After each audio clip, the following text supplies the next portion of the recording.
A high school girl accidentally transmigrates into an R-rated novel. She needs to become a villainess to survive. At birth, she first heard her mother's gentle voice and saw that doting, tender gaze. It nearly melted the girl's heart. She thought it was a good reincarnation, but the first time she met her father, her hopes were shattered. He just came by to give her a name and left immediately. "Let's call the child Roxana," he said in an ice-cold voice without any warmth. Roxana clenched her fists in anger. Was Mom blind? How could she find such a terrible father? Her mother still held her every day with a bright smile, hoping her daughter would grow up quickly to become an excellent Agrit. The Agrit was an evil family that committed all sorts of crimes. They were the most influential criminal family in this world. This family engaged in theft, fraud, poison, and even killed without hesitation. Children born into the family continued this legacy. But Roxana had no practical talent in these areas. "She's completely useless," her father disparaged. "Since she has beauty, she should learn the art of seduction." Roxana sighed, holding her head, and complained to her brother. Roxana had a gentle brother who inherited their mother's blonde hair, blue eyes, and gentleness. He was like a soft, cute puppy. Growing up in such a family, he remained pure and untainted. When he heard about his sister being told to learn seduction, he was the only one who trembled while comforting Roxana. He was very worried about his sister and vowed to protect her. Until Brother Ace failed the family's special test that day. He was abandoned by the family. Roxana covered her mouth in horror, trembling all over. She decided to become an excellent Agrit. The girl's father had many wives and countless sons. Only 3 children who achieved extraordinary results within a month were allowed to have dinner with father. There had never been a place for Roxana until she saw her brother being abandoned. Then Roxana discarded her former self. A soft-hearted child couldn't grow up here. She thought life would continue like this. But her reckless father captured the female lead's brother. To make Cassis take the medicine obediently, Roxana knocked him out with one punch. Looking at the collapsed man, she softly said sorry. The next day, when Roxana came to visit again, Cassis was awake. "What did you feed me?" Cassis didn't believe an Agrit could give anything good. "It must be poison. Of course it's an antidote. Otherwise, your injuries would take 5 days to heal. What are you plotting? Or do you expect something in return?" Roxana certainly couldn't admit having ulterior motives. "You're Cassis Pedelian, right?" Cassis gritted his teeth in hatred. "You know who I am and still dare to capture me? Are you also an Agrit's dog?" Roxana leaned in, looking straight into his eyes. "Can't you see?" Clever as she was, Roxana had guessed correctly. She deliberately waved a finger in front of his eyes. "How many fingers? Get away!" Cassis shouted angrily. Roxana had no time to soothe his emotions. She directly lifted his clothes. "As I thought, you're not poisoned. It's a curse. But it's only temporary." Roxana sighed in relief. "Your eyes will recover. You won't fail to recognize your benefactor later." Cassis blushed, biting his lip in embarrassment. Roxana suddenly lifted his chin. "I really don't want you to take it. I'll come see you tomorrow." After speaking, she got up to leave. The calls to wait behind her fell on deaf ears. Every day after that, Roxana came to familiarize herself. He either told her to get lost or coldly ignored her each time. He wouldn't even eat the nutritional pills she specially brought. Roxana directly punched him in the stomach again. Indeed, this was the correct way to make him eat. What are you doing?" Cassis didn't expect this woman to suddenly act. "You must eat something," Roxana said with a smile. "I wanted to feed you gently, but I guess I wasn't strong enough." Cassis still wanted to know her name and what her purpose was. Roxana stuffed the medicine in his mouth. This time she left her name. "I'm Roxana." Cassis looked at the beauty before him. The name suited her perfectly. Her red eyes matched her name, like the color of the crimson sunrise at the end of night. Roxana returned to her room and drank her usual cup of poison. At this time, her villain-supporting character brother came to visit. The Agrit family's little wolf pup now only loved clinging to his sister. Whoever dared to stand out in front of his sister, he would personally teach them a lesson. In the novel, he was the one who was corrupted by the dark female lead. "Sister Agrit, did you go to feed the poisoned butterflies in the greenhouse?" He was interested in his sister's whereabouts at all times. Only one egg left. This time it must succeed. The little wolf pup's face showed displeasure. He didn't like things that needed his sister's blood for nourishment. Roxana tilted her head looking at him. Although he was a villain, sometimes she found him quite cute. "The toy father brought back this time. He won't let us approach. He's not an ordinary person, is he?"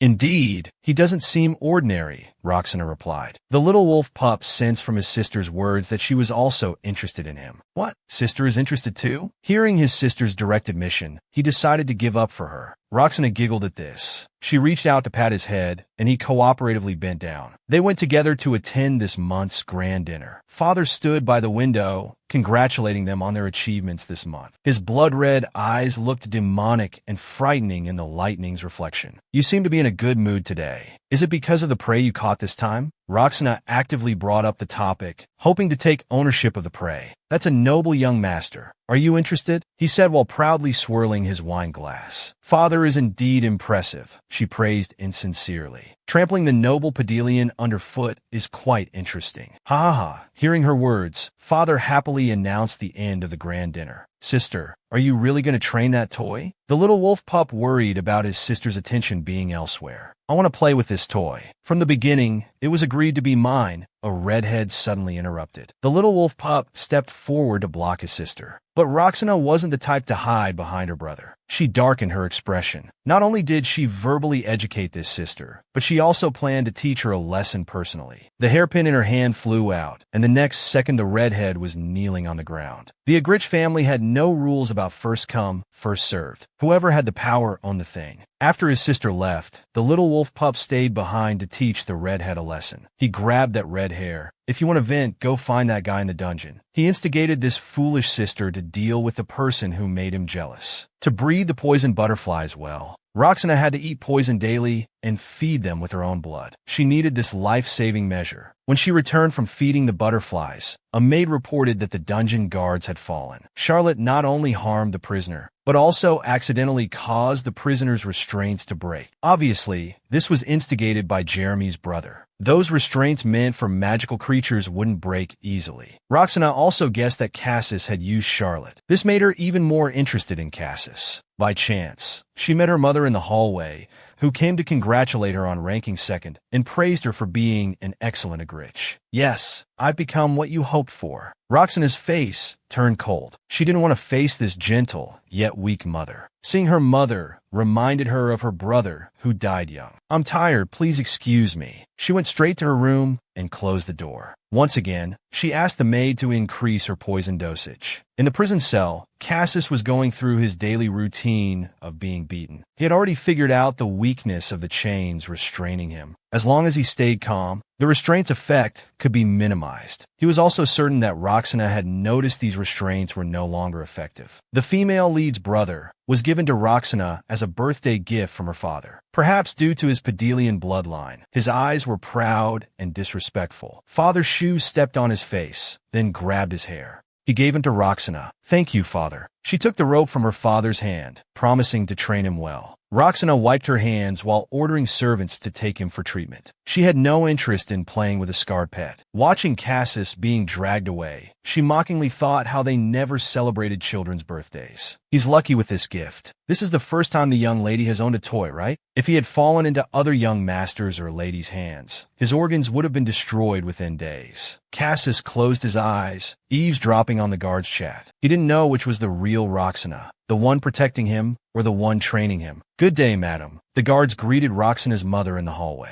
Looking at the scarred person in their hands, she couldn't help but ask who he was and if he was already dead. He's young lady Roxana's toy. Just unconscious. Mother was horrified. Is Roxana this cruel too? It wasn't the young lady. Upon hearing this, the madam rushed over, cradling his face and calling out Ace. Seeing this person reminded her of her dead son. He was this age too. Madam, please withdraw your hands. They'll get dirty. The guards quickly dragged Cassis away. Yes, please hurry and treat him. The madam stood frozen in place. From afar came the guard's gossip. Maybe he was chosen as a toy because he looks like the young lady's brother. Until he was thrown on the ground, Cassis kept pretending to be unconscious. He had heard incredible news during the journey. Hearing the sound of unlocking, he quickly lay back down, not knowing who had come this time. Only minimal treatment was done. The chains on his hands were unlocked as Roxana muttered to herself while removing the restraint from his neck. Was it hit here? sir? She carefully applied medicine to the wounds. Seeing cold sweat on his forehead, she added, bear with the pain. Cassis endured the itch without opening his eyes. Roxana rested his head on her lap and sighed deeply. I don't want to die yet. You too, right? Has anyone bathed you? There's no smell. She leaned in to smell, sensing he was pretending. To prevent being suddenly restrained, Roxana quickly gave a warning. I'm sorry I couldn't help you earlier. It was all to deceive father. From now on, you belong to me. No one can touch you. Get well soon. Go back, Cassis. She finally added, it's quite silly talking to someone unconscious. But I have to go now. I'll come back later. She quickly left after speaking. After all, Cassis could attack at any moment. He sat up, feeling confused. She was truly a strange woman.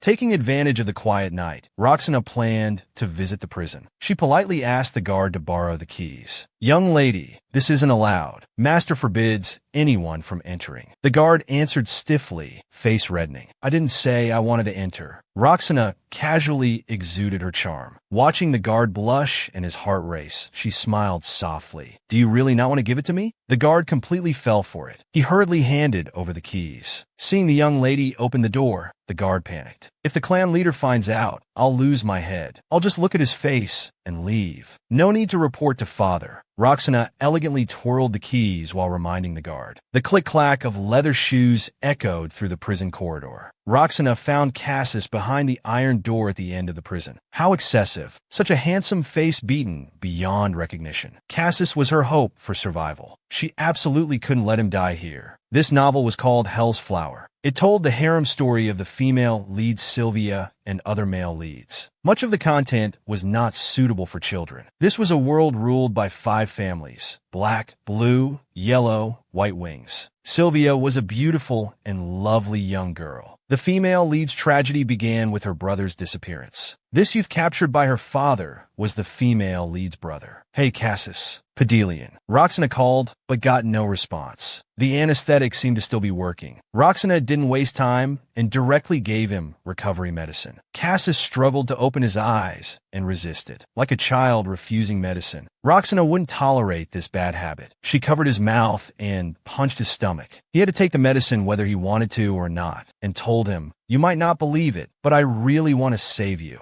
Roxana brought food to build rapport with Cassis. Seeing him sitting on the bed, she was surprised he could recover so quickly. Noticing his gaze was alert and sharp, she decided to first reduce his guard. Do you have any other discomfort? Servants can do this. He felt there must be some plot waiting for him. Roxana lit the lamp herself. She told him clothes were prepared, but she couldn't let servants come yet. It would be trouble if he controlled them to escape. Your injuries are severe. Tell me if you need painkillers. Hearing about the wounds, he blushed and turned away. He had been awake during the last treatment and still felt embarrassed thinking about it. I'm your toy now. What do you need me to do? Cassis wanted to know what this woman's purpose was. Just eat well, sleep well, and get better soon. Hearing her words, he was shocked. Could an Agrit be this kind? When Roxana came again, she brought clothes. Seeing him tear off his blood-stained clothes directly, she felt awkward. Although she had seen while treating his wounds, seeing his body again still made her embarrassed. The bathroom's over there. I specially chose a room with one. He raised his chained hands, indicating he couldn't change clothes. Then let's switch to a neck chain. Hearing this suggestion, his face darkened. Am I being kept as a dog? Roxana moved closer to change his chains. He shyly turned away, seemingly unlike others who would be enchanted by her beauty. Irritated, he formed another plan. I know a shortcut to the entrance. Seeing her surprised pupils, he raised his lips in satisfaction. She let him go in to bathe.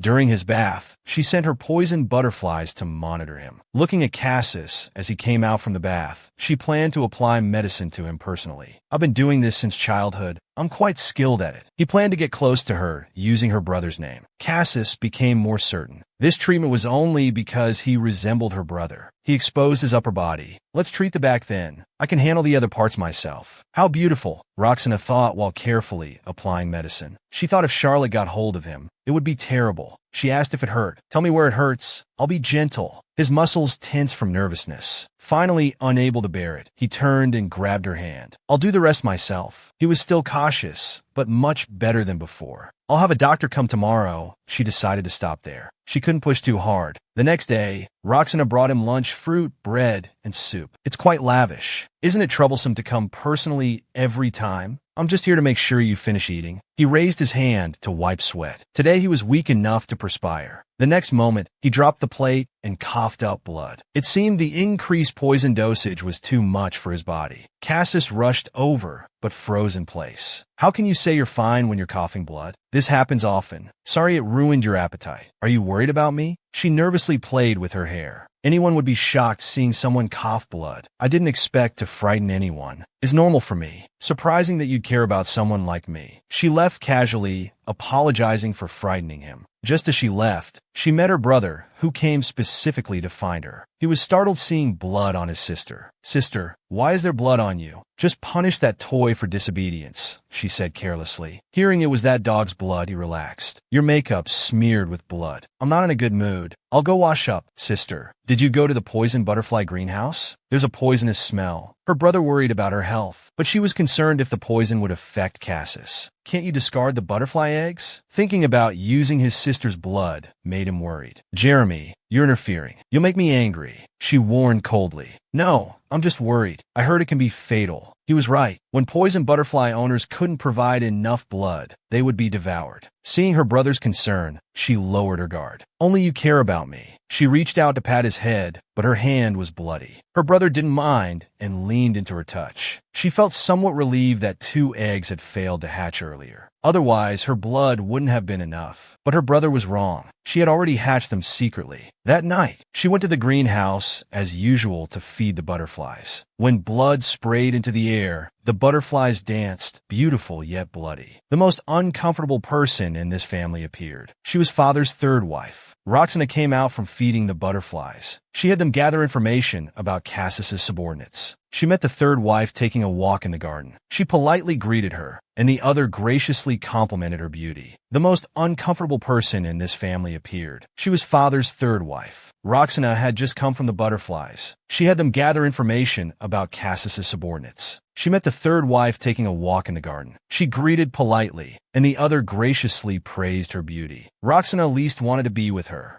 but she still extended an invitation for tea. "Haven't seen Dean in a while either. Let's invite him too." The Dean she mentioned was father's eldest son, often away on missions. The young master is away on a mission from the master. She never cared about her only son, always learning his news from maids. "How nice that you can tell me things I don't know. But who gave you permission to speak?" She smiled while swinging her umbrella. The talkative maid was beheaded. Watching the bloody scene, she casually ordered servants to dispose of the body. "I'm so sorry about that. Roxana, did any blood splash on you?" "No." This is why Roxana doesn't like her. "Great, let's have tea," she invited with a smile. "I apologize, perhaps next time. I have other plans." Roxana declined. She would never voluntarily go to her room. Her brother, who had just finished communing with monsters, met the servants disposing of the body. He kindly suggested they go to a different feeding ground, but they were quite confident in their abilities. Her brother asked whose people they were. Learning they were the third wife's people, he let them in. As long as they weren't his sister's people, he didn't care. He only counted to 3 before they ran out terrified. Looking extremely pale, he laughed. They hadn't listened to his warning. Her brother came out from the feeding ground and saw the blood-covered third wife in the garden. "Auntie, you were behaving for a while, but now you're acting up again." He waved his hand in disgust to disperse the bloody smell. "Oh, Jeremy, did you come to see me? How delightful." She smiled brightly. Roxana was just going to see Cassis. On the way, father's subordinate came running with gifts. "John, long time no see. How are the wounds Charlotte gave you?" She remembered the names of every useful person in the house to build goodwill. Yes. He felt honored to be remembered. Because he liked the young lady, he specially brought her flowers. Seeing her so gentle, he became excited and flushed. She accepted the flowers, gracefully thanking him. Due to receiving the gift, she seemed happier than usual. Cassis asked her, "Do you like flowers?" "Not really. They're pretty but wither too easily," she said while offering him the flowers. "The room is too plain. Flowers might help change your mood. They're your gift. Why should I take them?" Though he said this, his hand honestly reached out. He was quite persuadable. A girl's flowers aren't so easy to take. As soon as he touched the petals, his hand felt numb and tingly. "Who sent these?" he asked, shaking his hand. "Do you often receive such gifts?" Seeing her nod, he suggested leaving the flowers there. Some decoration is always good. It's not good for a girl to always hold poisonous flowers. These flowers were Agrit's modified poison flowers, currently only having a paralyzing effect and not yet circulated outside. Roxana felt something was off about her behavior, but she probably didn't know the flowers were poisonous. Her main purpose this time was to deliver the map. Seeing her reach into her collar, he quickly covered his eyes. Would she do something to him? But she only took out a map, claiming she had nowhere else to hide it. Seeing him blush and brush his hair to hide it, she couldn't help but smile. She spread the map on the ground for him to memorize. Worried he wouldn't believe her, she planned to take him to verify when possible. Meanwhile, the third wife was still strolling in the garden. Jeremy looked at her with disgust. He directly said her blood-stained appearance was nauseating. "You just came from the monster-feeding grounds yourself." That's how Agrit's people were. Even family conversations were filled with hostility. She also mentioned meeting Roxana and wanting to invite him and her son for tea. Jeremy trembled with anger. In this family, he was the only one who could be called Roxana's brother. He took his anger out on the roses beneath his feet. Already upset that his sister had a new toy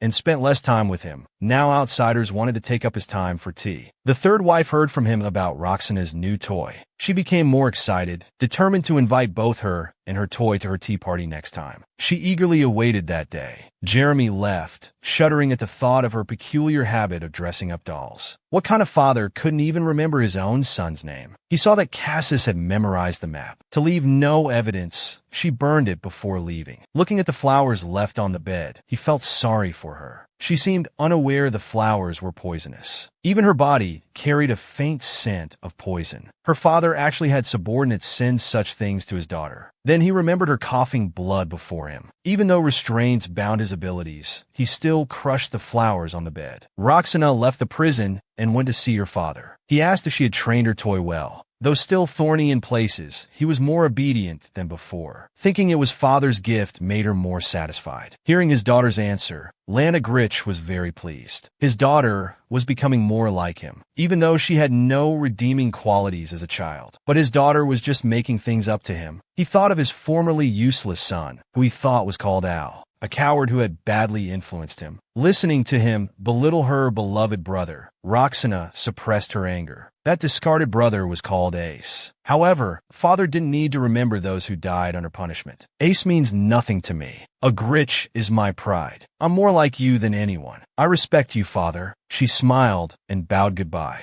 After leaving her father, she drank some poison and collapsed exhausted on the sofa. Her butterflies returned with news. They brought back information about Dean. His border mission involved the first wife's subordinates looking for Cassis. Roxana sat up in horror at the vision of Dean. He was father's most beloved child, receiving the most allowance every month. He was coming back. Just thinking about his return made her feel unlucky. She thought about telling Cassis, but hesitated at the dungeon, thinking it might be better not to tell him. His family wouldn't easily give up searching for their young master. She could find another chance to pass them the message later. For now, she could only tell him to get better quickly. How terrifying could his brother be? Though speaking words of concern, they made him feel uneasy. Today, after feeding the poisonous butterflies, it started raining. Looking at herself soaking wet, she abandoned the idea of visiting Cassis. Suddenly feeling a chill down her spine, she turned to see her brother. "How did you get hurt? Was it the poisonous butterflies?" he asked with concern. She stepped back to maintain distance, asking when he had returned. Two drenched people chatting in the hallway. He had just grabbed her wrist.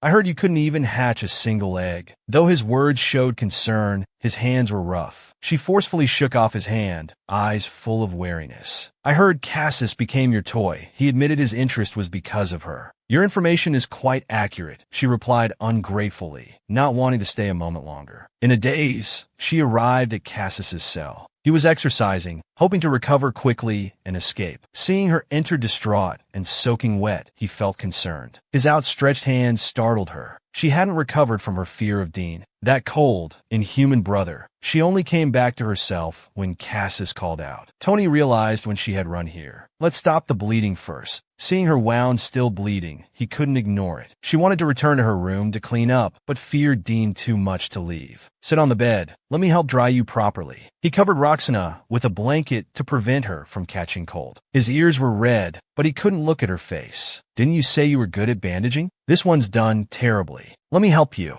She extended her hand, feeling Cassis was unusually kind today, suspecting he had become gentler because he valued family, and she could use this weakness. So she said, "You remind me of my brother." He finally couldn't resist pushing down the female lead's brother. Though this was just a temporary measure for self-preservation, it was enough to make his heart race. "Help me." Cassis had been frighteningly calm until now. "Neither of us is safe. For some insurance." Then saying, "Don't hate me," he began doing this and that. She blushed furiously, pulling him up by his collar, still mindful of his arm injury, not using much force. "Sorry, please endure it even if unwilling," he said before pouncing again. Cassis's whole body turned red like a cooked shrimp, but didn't reject him this time. It was just to leave marks of abuse on him, to fool others. Roxana passed through the garden. Seeing father and that eldest brother together again, they seemed more like real family. Just passing by, Dean spotted her. Ever since seeing his sister's tears as a child, he became obsessed with making her cry. But she could never like Dean. After all, he was the one who executed her real brother, and he was the only one who had seen her cry. To be called a true Agrit, one had to pass a test by executing their closest person. Brother Ace failed to do it and lost his happiness. Roxana, to prevent her brother from falling to Dean's hands twice, had to strike down her brother in her illusion with tears to survive. The Madam's tea party was unavoidable after all. Little brother Jeremy came to apologize earlier, having told the third madam about Cassis. He stammered, afraid his sister would be angry. Sure enough, the third madam immediately sent an invitation, requiring pets to attend her tea party. But Roxana wouldn't bring him. This was her second time attending third madam's tea party. Third madam smiled and asked her to come sit. "Sana, I didn't know you'd come. You should have told me earlier." Her mother was also there, too afraid of third madam to ever refuse. "I kept it secret on purpose. This way it's a surprise, Shara." "If only Sanaa had brought her toy too," she said regretfully. "I caught a glimpse last time. He was particularly handsome. I was looking forward to seeing him. Even prepared a special cage." Roxana could only say her toy was shy and might bite anyone except herself. "Seems you haven't used drugs on him?" others asked. She dropped her teacup onto the tray, expressing displeasure. "If they become too docile, you'll get bored quickly and dispose of them. I finally found a toy I'm interested in. I want to play with him longer." She maintained a polite smile. Her mother, hearing such cold words, became terrified of her daughter. Others continued happily chatting about their pet training experiences. Third madam clapped for everyone's attention. It was time to showcase her new doll. The doll brought up was a modified human. Their throat could no longer speak human words. She happily introduced it to Shara. "Isn't it cuter than the last one?" But Shara was trembling all over, forcing herself to answer yes. "Yes," she said to acknowledge the praise. Third madam ordered the doll to pour tea in gratitude. Too scared to hold steady, she couldn't grip the teacup. Hot tea spilled everywhere. This frightened the doll into backing away. It knew its master's style better than anyone. Third madam, while showing concern for Shara, was about to punish the doll. To help her timid mother, Roxana deliberately broke her teacup too. "Sorry I slipped." "Oh my, your hand is getting redder. Better leave and call a doctor," third madam belatedly realized. "Oh my mind, we can't leave scars on the skin." Roxana signaled servants to take her mother for treatment. Better to stay away from these twisted people. An Agrit young master actually saving someone? All for his sister. The brother saw Cassis sent by Dean. That disgusting tea party, he acted directly. Stomped the guard's head under his foot. "You're truly ignorant of death sneaking around here. Get up and explain yourself to my sister." He hit too hard, the other person died instantly. Just thinking about someone targeting his sisters, things made him furious. Seeing the marks on Cassis's neck gave him an even bigger headache. Has sister already done that to him? "Hey puppy, come here." He struggled to maintain his composure. Cassis sneered. "Why should I listen to you?" His last thread of reason snapped. Throwing a punch. "I wanted to send you off nicely. You ignored my goodwill." He took a deep breath. "I can't touch him. Sister will be angry. Better to charge him with with attempted escape. So he shouted, "The in-law's dog is trying to escape. No one can stop him." Now he could legitimately take action against him. The two began showcasing their martial skills. Cassis was agile, and the brother couldn't handle him for a while. He directly released the magical beasts. The tea party was only halfway through when another incident occurred. Guards hurriedly came to report her toy had escaped. "What do you mean? How could my toy unlock himself and run away?" To bring him to the tea party, he had broken free from his restraints. Roxana crushed her teacup in her hand. "How dare they act without my orders?" Seeing the young lady's anger, they quickly explained it was young Master Dean's orders. They thought she had agreed. She stabbed the teacup shard into the guard's knee, forcing him to kneel. "Before I cut off your heads, tell me, where did you last see Cassis?" "The South Corridor. Young Master Jeremy is pursuing him. I must leave first." As she was about to exit the garden, the ground suddenly shook. This place was also under monster attack. Roxana tied up her hair, preparing to fight. Meanwhile, Cassis was attacked by monsters. He even saved the guards who were trying to catch him. His kindness meant he couldn't ignore people in danger, even if they were egregious. "Are you a cockroach? Still jumping around?" The brother made sarcastic remarks while praising his skills, as if he wasn't the one who released the monsters. Then Dean, the real troublemaker, arrived. He casually slashed a monster. "Are you walking dogs? What a grand spectacle." The two looked at him, knowing the real trouble had arrived. The brother was handsome, but had a black heart. He wanted to secretly dispose of the toy that stole his sister's attention. The enemy looked most like their father. If not for his collagen-filled face, Cassis would have thought Agrit had come. He just glanced at him. Cassis didn't take him seriously and started scolding the younger brother. "You opened the breeding grounds door. Still brainless as ever, causing trouble. Your hair needs cutting to look cute. Everything about you is wrong." Jeremy, criticized inside and out, stood up angrily pointing and cursing. "Wasn't it your order to take away sister's toy that caused this?" Dean ignored him and looked at Cassis. The light noble bewitched by a woman, indeed worth seeing. "A few days ago, I dealt with some search dogs at the border. They seemed to be looking for their master. Quite troublesome to handle." Hearing him talk about executing his family members right to his face, Cassis raised his weapon towards him. "What? I just sent them ahead to wait." Facing Cassis's spear thrust, he casually deflected it. His movements were light and elegant, while still praising Cassis's technique. A bit smarter than other dogs. Cassis questioned why he wasn't attacking directly. "I don't have the right to punish you." So he just lured him out for an easy strike. At this moment, Roxana's mother ran over looking for her daughter and saw the confrontation. He saw a monster behind Dean and kindly warned him. Cassis tried to escape during this chance, but after blocking the monster, he dodged, letting it charge towards Shara. "Ah, you're mad. Planning to harm sister's mother?" Jeremy wanted to save her, but couldn't make it in time. Cassis gave up escaping, turned and threw his spear, piercing the monster's head. He saved Shara's life, but left himself open and was knocked to the ground. Dean's spear touched the restraint on his wrist. A painful electric current surged through his entire body. "Don't hurt him." Shara covered her face in fear, remembering her executed son. Roxana arrived just in time, breaking Dean's weapon with her hair ornament. "What are you doing?" The family's troublemaker finally seemed happy after getting slapped. Having lost family before, Roxana cared deeply about others' lives. Since her maid's ability required life force to activate, she forbade her protective maid from using her powers. Her half-sister also came to help temporarily. Without weapons near the monsters, she barehandedly broke 3 women's pet cages. She guessed this was definitely Jeremy's prank. "Your toy might get broken by him too. You better hurry." She arrived where Cassis was. Of all possibilities, she hadn't expected Dean to catch him. Nor did she expect her mother, who should have been in her room, to be here. Why is Jeremy's mother here? She came out worried about her sister. The third madam followed, seeing Shara trembling on the ground, more anxious than anyone. "Shara, were you hurt by the monsters? Did Dean kill the monster? Well done. You've never been this sensible since birth." Looking at this mother who cared for others, his eyes were cold. "Sister, Dean threw the monster at mother." The brother angrily accused his evil deed. Shara fainted from crying. Seeing Cassis on the ground, she remembered her son who met the same fate. The third madam scolded her son. "Dean, why did you harm him?" Acting kind, as if he wasn't the one who used to harm maids at will. Roxana went straight up and slapped him. "Not only stealing my things, but endangering mother too. I won't let you off." "Hee hee, how cruel.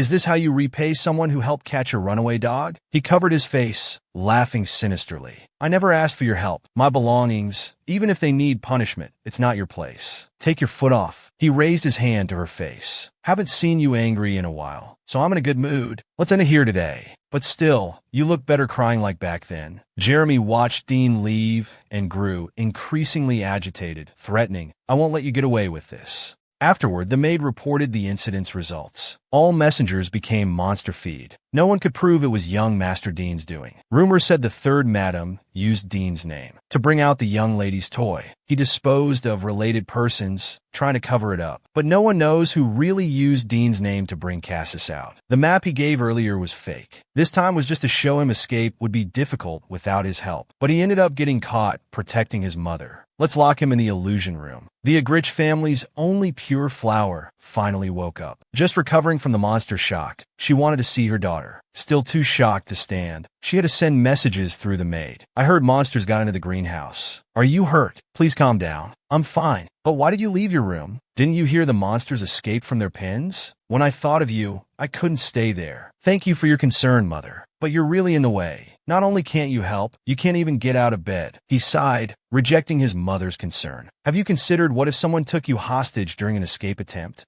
Don't think about helping me. Just try not to become my burden. Then I won't find you getting in the way. After speaking, he left the room. The maid just reported his father had returned. He had reasons to see him before anyone else. Father, I have good news to tell you. He waited for his father in the stairwell. As he spoke, he released his poison butterflies. Though they had been corrupted long ago, he wanted to make this matter worthwhile too. Have you decided how to raise them? Naturally, as killing butterflies. I'll make them powerful weapons for the Agrit family. What a glorious thing. Roxana, I've always had high hopes for you. When she was in a good mood, she wouldn't spare her praise. She bid farewell to her father and met someone else coming to see him in the hallway. Others became angry just seeing her. It's a shame I only slapped you once earlier. What if Cassis can't be saved? What about Mother? Nothing. He whispered in her ear. Didn't I tell you? I love seeing you cry the most.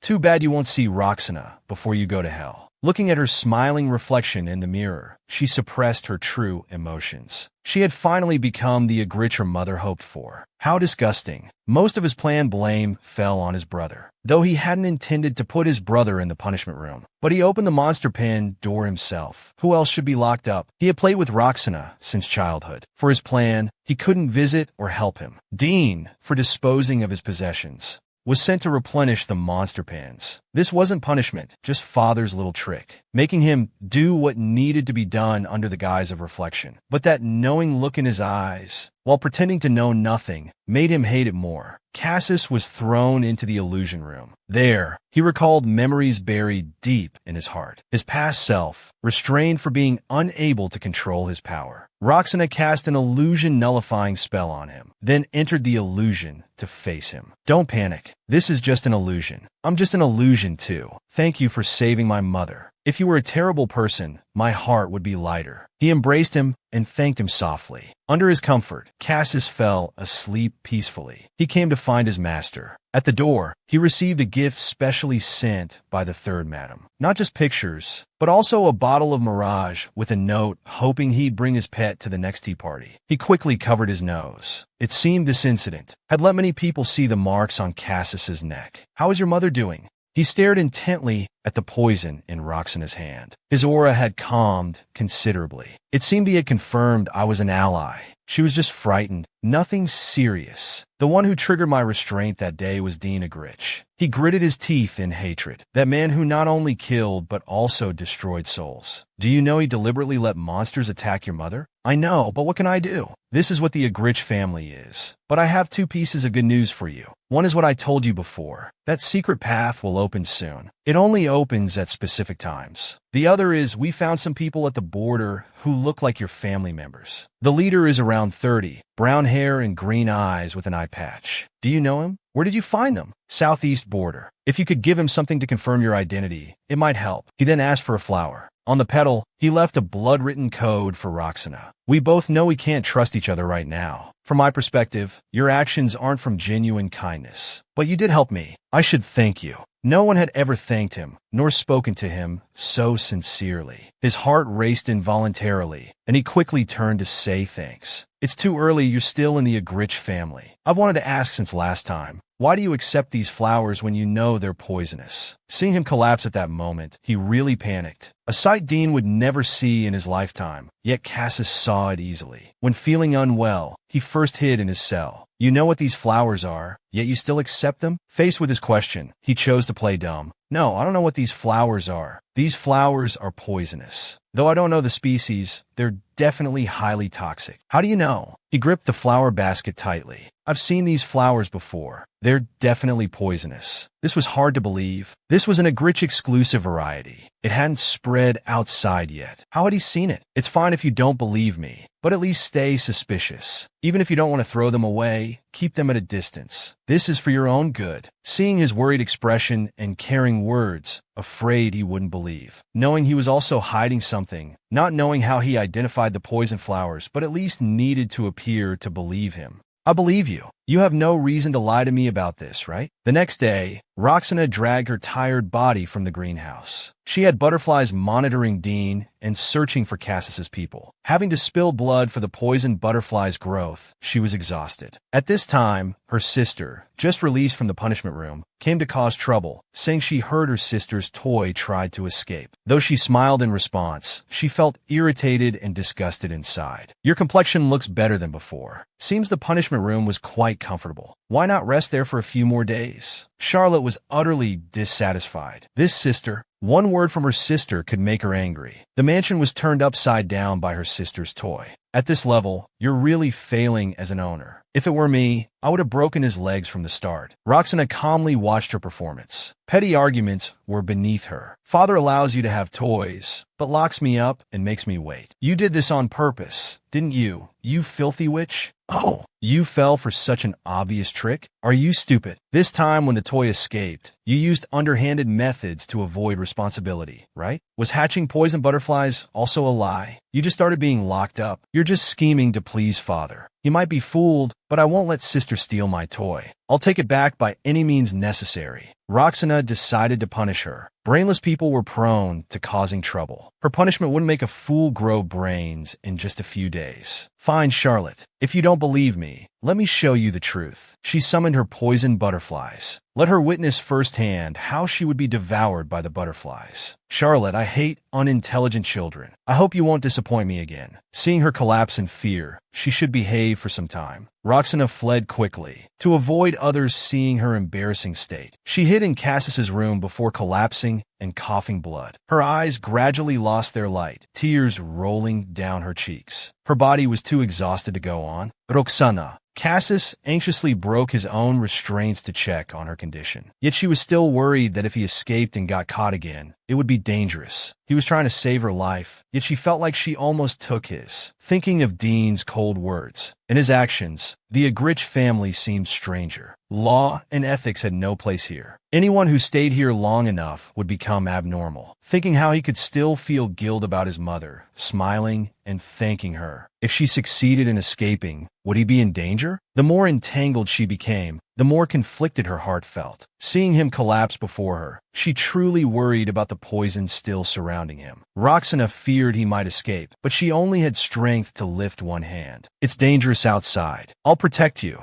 She wanted to hold him back from running away. We need to find a doctor now. He held her outstretched hand. No, nobody can know about my condition right now. After saying this, she fainted. The butterflies circled around her, waiting. At any moment, sensing her weak breath, Cassis couldn't leave. However, he forcibly broke through his own restrictions, promoting her recovery by purifying the toxins. With their lips pressed together, Roxana regained vitality. She raised her hand in refusal. Looking at his eyes ready to sacrifice his life, she understood why she couldn't leave him alone. Witnessing his ability, she suddenly remembered something she'd forgotten. The female lead, like Cassis, had miraculous abilities. Just kissing him could restore energy. Doing indescribable things could even heal wounds. That's why the female lead became a toy imprisoned by other families. Could this be an inherited ability of the Pedrian family? That's also why he could identify poisonous plants. Although this made all his injuries disappear, it almost nullified all the poison he had worked so hard to consume. Without toxicity, could she still survive in this family? Seeing his concerned look, Roxana indicated she was fine. I will protect you until you escape. He thought she treated him like a brother. Why tell me these things? I'm not your brother.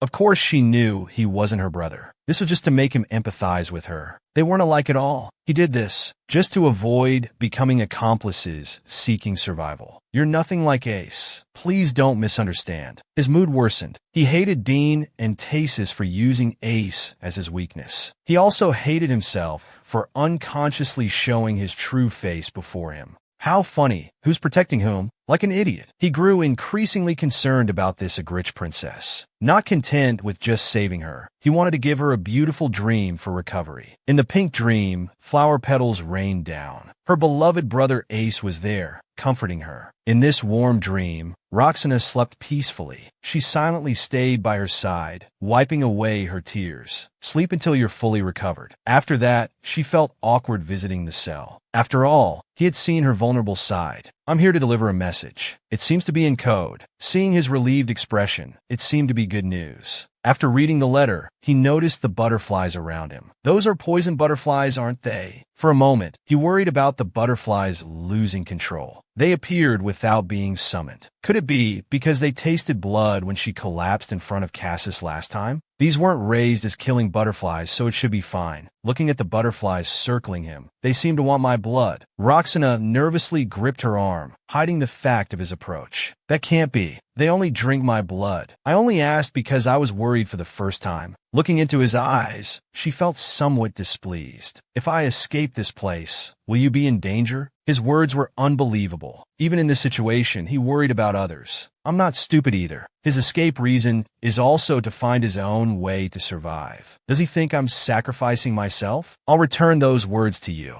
You're the one who's mistaking me for a sister, right? Worrying about a sister's escape route? That kind of embarrassing look. Can I worry about you? This shook her heart and damaged their relationship. She thought she had the upper hand, but their positions had unconsciously reversed. She deliberately avoided his gaze. I've thought of a plan. I'll tell you the detailed plan. I've already taken the Pedrians to a safe place. You can join them when the time comes. Though her goal was to save him, she deceived him again. In her plan, only Cassis needed to survive. She said those things just to put his mind at ease. She would actually lure his followers to the Black Forest Swamp. Many dangerous magical beasts live there. She seemed to know why the Agrit people in the novel cruelly imprisoned and tortured Cassis. His existence in Agrit was like an anomaly, like a circle mixed into triangles. He didn't fit in. She should have brushed away his hand when he wiped her tears then. He bit his lip. He had to make him disappear quickly from sight. He couldn't let himself be affected anymore. The weather was warm today. He brought refreshing drinks for the butterflies. The guards watched the poisonous butterflies feeding on corpses and gulped hard. If you don't hurry and fill their stomachs, they might eat something else. He coldly urged the guards to feed them. The maids whispered among themselves. Though the young lady's condition had improved lately, she was like those poisoned butterflies, beautiful yet spine-chilling. Roxana glanced at them before looking away. She had no time to deal with them now. She suddenly thought of Cassis. Though he had the ability to escape, he hadn't left Agrit. He must have stayed out of concern for her. Lant interrupted her daydreaming. How are the poison butterflies growing? They're growing daily, not disappointing your expectations. But we might not have enough feed later. She rose to greet her father. Tell me what you need. I'll handle it. Consuming stronger flesh and blood. Will my butterflies become stronger? Only 3 days remained until the monthly evaluation. Pedrian's people had reached the northern forest border. Dean, who was away, would return. All arrangements were in place. Soon they would return to daily life without Cassis. To make the poison butterflies grow faster, she had increased their toxin intake and fed them more blood. He could see her weakness from her movements. Roxana came to deliver food as usual. Eat while it's hot. You don't look well. Faced with his sudden concern, her body stiffened. I'm here to relay news about the Pedrians. Aren't you worried about them? Isidore will handle it. So, you think I can't handle it? She watched as he easily undid his restraints and suddenly grabbed her hand. What are you doing? She turned pale with fright. A warm sensation spread through her hand, and the stinging in her fingers disappeared. Who gave you permission to touch my hand? You've done worse things without my permission before. Cassis looked smug. I think I've discovered your hidden true face. This is just because you're annoying. She lowered her head, convincing herself. He was only treating her to avoid affecting the escape plan. Cassis, you seem to forget I'm also an Agrit. I know it's almost time. The day before the moon stops. Pedrian's people have found this place. The Agrit children are all excited. New prey has come. Father, what happened? Roxana pretended to know nothing about the events. Go check if your dog is still where it should be. Are they Pedrian invaders? Very likely. Master knows. It was time for his next move. In Lance's eyes, he saw this daughter was very much like himself. Decisive in action and perceptive. Let's go. He led Cassis out of the dungeon, meeting the guards blocking their way. Young lady, just in case, you should take your toy back to your room. These invaders are from P-. Before finishing, she was interrupted by his gesture. I know, so I want to conduct an interesting experiment. Others don't know yet. Can you keep it secret? I would be very grateful. Under Rosanna's beauty, the guards blushed and froze in unison, no longer blocking their way. Thank you. After catching the intruders, where does father want you to take them? He continued asking. The first floor hall, with the portraits. All right, thank you for your hard work. They seem quite shaken by you, Cassis said, not understanding. It's because you're strange. That's the normal reaction. Keep going after entering that passage. You'll see the place I mentioned. Don't let your guard down until you've completely escaped this mansion. Be careful. He casually extinguished the cursed candles in the corridor, preventing them from activating. Seeing him hurt himself so easily, Cassis tried to heal him, but was stopped. He could only helplessly remove his own restraints. You really are. He hadn't taken more than a few steps when he suddenly turned and grabbed his hand. I don't think this is the end, so let's save goodbyes for next time. He smiled and released his hand, whispering in his ear. I hope you'll be safe then. He's fallen in love. We'll meet again. Raksha, have the intruders been caught? Just one that escaped last time. Send him to the hall's magic array. The alarm stopped. It seems this alarm was caused by that monster. Damn it. Lana Gritch grew irritated. Are those the intruders inside? Yes, nothing special. Then we should give him a welcome gift. He grabbed Cassis, throwing him down the stairs. The poisoned butterflies devoured him in front of everyone. Even Lana Gritch was shocked by this scene, watching as the monster was dragged from the bag. Rosanna looked disappointed. They weren't Pedrian's people after all. I really wanted to show the intruders. Their desperately sought master reduced to nothing. But my butterflies have been wanting to eat my toy for a while now. So it's fine, right? He smiled, looking at his father inquiringly. This daughter really is like me. Lant laughed maniacally. Yes, this ending suits perfectly. That worm-like Pedrian, to think of such a plan. You truly never disappoint me. Why didn't I think of it? Should have made Rochelle. Pedrian watched with wide eyes as his son died before him. Too bad today's visitors weren't Pedrian's dogs. He was quite strong, good nourishment for my butterflies. For a worm like Pedrian, isn't this the highest honor? He agreed from the side. Father, you're right. This is the best ending for him. It's getting late. You should rest. Father, Rosanna said, finally able to get some peaceful sleep. They say your enemies know you best. In this house, Dean knew Rakshana best. He returned to his room and ordered the maids. After instructing that no one should disturb him, he collapsed weakly. He'd used too many poisoned butterflies, making him so weak he coughed up blood. Cassis should have safely escaped the Black Forest by now. He should be fine. For today's plan, he used all his hidden techniques, not only displaying the killing butterflies to everyone, but also using substitution butterflies to protect Cassis. A perfect way to ensure his safe escape while avoiding punishment. Everyone thought he was eaten. No one knew he had disappeared from the mansion. He had also notified Pedrian's people to wait at the Black Forest entrance. Such a stubborn person. Only then did Rosanna notice her burn had been healed by him. He simply believed that with Cassis's strength, he could safely pass through the Black Forest. I heard you fed Pedrian to the poisoned butterflies. Everyone outside is talking about it. How annoying. Dean came uninvited, knocking out the maid to break in. So, what does this have to do with you? He tried to stay calm while wiping blood from his mouth. Where did you move him to? Or should I guess? He moved closer, closing the distance between them. There's only one place I can't reach right now. The Black Forest at the northern border. You fooled everyone. Except me. What a shame.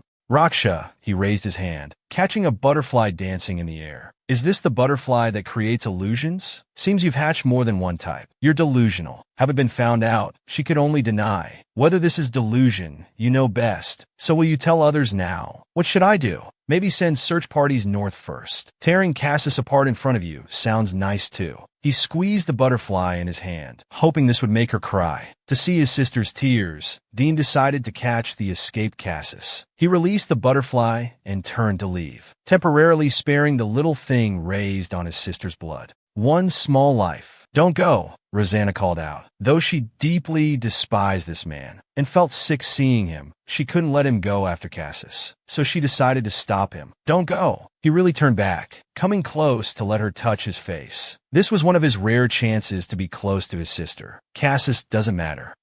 You're ridiculous. You think I don't know what you want? Whatever you give me, I don't need it. His blood smeared her face. If you want to stay by my side, whether it's you or me, hell is the only place we can go. Rosanna embraced her. This way she wouldn't go anywhere. That day, he made a new binding covenant. He knew endless hell awaited him at the end. If following the original story, the heroine would be captured then. Agrit, on the condition of not speaking to others, would learn of her brother's death from Jeremy. Upon learning this, she broke down crying. I have a sister who likes collecting eyeballs. She said she liked your brother then. She probably has your brother's eyeballs in her collection. If you want, I can get them for you. So don't be angry anymore, whether it's you or your brothers. And all the Agritians who hurt my brother must pay blood for blood, fighting against enemies. This was the ending of the Hell's Flower. 3 years after letting Cassis escape, Rosanna was inspecting the territory with her eldest brother. This Agrit firstborn was also abnormal. He wasn't very bright, often manipulated by Dean. His hobbies were toying with slaves and seeing blood. You don't need to go there. I've taken care of it. Not even bones remain. After 3 years, she was beautiful and powerful. The dim-witted eldest brother wanted everything. A few compliments made him take her for granted. You're leisurely feeding your pets. How lucky. If it's just feeding, can I pick some too? Because my poison butterflies are quite picky. They're tired of their usual food, so it's rare to come out. Why are you angry? Just a vent? Why still so angry about hunting monsters? Did father scold you again? Shut up. He was like a cat whose tail was stepped on, unable to control his temper. This time, I heard Dean took the final credit. A year ago, when he was on mission with me, he was just as despicable. He hasn't changed at all. He's good at being respectful to others. Father's getting old. His eyesight isn't as good as before. I told Father before the opportunities he gives to Brother Pelan and Dean are somewhat unfair. Father got angry at me, but he has no right to be heir. Who will want to be a dictator's lapdog, never knowing when they'll be kicked to death? I hope someone who can embrace all of us will take Father's place. If it's Brother Pelan, I think he'd do well. Raksh's words made him feel like a spring breeze. Feeling acknowledged, his self-esteem grew. You're right. If Father didn't favor Dean and treated everyone equally, I wouldn't be pushed to this point. But more than that, you haven't gotten good opportunities either. A year into adulthood, still no outstanding achievements. Can't help it, he said pitifully. Father likes keeping me as decoration by his side. Hearing his words, he started imagining. Despite being the master of those terrible poison butterflies, she could only be decoration, nothing more. Clearly all show and no substance. So the story about her cruelly killing young Master Chingda 3 years ago must be just rumors. In his mind, Raksha posed no threat at all. Brother can't attend the Wu family's reconciliation meeting this time. Such a shame. I wanted to attend with you this year. Hearing her easily call him brother, he started having wild thoughts. After all, Agritians can marry within the family. Trust me, I won't let Dean become heir. He was now more motivated than ever. Thank you. Indeed, only Brother Pelan can be trusted and relied upon. Fighting nausea as she saw him off, she just wanted to use him simply. Didn't expect he'd dare set his sights on her. Sister, can I gouge out that fool's eyes? The grown-up Jeremy was more handsome. After Silver Forest, let him see himself fall to rock bottom first. That fool really doesn't understand the situation. Doesn't even know how many people are around him, pretending whatever. Jeremy showed disgust at mentioning him. Since Pelan is back, it means Dean is back too. Let's go back. After returning to the mansion, Jeremy needed to see Father first, telling his brother to go back first. He was very obedient, without conditions. Sister also had to see him first tomorrow. This brother became more attached to his sister after coming of age. 3 years ago, during the reading test in the illusion, he killed his beloved sister with his own hands. He fell into deep self-blame. Can I still stay by sister's side like this? My kind brother, wasn't it I who asked you to do this? You just did what I wanted like always. Besides, that was just an illusion. Look, I'm still standing here before you. She stroked his head, gently comforting him. If you hadn't done it, you would have died instead. I would have been heartbroken. I truly think you did well. Rosanna was especially busy today. Just returned from outside and had to see father. Mother also sent someone to find her. Isn't mother with the third madam now? Madam is alone now. What to do? I need to see father now. Then afterward is fine too. The little maid stammered, afraid of being punished for failing to bring someone. She sent the maid to find third madam to keep mother company. To accompany mother, she heard there would be a long-awaited tea party. Is that so? Mother hasn't participated in a while. She might be lonely alone. Young miss, it's not like that. Madam, towards young miss. Rosanna ignored the little maid's plea. She had no time now to accompany mother in this show of maternal love. She still instructed her maid. Third madam shouldn't refuse the request to visit mother. If she's still hesitant because of the previous tea party, tell her Dean is back. Third madam will surely care more about mother's safety than Dean, so she won't leave mother alone now. Beth, I don't dislike children like you,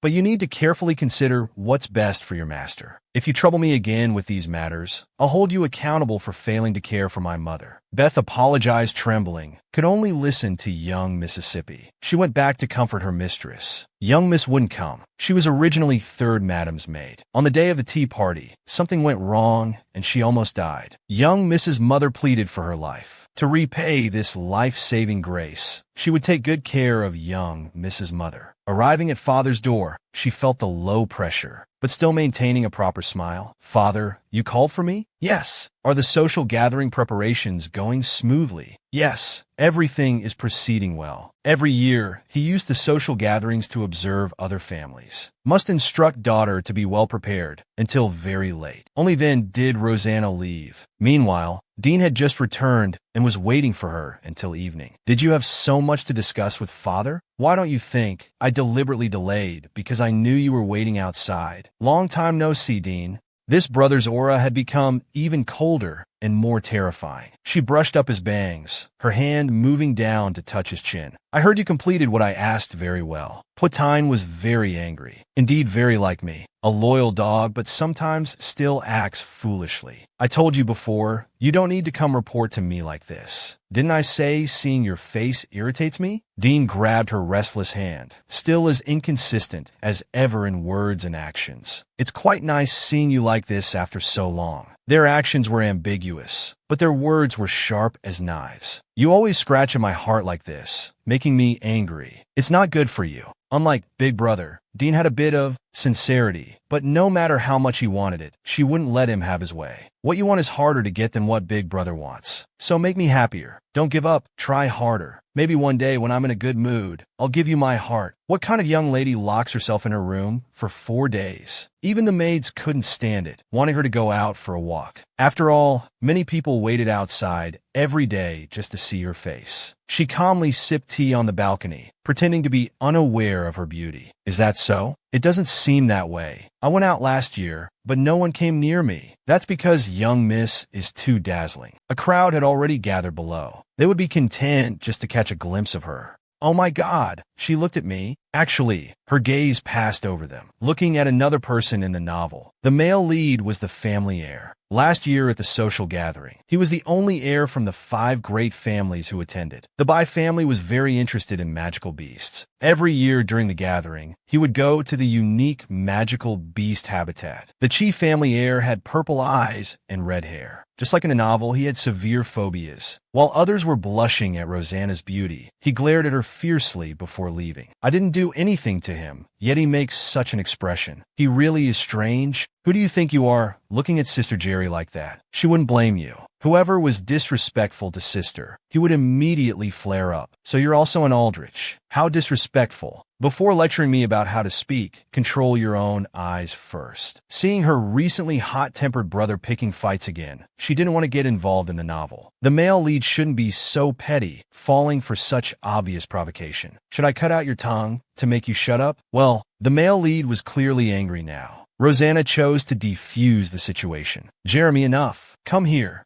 My brother was too worried about me. He apologizes for being disrespectful. Jeremy stuck out his tongue disdainfully, but chose to listen to his sister. Such a clingy brat as your brother? Must be tough, facing the relentless male lead, she retorted. He's only rude to those who are disrespectful to me. He's actually a very lovely child. She smiled at this unreasonable, childish male lead. Then I'll take my leave. Before leaving, she reminded him, don't make funny gestures behind my back. Since this is a banquet for unity and friendship, I hope we can get along pleasantly for the remaining time. Looking at the young lady still in her room, the maid reminded her, the heads of the yellow and blue families have arrived. I know, I need to see father. Get ready. She finally waited for the novel's female lead to appear. On the last day of the social gathering, it was said the blue family head brought his daughter. Lan Aldrich also called out his daughter, deliberately meeting the blue family head, greeting friendly. Long time no see. Still have that face that makes people want to punch it. You're no better. I really want you to look in a mirror. Speaking of which, you finally brought your daughter out. After keeping her hidden for so long, why bring her out now? He maliciously joked about the other's daughter, but his main purpose was to mock his son who still couldn't attend. After all, in his eyes, the other son was long gone without even bones remaining. The other son being tied up with affairs was just an excuse to cover up the grief. Haven't seen that handsome son of yours for 3 years. What matters could be so important that he hasn't shown his face for years. If the blue family head's eyes could kill, Lant would have been riddled with holes. In that case, we'll wait with great anticipation. It would be nice if we could see your precious son at this gathering. Lant passed by him with his daughter. In his eyes, Lant was already a madman who constantly coveted his handsome son. That thoroughly dead fellow. I wonder what methods he could possibly have to dare act like that. But isn't this interesting? Actually, I'm more eager to see father's expression when he learns Cassis is still alive. At the ball, many young gentlemen were captivated by the blue family princess's beauty. But Jeremy, seeing her resemblance to Cassis, only felt disgusted.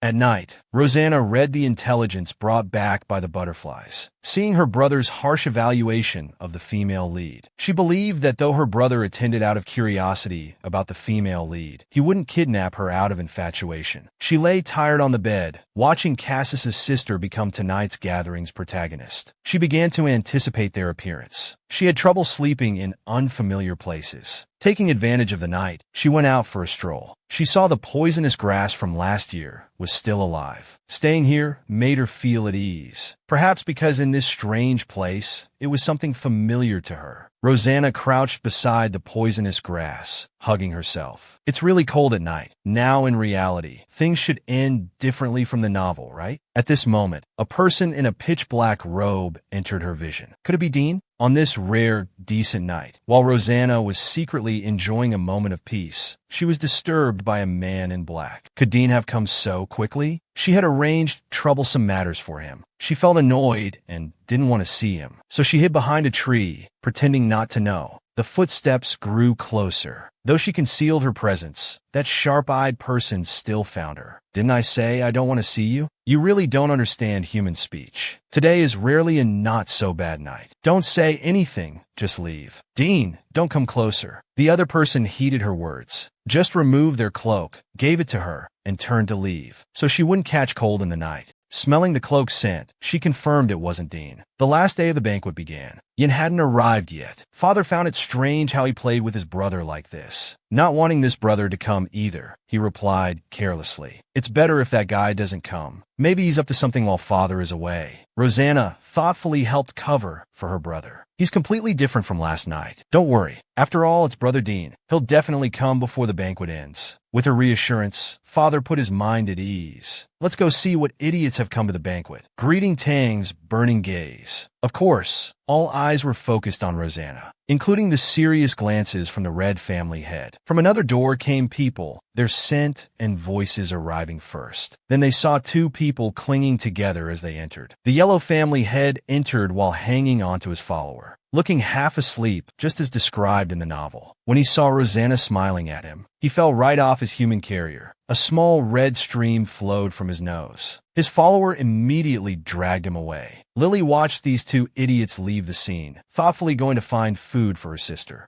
At this noisy banquet, she felt more anxious anticipating certain things to happen. The main door opened. 3 people from the Blue family walked in under everyone's gaze, including Cassis, who was rescued last night. When their eyes met, at that moment, he felt time begin to flow again after being stagnant. Since the night he left, his time seemed to have frozen. Father, seeing Cassis, crushed his wine glass in excitement. Everyone wondered how the quiet boy could appear, all trying to confirm if it was real. The Light family's young master ignored his brother's doubts. He knew Father would leave now. He surely had no mood to stay anymore. What's going on here? Rosanna brought out her prepared explanation. Father, please calm down. He did die by my hands back then. You saw it yourself. Then what's with that person? He angrily brushed off his daughter's hand, beginning to doubt her loyalty. Perhaps it's just a substitute. His eyes glanced toward the Yellow family behind, the main suspect being the father. That person is clearly Pedrian, no doubt. Even if they said he was his twin, people would believe it. Maybe the truth is simple.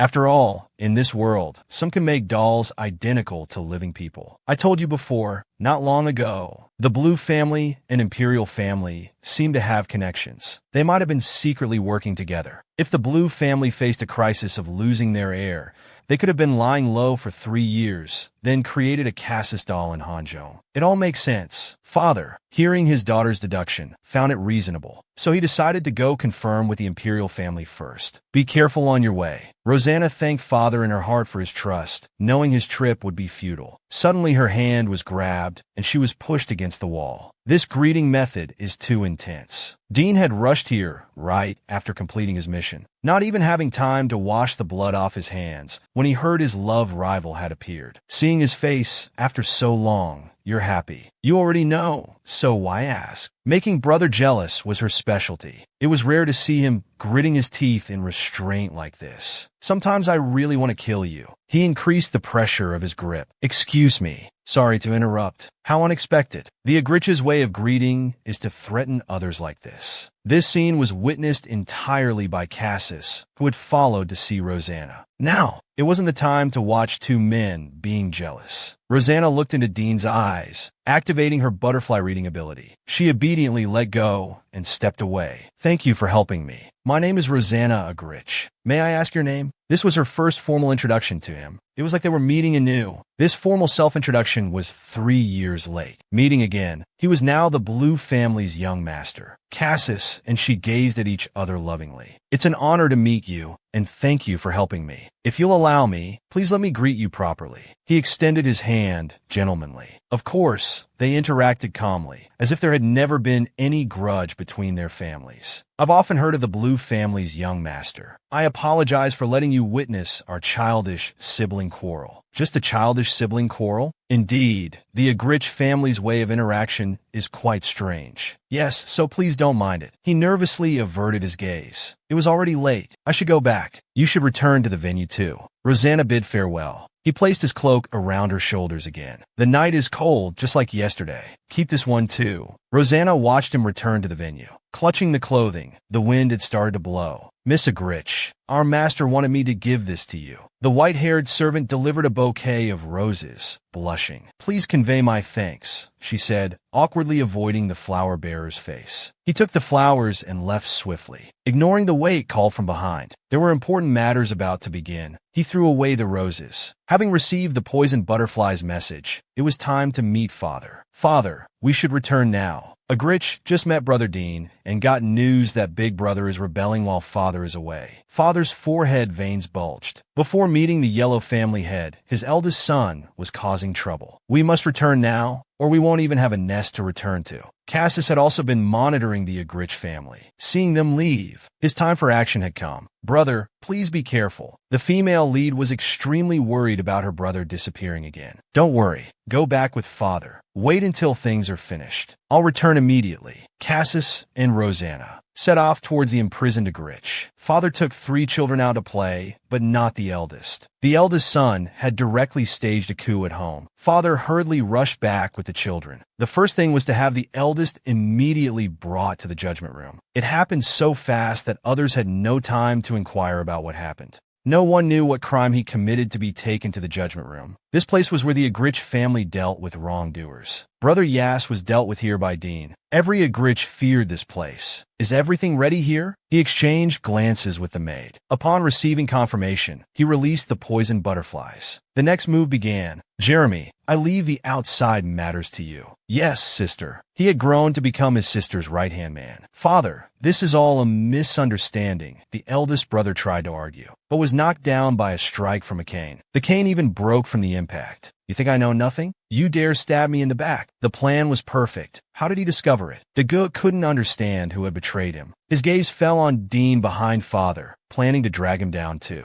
If not for him, the plan wouldn't have failed. He struggled to sit up. Father, this is all Dean's doing. I'm innocent. Stop spouting nonsense. Since you took Gigi Binley behind my back, I've had Dean watching you. Did you really think I knew nothing? So when I first made the plan, father was already suspicious. The eldest brother's mind went blank. Father grabbed his collar and gave him another blow. This was punishment for underestimating him. Bring me my sword. He cut the ropes binding his eldest son and forced him to the ground, demanding answers about the soldiers. But he truly doesn't know about the soldiers. I taught you not to easily tell others the truth, but I didn't tell you to use this against me. He raised his sword, ready to strike if the truth wasn't told. Father, don't waste time on him. Rosanna stopped her father, knowing they wouldn't get any answers. Have you found those soldiers? As expected of my daughter, very efficient. She ignored father's praise and walked towards his throne. What are you doing? His smile barely lasted a second before darkening. I wanted to sit here for a long time. Today, I finally get my wish. From this angle, father looks truly insignificant. Facing his daughter's contempt, he prepared to teach her a lesson with his sword. But butterflies swarmed around him, surrounding him completely. You never suspected me? All of this was my setup for you.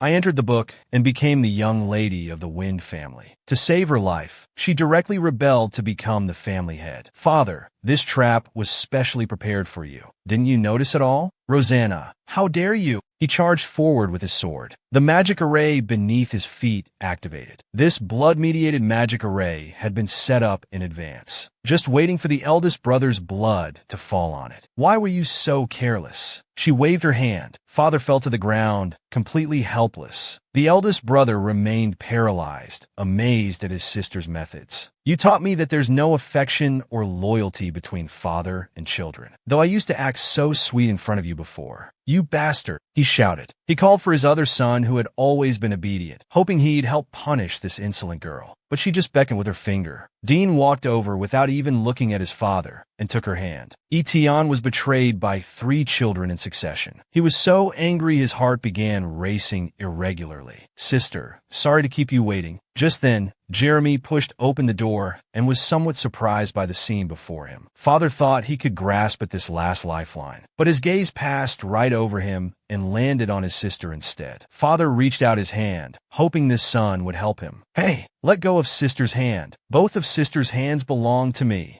He stepped right on father's hand as he ran over, just to swat Dean's hand away. Then he obediently lay across his sister's lap. What a pity. Not a single person in the Agrit family stands with you. But don't worry, I still have use for your life. Father glared viciously at the 3 children before him, nearly grinding his teeth to dust in rage. Cassis and his group had also arrived at the outskirts of Agrit territory. They had been monitoring the disturbance inside. He knew Rosanna had already begun her move. Let's wait a bit longer. This cursed bond will be severed soon. Because of their father's cruelty, his children chose to betray him one after another. When his mother heard from the maid about young Master Dean's rebellion, she didn't believe it. She believed the mastermind must be her daughter. Though Rose's heart was pounding with fear, she immediately put on her shoes to check on her daughter. Madam, it's too dangerous outside. Please wait until things settle down. Seeing the madam wouldn't listen, she could only grab a broom and let her hide behind herself. Outside was already in chaos. Sister leisurely moved to the window, watching these insects running back and forth, not afraid of the flames of war reaching herself. Actually, he too was complicit in betraying father. He had always found Rosanna interesting. When he was young, he said that one day he would see interesting things in this place. In exchange, he helped her draw the tree formation. This was the promise made with the girl who, at just 12 years old, had taken his dinner seat. Designing spell formations was like assembling clock parts. Every gear had to fit perfectly. These fragile parts, when layered together, became incredibly solid. Who could have imagined this was all planned by her? Even I was just a chess piece. I hope Father won't blame me. Just as you taught us from childhood, everyone survives by their own abilities. The useless ones will be disposed of. It seems Agrit will host a grand party tonight. Rosanna was still with Father in the punishment room. Father, see? I was right. This is how you should be. Oh, can't you speak? You know what I think every time I see your disgusting face. Do you know? I think about what curse would make you feel worse than death. Fortunately, you're an Agrit. Even if my poison butterflies bite you a few times, you won't die easily. I hope you can hold on a bit longer. This way I can properly repay your kindness in raising me. Outside, Jeremy was also busy taking his revenge. The siblings looked at the bodies lying on the ground, hardly believing he had done it. I've always wanted to try what it feels like to kill without restraint. But these people aren't innocent. When he was young, they had brutally taken care of him plenty of times. Now he somewhat regrets giving them such quick deaths. Are you insane? Attacking an instructor is punishable by death. He looked indifferent. That person is already locked in the punishment room. I'm not afraid of him anymore. By the way, we can also go to the punishment room now. I plan to visit later, to see how badly Father has been tortured. I hope there's still somewhere left for me to hurt him. Don't you think we lived miserably before? Being bullied by instructors and executioners every day, life and death in their hands. Now that we have a chance for revenge, we can't miss it. Does anyone want to join me in dealing with the remaining instructors and executioners? After wasting so many words with them, Jeremy finally revealed his true purpose. The others became excited, feeling their chance for liberation had come. The Agrit family was in rebellion, chaos reigning inside and out. The concubines were also panicking. What should we do? Maybe we should submit to Dean? But given his personality, we might end up like Lan Agrit. We might as well hide with the children. Some regretted not having maintained good relations with Dean's mother. Daughter, where are you going? You need to stay and protect us. Who can protect anyone now? Everyone fend for themselves. You should also notify the other aunts. Everyone survive as best they can. Jeremy had already called for everyone to gather. He had to hurry over. Even someone as slow as him could guess that this rebellion wasn't Dean's doing. Jeremy wouldn't listen to Dean. The one who had taken over Agrit must be Sister Rosanna. Outside, the siblings had gone into a killing frenzy. They were even comparing kill counts. Jeremy definitely had the highest count. You're late. I've finished them all. I'm just here to relay a message from Rosanna. She wants you to put this in Aunt Maria's room. And after you're done, gather all the servants. He picked up the sachet. He sleeps like a pig. We don't need things like this anymore. Rosanna sat in the family head's office, tasting Father's favorite wine. I didn't allow you to enter. Dean wasn't going to obediently listen anymore. Never mind. Do as you please. I'm in a good mood today. He gently swirled the wine glass. Have a drink too? No need, he replied coldly, his eyes glancing at her clothes. Are you looking at this? I'm surprised you recognized it. Cassis gave this to me. I like it very much, so I'm wearing it. Does this make you unhappy? She deliberately wrapped the clothes tighter to provoke him. His expression indeed turned gloomy. Rosanna cupped his face. Every time I see you make this expression, I find it fascinating. You always seem angry when you see me. Dean refused to back down. I don't regret killing Arthur. Even if I could go back in time, I wouldn't hesitate. I would even snap his neck right in front of you. If Arthur had really died in front of you back then, who knows what you would have become? He gripped her wrist tightly. Rosanna's good mood was successfully ruined by him. The siblings were the people who understood each other best in the world, yet they treated each other like enemies. If Arthur had really died in front of you back then, what would you have become? I've always been curious. Sometimes I regret not waiting longer, but there's no medicine for regret. He released his sister's hand and clenched his fist. The next target was to kill his mother and see his crying face once more. Rosanna had long known his intentions. That's why she always kept Dean's mother with her own mother. Dean stared intently at his sister. You say you know what I want. How ridiculous. Even I don't know what I want, yet you claim to know. I always felt everything I did was to survive. But now, survival doesn't seem to be my ultimate goal. He stood up from the ground, turning his back to Dean, avoiding his burning gaze. Do you know what I want? I do, he answered truthfully. If I can give you what you want, will you give me what I seek? Enough. We should go handle the aftermath. He avoided the topic. Coming out, they encountered an unsociable servant. Where are you going? The servants' gathering isn't this way. Miss, my stomach hurts. I wanted to rest a bit. He nervously stumbled over his words, hastily hiding a letter behind his back. But everything had already been seen through.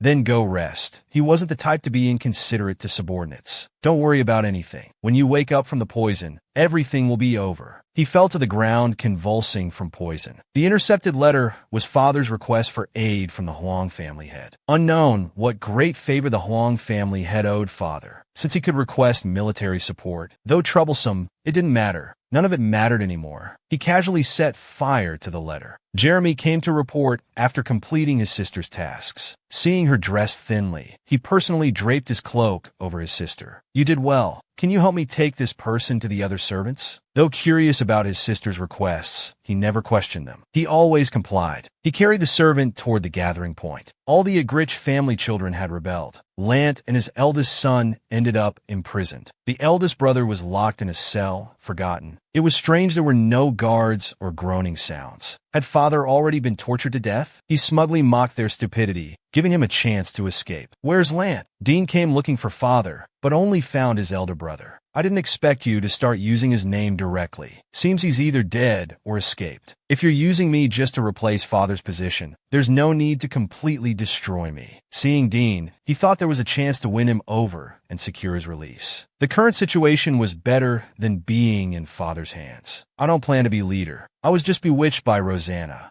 I think you'd make a better leader. In his eyes, Dean was just pretending to be noble but actually like himself, coveting the clan leader position. If you release me, I will personally bring you father's head. If you don't want to see me, I can leave. The Agrit will live quietly, never interfering with you. Interfere? You seem mistaken. Do you think you qualify to be even a stumbling block to me? In Dean's eyes, he had no value at all. Though cursing him as a bastard in his heart, the eldest brother still begged, "But you don't need to completely destroy me. Since I'm no threat to you, there's no need to keep me locked up here." Seeing his enemies staring at him, he grew more panicked. Why does this need such long consideration? Isn't it simpler to just do as I say? I'm considering whether to open this door and kill you. Come to think of it, you've always annoyed me. He tore open the specially made iron door with bare hands. Killing him would be as simple as stepping on an ant. I really want to gouge out those eyes of yours. The reason for his disgust was probably those eyes that stared at Rosanna with ill intent. I'm your closest kin. You can't kill me. He truly panicked, breaking into a cold sweat. But the outside alarm saved him from his fate. While the internal rebellion in Agrit hadn't ceased, outside invaders had arrived. The combat troops had been diverted by the first rebelling eldest young master. Cassis launched a surprise attack. He specifically instructed his subordinates this wasn't a massacre. The main objective was to capture Lan Agrit. Those without weapons and those fleeing would be spared. Agrit was in chaos. The Great Hall was on fire. Father went down to explore Pedrian. The door to the monster breeding grounds was also opened. All these disturbances were as Rosanna wished. Cassis rescued an Agrit family guard from a witch. Hey, where's Lan Agrit? Rosanna had planned a rebellion to overthrow her father's position. She specifically had her brother notify servants to gather in the hall and not meddle. The servants noisily questioned the reason. Shut up. The elder sister didn't bother explaining.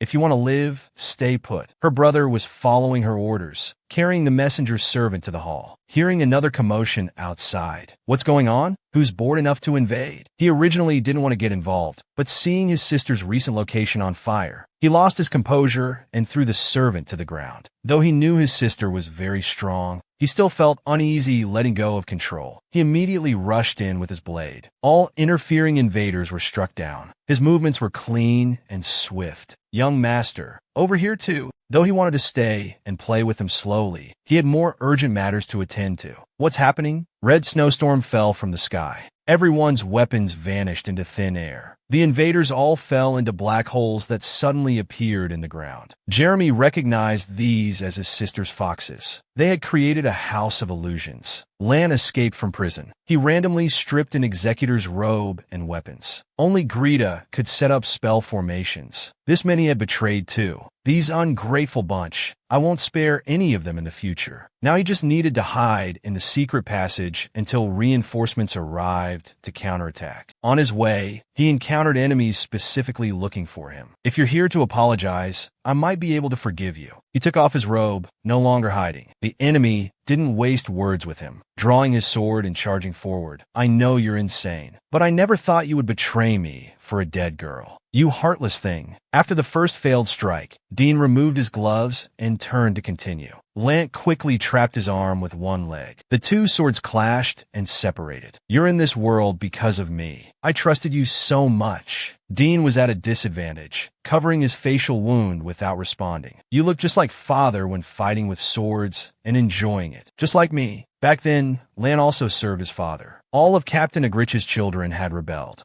The eldest brother was dealt with first for setting his sights on Rosanna. Before successfully escaping, he was already planning his revenge, but was pierced by a sword from his pursuers. The eldest brother turned around, recognizing his backstabber. He had seen him before at gatherings. It was Cassis from the Siege's family. Previously, he seemed frail, could be knocked down with one punch. But now, even wanting to tear him to pieces, he was powerless. So it's not Agrit. He had already stabbed someone, and others were arriving. Following his trail should lead to him. They say Siege's Pedrian's people act honorably. Since they realize their mistake, they probably won't finish him off. But he mentioned your enemy, suggesting Rosanna must be here too. You just said you want to kill Rosanna. Yes, he nodded like a small reporter. Having a common enemy, his chances of survival increased. In that case, I better strike first. Blood splattered. The simple-minded eldest brother would never need to think again. Meanwhile, Rosanna's maid was escorting their master's mother to safety. Originally, he worried about his daughter having no protection, but hearing she had left early, he accompanied them. Though still worried about her safety, the wall suddenly exploded. The maid protected the lady behind her. Dean's figure appeared before everyone. As expected, he wanted to do something to hurt his sister during the chaos. Dean went to hunt down his father. He encountered Rosanna's mother on the way. The two were evenly matched. After fighting, both lay motionless on the ground. Shara, come help me up. Don't just stand there. Rosanna's mother had always been gentle and obedient. Though Lant was in bad shape, he thought he still had a chance to survive. He could make the mother atone for her daughter's sins. The maid urged the lady to leave quickly. Why should I?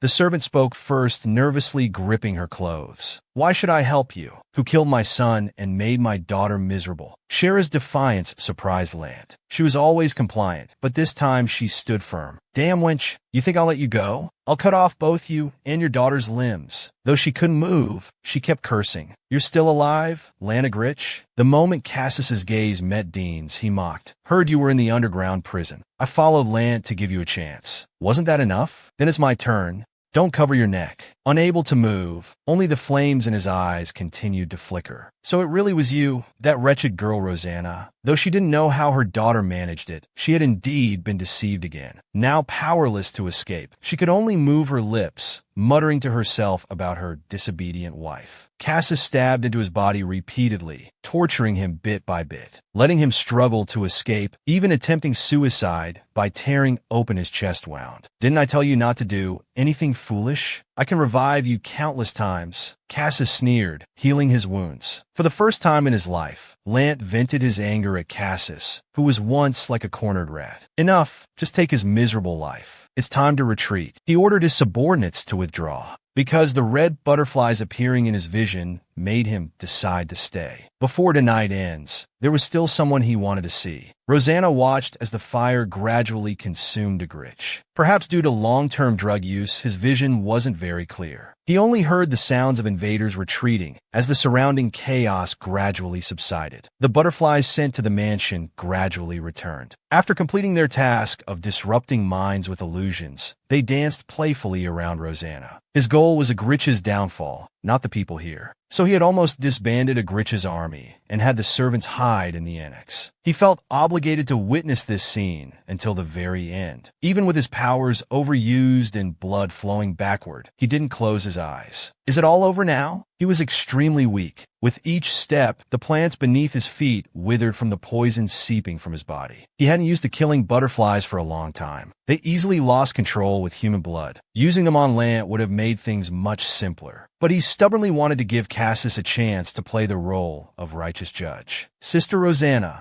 Jeremy successfully followed the butterflies and was the first to find her. Sister, are you hurt? Why are you looking at me like that? Jeremy was very uneasy, his lips trembling slightly. Sister's gaze was as if this was the last time. He always knew Sister wanted to watch Agrit's downfall, and he didn't mind, willing to follow her footsteps. But seeing her gaze today, Jeremy suddenly realized Sister never intended to take him along. Rosanna looked at her hurt brother and smiled slightly. I shouldn't have been so kind to you then. Shouldn't have kept you by my side. I won't take anything from Agrit, so this is goodbye. Let this be the end. Her brother stood there stunned, listening to her words, his body seemingly losing all strength. Sister, I know you've never truly smiled. If I make Agrit a place where you can smile, will you come back? Rosanna turned back to look at him one last time, her expression unclear, remembering a warm, gentle smile, but unable to make any promises. Even in warm spring, this place made him feel cold. He could finally leave. He was free now. In the blizzard and cold wind, his figure swayed and finally collapsed. Before his vision faded, he saw a flash of gold. Rosanna had no hope left for her life. She had accepted that her life was about to end. But when she opened her eyes, she found herself in a carriage heading to Pedrian. He had deliberately opened Agrit's gates after the reconciliation meeting, because as long as Cassis attended the reconciliation meeting, that would be when he struck against Agrit. He just didn't expect to be taken away. He got down from the carriage. All eyes around turned to him. Why bring me here? Am I your prisoner or trophy? Cassis reached out to touch his forehead. You're feverish again. He ordered his followers to stop and rest. Wrapping his cloak around him, he carried him back to the carriage. Wouldn't it be better to tie me up? I didn't know you had such interests, but I'm sorry, I'm not that kind of person. What if I run away? I'll bring you back again. Is it because you have too many worries that you keep getting fevers? He covered his eyes with his hand. Rest well now. There's nothing you need to worry about anymore. Rosanna's mind was hazy, and she couldn't remember many things from that day. Although in enemy territory with many questions to ask, compared to being in Agrit, she could now peacefully close her eyes. Are you awake? Someone knocked on the carriage door to deliver food. He got up to open it. An attendant asked if food was needed. Cassis and Winston had temporarily left, instructing them to provide whatever the lady needed when she woke up. Let me prepare some food for you.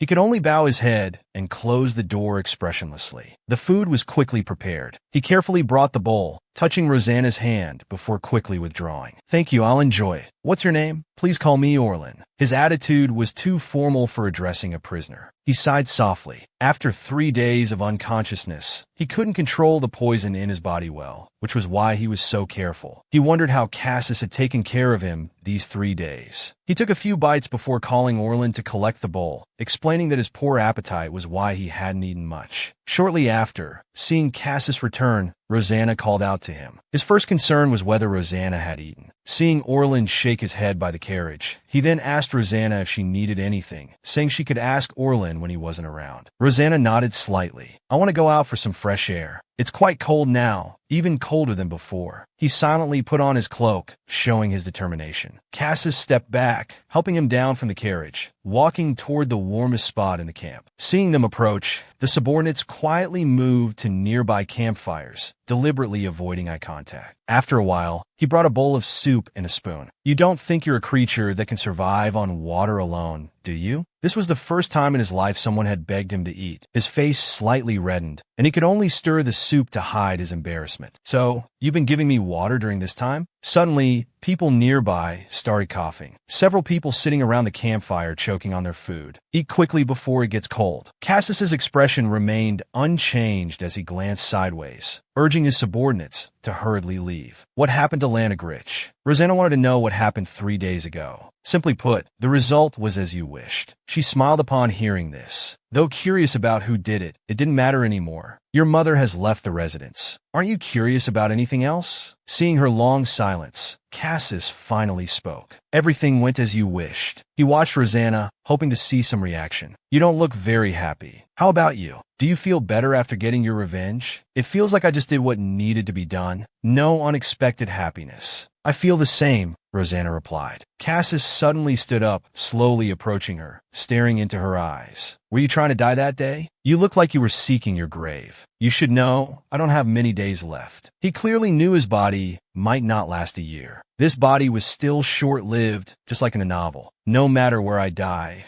the poison and butterflies will consume every last drop of blood without restraint. Cassis's cold gaze fixed on his face. So you have no ambitions or attachments, just waiting for death to come? Since it's a life you want to give up, give your remaining time to me. Rosanna looked confused, unable to understand his meaning. Cassis took her hand and kissed it. If you don't care where your destination is anymore, then stay by my side. Until death. If you think you don't need your future life, let me gratefully take it all. The White family head, Orca, obsessed with magical beasts, have been staking out their habitat since the reconciliation meeting. He planned to capture and tame a Zealot king from the Zealot beast group. Suddenly, a crimson hue covered the white lake's surface before his eyes. Treasure. He gaped confused. After a while, the massive butterfly swarm vanished, leaving only the snow-white ground. He hung his head in disappointment. How could there be butterflies in winter? What butterflies could consume a group of magical beasts? He suddenly thought of the poisoned butterflies and decided to follow their disappearing direction toward Pedrian. As Orlan was about to enter his colleague's tent, he heard them discussing what relationship existed between the young master and that woman. Last night's words seemed like a proposal. Somehow, the atmosphere felt subtle. How could anyone call her a prisoner? Our young master isn't that kind of person.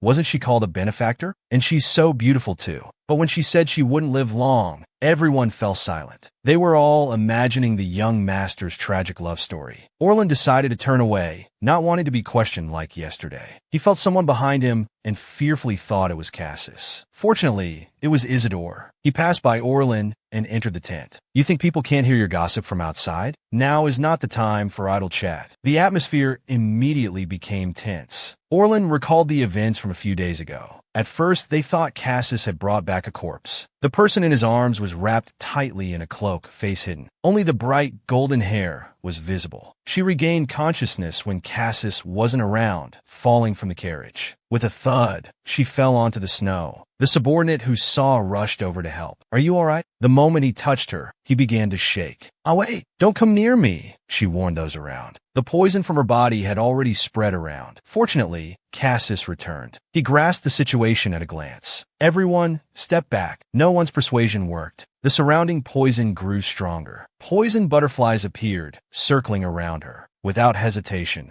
he embraced the woman in the snow and immediately kissed her lips, sharing his vital energy. Everyone around held their breath. He couldn't use the same method as when saving land. Though simple and quick, that was a violent method that disregarded the other's soul. Rosanna's body couldn't handle it. He had to take it slowly. Don't approach her without my orders, Cassis commanded, carrying her back to the carriage. He began providing personal care. Orlan brought the prepared medicine and water, joining everyone in holding their breath as they watched the young master take a young lady into the carriage. That night, others asked Isidore about the identity of the woman their lord brought back. He thought it would be better to let them understand. If he had to say something, that woman is our young master's benefactor, so treat her well. Nothing must go wrong. The brief statement amazed everyone, and they didn't ask further questions. After repeated fevers, Rosanna's condition improved slightly. She was considering whether her remaining useless time could be given to Cassis. The butterflies she released returned. They were energetic after eating at the mushroom habitat. Suddenly, the carriage stopped. Cassis entered and closed the door. Do you enjoy torturing yourself? You won't listen when told to rest properly. Rosanna knew he had noticed the poison butterflies. Look how pale you've become again, Cassis frowned. He reached out his arm to help her recover. Suddenly, she grabbed Cassis's collar and bit his lips. Though she knew kissing him, but you really aren't affected by the poison in my body. When Rosanna woke again, she was lying in a soft bed. A neat and elegant room came into view. The flowers outside had bloomed. It was much warmer here than in Agrit. Her gaze turned to the courtyard, where Knight and Bear seemed to be discussing something. Soon Sylvia left. Noticing Cassis's gaze, she drew the curtains. She opened the door, and just as she reached the corridor, a young girl approached. She carried fresh flowers, smiling brightly and warmly. Ah, you're awake. Meanwhile, Cassis was called by his father for a lecture. What were you thinking? Bringing Lan Agrit's daughter here? Moreover, someone who's about to die. Do you plan to repeat the same mistake? If that's what I want, would you judge me for it?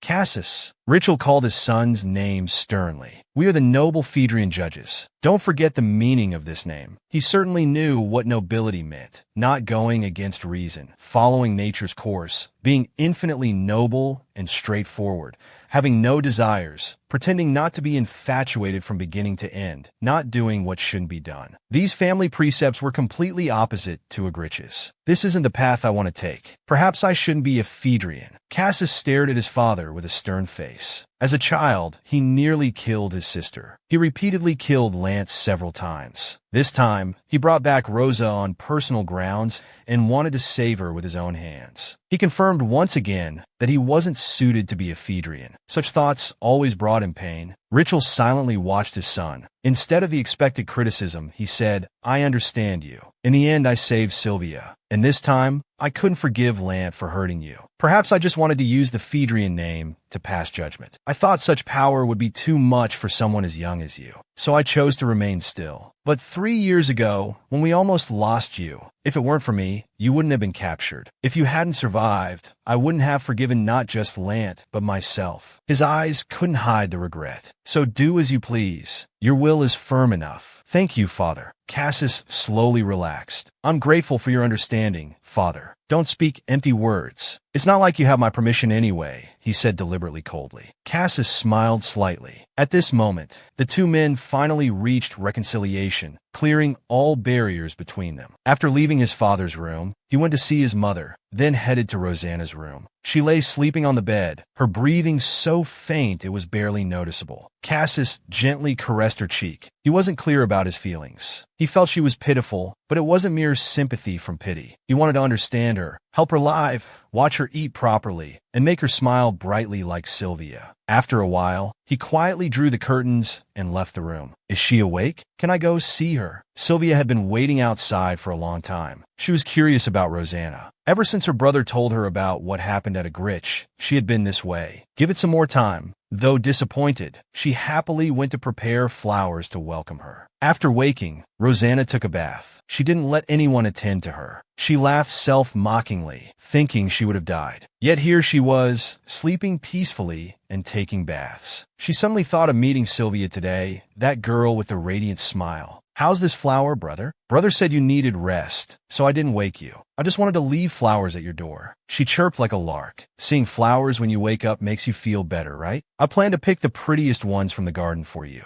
But thinking of you receiving them, even the flower's beauty pales in comparison." Her eyes were kind, as if chatting with an old friend. Rosanna listened quietly. Later, as the lively voice faded, she suddenly apologized. "I should have introduced myself first. Do you know who I am?" "Sylvia. We met at the reconciliation meeting." Her smile grew even brighter at this. Rosanna stared at the ceiling, immersed in subtle emotions. So this was how bright and lively the novel's female lead was. She had acted mature at the reconciliation meeting. She was the same age as Jeremy. When Rosanna finished bathing, the sun had already set. She fell asleep sitting on the sofa. When she opened her eyes again, someone was about to carry her to bed. "Did you do something to me? This drowsiness isn't normal. You didn't do something to prevent me from escaping, did you?" Cassis remained calm. "Don't think unnecessary thoughts. This just means your body needs rest." Rosanna moved her gaze from his face. "Put me down. I've slept enough today." Cassis had no choice but to return her to the sofa. "Where's your sister?" "She said she'd meet after I finished bathing. I just sent her back." Cassis began giving instructions. The family brought dinner, and he watched her eat. "Your sister seems very welcoming to me," she said, trying to eat less by talking. Looking at Sylvia's flowers on the table, he wondered what methods he had used to make his sister so enthusiastic about her. Other Phaedrians must know she's awake. She wondered how they would treat this family destroyer, this heartless person. Richel was more likely to reject her. After all, her actions went against Phaedrian beliefs. So Sylvia's reaction to her was even more surprising. "I feel it's very quiet here. Almost no one around, right?" This is the guest pavilion. Usually, there aren't many people here. Rosanna could guess why she was placed here. It was both because of his uncontrolled poison and because she was in Agrit. "Your hand is slowing down. Eat a bit more." Cassis's attention was focused on monitoring her eating. She ate a bit more in silence. Even though she wondered why she was doing this, she couldn't be bothered to argue. "I don't want to eat anymore. I want to be alone." Rosanna started dismissing him. Cassis looked at her bowl, thinking she had eaten enough. "If you need anything, just tell the servants. If you need me, I'm right across from your room." "What do you mean you're across from my room?" she asked suspiciously.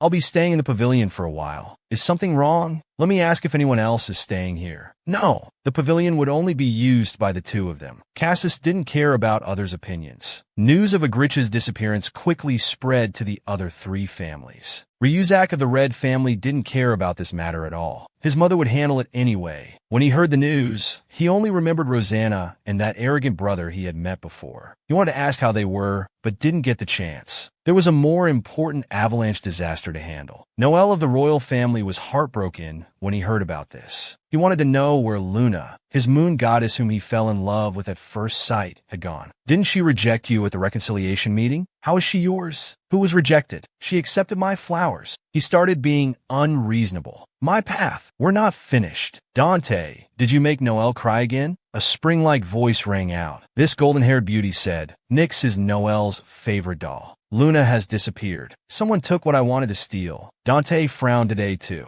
Looking at the seemingly close pair, she felt some disgust. "Nyx, is it that woman Noel fell in love with at first sight? I'm curious. Want me to find her for you? Really? Can you find her?" "Of course. I am your most perfect doll after all." A twisted cold light flashed in her eyes. Orca of the White family was still aimlessly searching for the red butterfly. Although he had seen someone who looked like a Phaedrian in the direction where the butterfly disappeared, he avoided them to prevent trouble. Orca's cousin Pandora descended from the sky. She had light blue hair and dark circles under her eyes, and was also a magician. Her magical creature was the black-winged Terobai. Seeing Orca heading towards Phaedrian's direction, she couldn't leave him alone. "Why are you here at this time?" "What do you mean? What's wrong with this time?" He looked confused. "Your information is really slow." She recounted to Orca what happened between Agrit and Phaedrian, but he didn't care. After all, with a family like Agrit, he wanted to cut them down every time he saw them. Seeing him lose interest in the conversation, Pandora reluctantly revealed a rumor. Cassis had taken a beautiful young woman from Agrit. Compared to Lance Matter, this news excited him more. "So among the group I saw the other day, were Cassis and that young woman there?" At this moment, a group of red butterflies appeared before his eyes, and everything else evaporated from his mind. "You should head back now." Pandora mounted her magical creature, preparing to fly. Orca also grabbed onto the creature's leg and set off. "Quick, chase that poison butterfly." "What poison butterfly?" Pandora knew nothing of his thoughts as they departed in confusion. After destroying Agrit, Rosanna was brought to Phaedrian by Cassis. After hearing about Rosanna from her brother, his sister had been treating her as an imaginary friend. She was very happy from their first meeting. Seeing her condition improve, she immediately took her hand to show her own garden. Rosanna didn't dislike this cheerful protagonist either. She followed along, listening to her introduce the garden's flowers. Cassis silently followed behind the two, constantly controlling the poison in Rosanna's body, allowing him to touch these flowers without causing them to wither. The Agrit courtyard also had flowers blooming all 4 seasons. Were the flowers there just as fragrant? Facing his curiosity, Rosanna calmly said they indeed smelled nice. "Right outside my window. Those without immunity would die within 5 minutes of close contact." Sylvia's eyes widened in disbelief. But when their eyes met, she smiled slightly, and Sylvia smiled along. "Oh, so it was just a joke?" But Cassis knew it wasn't a joke. After they chatted for a while, Rosanna's eyes began gazing into the distance. She wondered if it wouldn't be bad if days could remain this peaceful. At these moments, Cassis always wanted her gaze to focus on him. "Let's stop walking and return to your room." Their eyes met. Seeing her rimmed in golden sunlight, Cassis wanted to lock her away somewhere for the first time. The sunset outside the window passed. When Cassis returned to his room, he heard her warm greeting. "Come in." He welcomed Rosanna's visit to his room, but seeing the wine on the table made him unhappy. Although wine wasn't forbidden, Cassis hoped to keep anything that might burden her body at a distance. "Do you think I have things I want but can't achieve?" She smiled with narrowed eyes, as if reading Cassis's thoughts. She poured another glass and pushed it towards him. "Here's one for you. This is the entrance fee." Cassis showed a small smile. "The view here is nice." Rosanna looked out the window. "If you like it, I can change your room." Cassis followed her gaze. "It's fine. I'll just come here when I want to see it." They both silently watched the scenery. "You're barefoot again." Cassis noticed she wasn't wearing shoes. "If you're uncomfortable, I can get you another pair."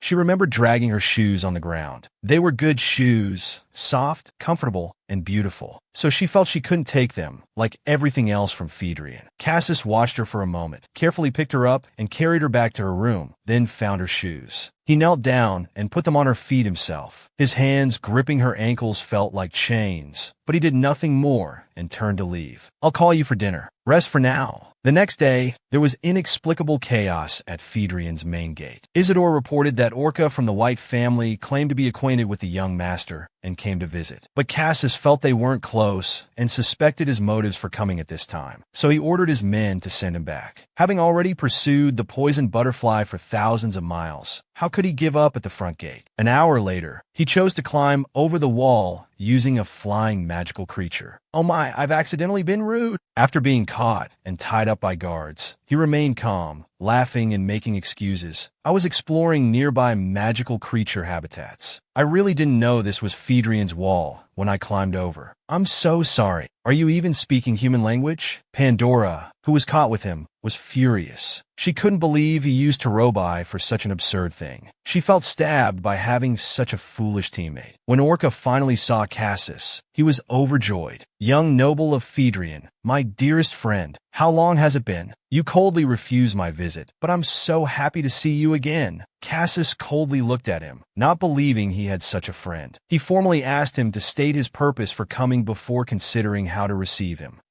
Nothing special. I was just in the area and wanted to say hello." Looking at his smiling face, Cassis's expression grew colder. "That's really all. So there's nothing to say. But since I've become an intruder, I should be detained for investigation, right?" Cassis didn't understand why he wanted to stay so badly, but had to temporarily detain them while waiting for the White family's response. He didn't forget to confiscate their magical creature mediating items. Orca casually handed over his accessories and asked if the food here was good. In the wild, eating dried meat and grass every day gets boring. Pandora was more miserable. She coldly watched Orca greedily stuffing food in his mouth. "What are you up to? Don't you consider the family's position? You'll anger the White family head to death. Are you using me?" She suddenly realized Orca could blame the wall-climbing incident on her after using her magical creature. Orca shamelessly replied, Yes, I'm using you." Sister agreed too. "What's strange about that? I didn't bring flying creatures. Without Sister, I might have given up even after finding the poisoned butterfly.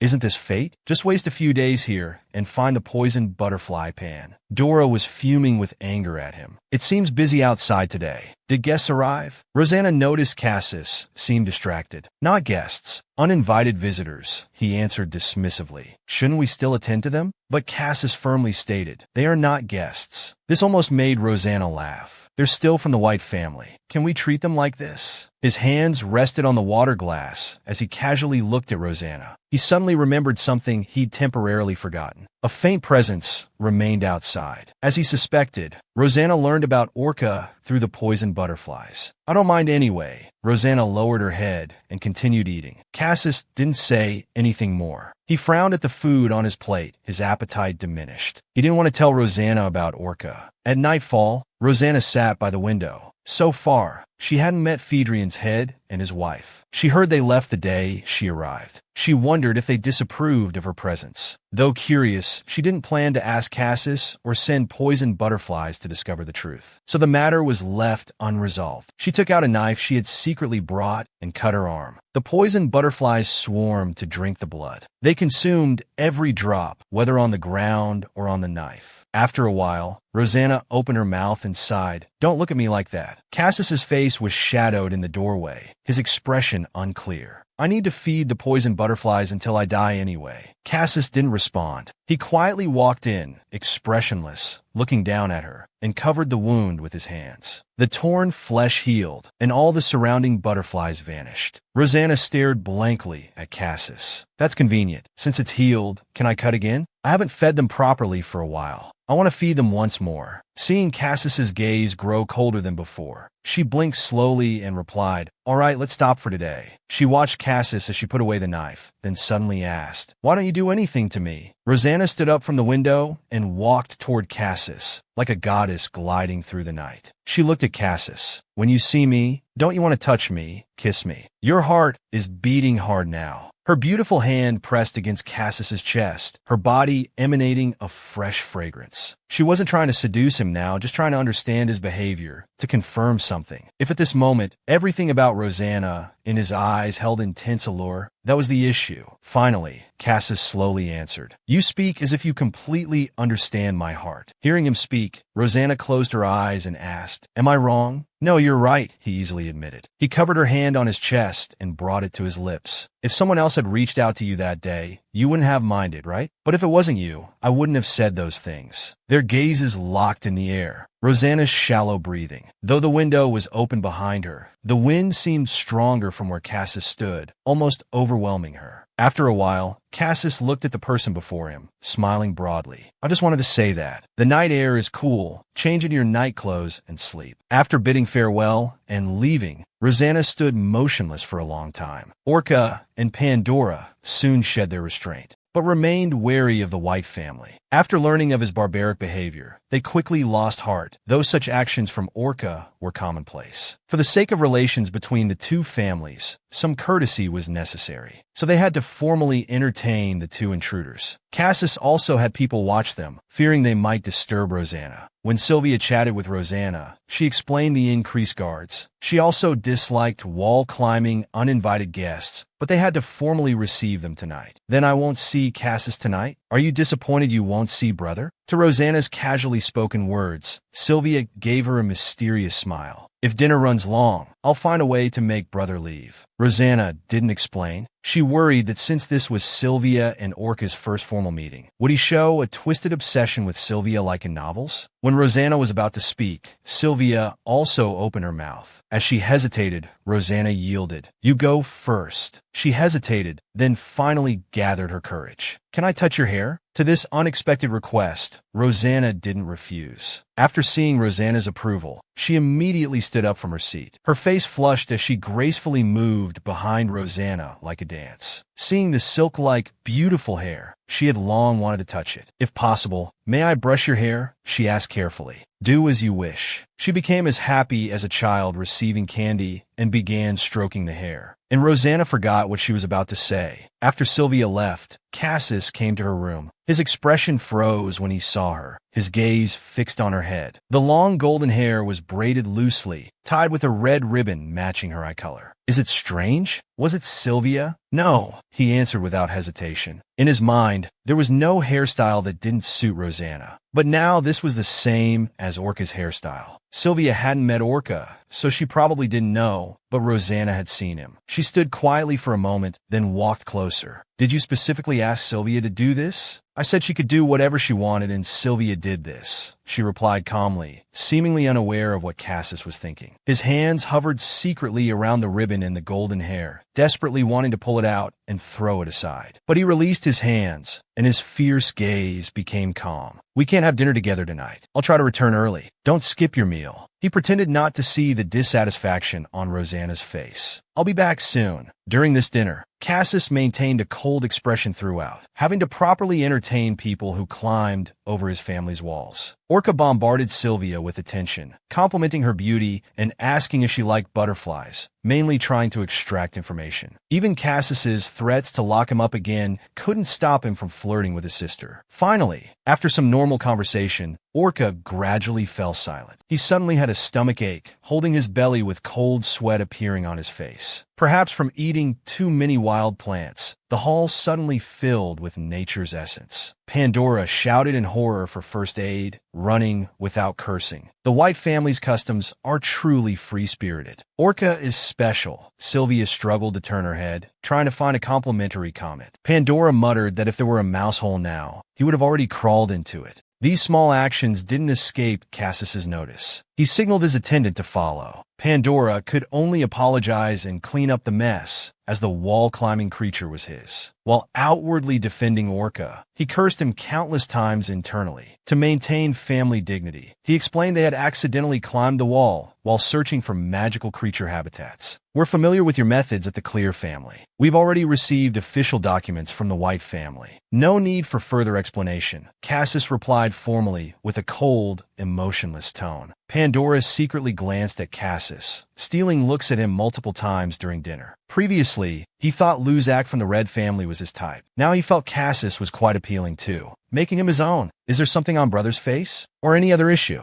Why do you keep looking at him? Faced with Sylvia's sudden interruption, he quickly explained, "No, I wasn't thinking of anything else." "Is that so?" She showed a relieved expression. It was the same during dinner. The White family likes to immerse themselves in their own world. The one who just left was like that too. While chatting, it's as if they're in another world. You're also absorbed in your own thoughts. Are all Hubrian family members like this? It feels quite fascinating and interesting. Were those two really insulting remarks? To be compared to Orca, Pandora felt somewhat humiliated and ashamed. But seeing her innocent face beaming with a bright smile, she seemed to have no ill intent. "Sylvia," Cassis called sternly in a low voice. "Do you think so too, brother?" She smiled happily, seemingly unaware of why her brother called her. This left Pandora even more speechless. But Cassis didn't contradict her. "Though what you say isn't wrong, it's better not to continue. Such comments might sound disrespectful." "Oh really? I always thought they were very cute. If my words made you uncomfortable, I'll apologize." "No matter," Pandora reluctantly replied. Since an apology was offered, pursuing it further would be petty. He suppressed his bitterness, silently cursing Orca for not returning. When Orca came out, his gaze turned sharp. Through their earlier conversation, he confirmed Sylvia wasn't the poison butterfly's master. Following the magical creature's essence, he jogged to avoid those tracking him behind, heading towards his target. Rosanna observed everything happening at the banquet through her butterflies. She felt relieved when Orca showed no interest in the female lead. However, the way Pandora looked at Cassis made her somewhat uncomfortable. Rosanna wondered if she shouldn't have returned home with Cassis. Her heart was in turmoil. During their time together, her shadow began affecting Rosanna's mood. She leaned against the railing. A gust of wind swept by, carrying away the pink ribbon Sylvia had used to tie her hair. Thinking of how happily she had tied her hair, she felt she couldn't lose that ribbon. Where did that ribbon come from? A person emerged from the bushes, catching the red ribbon. He looked up, frozen at the sight of the beauty above. His eyes widened involuntarily, as if he'd forgotten to breathe. "Is it a magical creature?" "The newest evolved humanoid magical creature," he said bewilderedly. "I've never heard of this, Orca." "Hyperion," Cassis called coldly. "You're wandering around my home without permission. It seems you didn't understand my warning." He had immediately followed when he heard Orca came this way. After glancing at Rosanna, Cassis fixed his gaze on the trespasser again. "What? Am I really the only one who can see it? Is that a spirit?" He thought Cassis couldn't see the woman upstairs. He believed such beauty would captivate anyone who saw it. He stared at Cassis in a daze, remaining unresponsive even as guards led him away. "Why are you outside?" Cassis's voice softened when addressing Rosanna. Even his attendants quietly withdrew. She looked into Cassis's eyes, seeming to understand his unhappiness and wanting to comfort him. "I was waiting for you.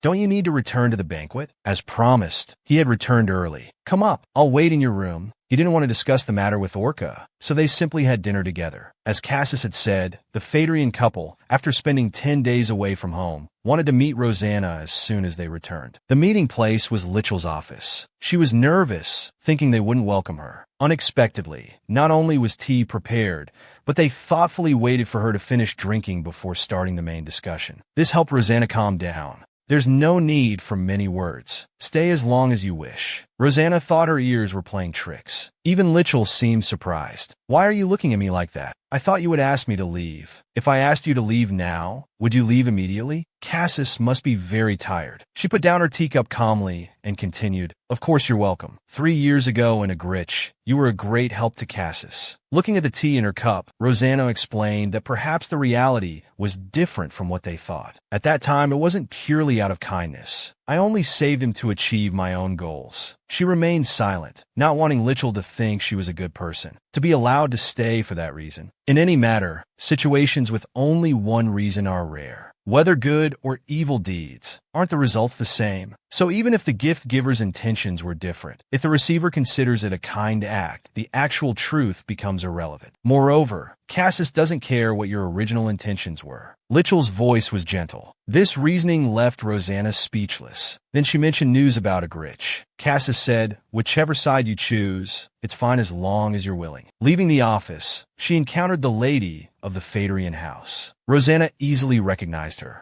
Upon seeing Rosanna, her eyes widened for a moment, but she quickly composed herself. "It seems you finished talking. Yes, I just came out. I'm sorry I couldn't visit you earlier. Call me Joni. Don't worry about it." The delay in greetings was due to caring for Rosanna, and we were away too. After briefly observing the girl, she smiled slightly. "Though I'd like to chat more, I see Cassis waiting for you. To welcome you properly, I'd like to invite you for tea soon. I'll send someone to arrange it." Rosanna looked at the lady with mixed feelings, responding softly, "Thank you for your hospitality." She walked alongside Cassis as they left. They encountered the Hyperion siblings. Upon seeing Rosanna, Orcus started rambling again. "I've been suspicious. Looking now, is it really human? Sister, can you see it? Is it a spirit?" Pandora's surprise matched Orcus' mouth agape.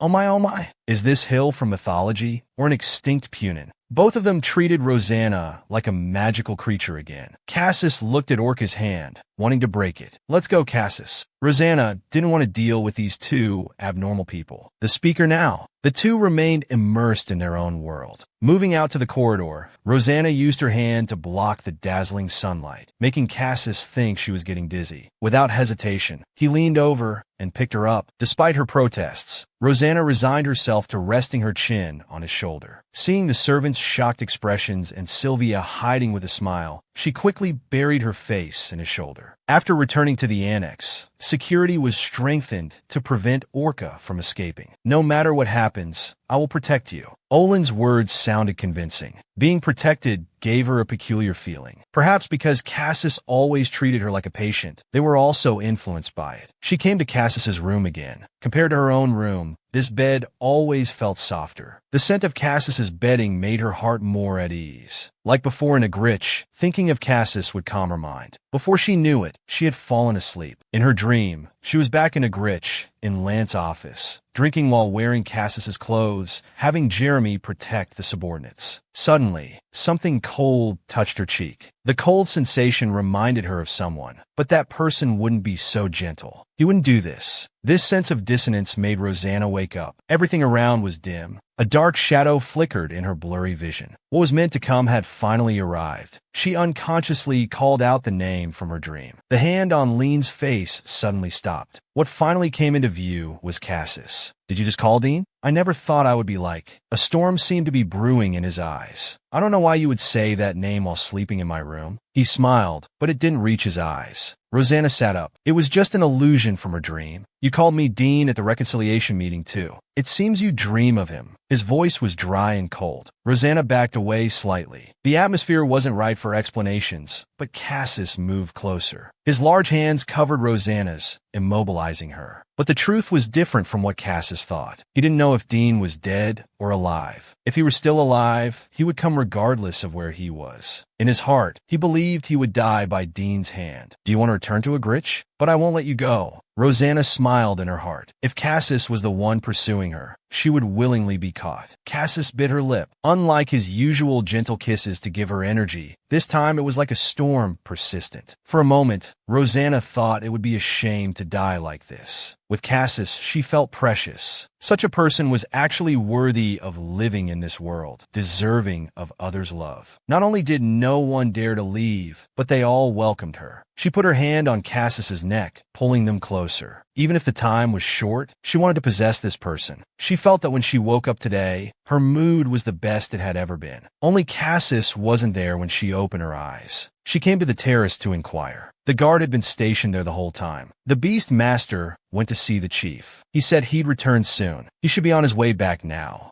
Rosanna used the excuse of taking a casual walk to go welcome him. She met many guards along the way. They were all there to keep Orca in check. Though surprised to see Rosanna, they all greeted her properly. After walking a few steps, she encountered Cassis talking with Pandora. He was grinning widely, seeming to be having a pleasant conversation. But Cassis's face was in stark contrast to his. Rosanna squinted at this enchanting woman. Her movements and gazes were quite explicit. If it weren't in front of Cassis, Rosanna would have found her beautiful. Now she could only see someone trying to steal her man. Cassis noticed someone approaching, and upon seeing who it was, his expression first showed surprise, then turned gentle. Ignoring Pandora, he walked towards Rosanna. Concern showed in his eyes. Why are you out? Your body hasn't recovered yet. Why did you leave this morning without waking me? She put her hand on Cassis's arm, marking her territory. His body clearly stiffened for a moment before returning to normal. It was the first time he'd heard her speak to him so sweetly. You were sleeping so soundly, I thought it better not to wake you.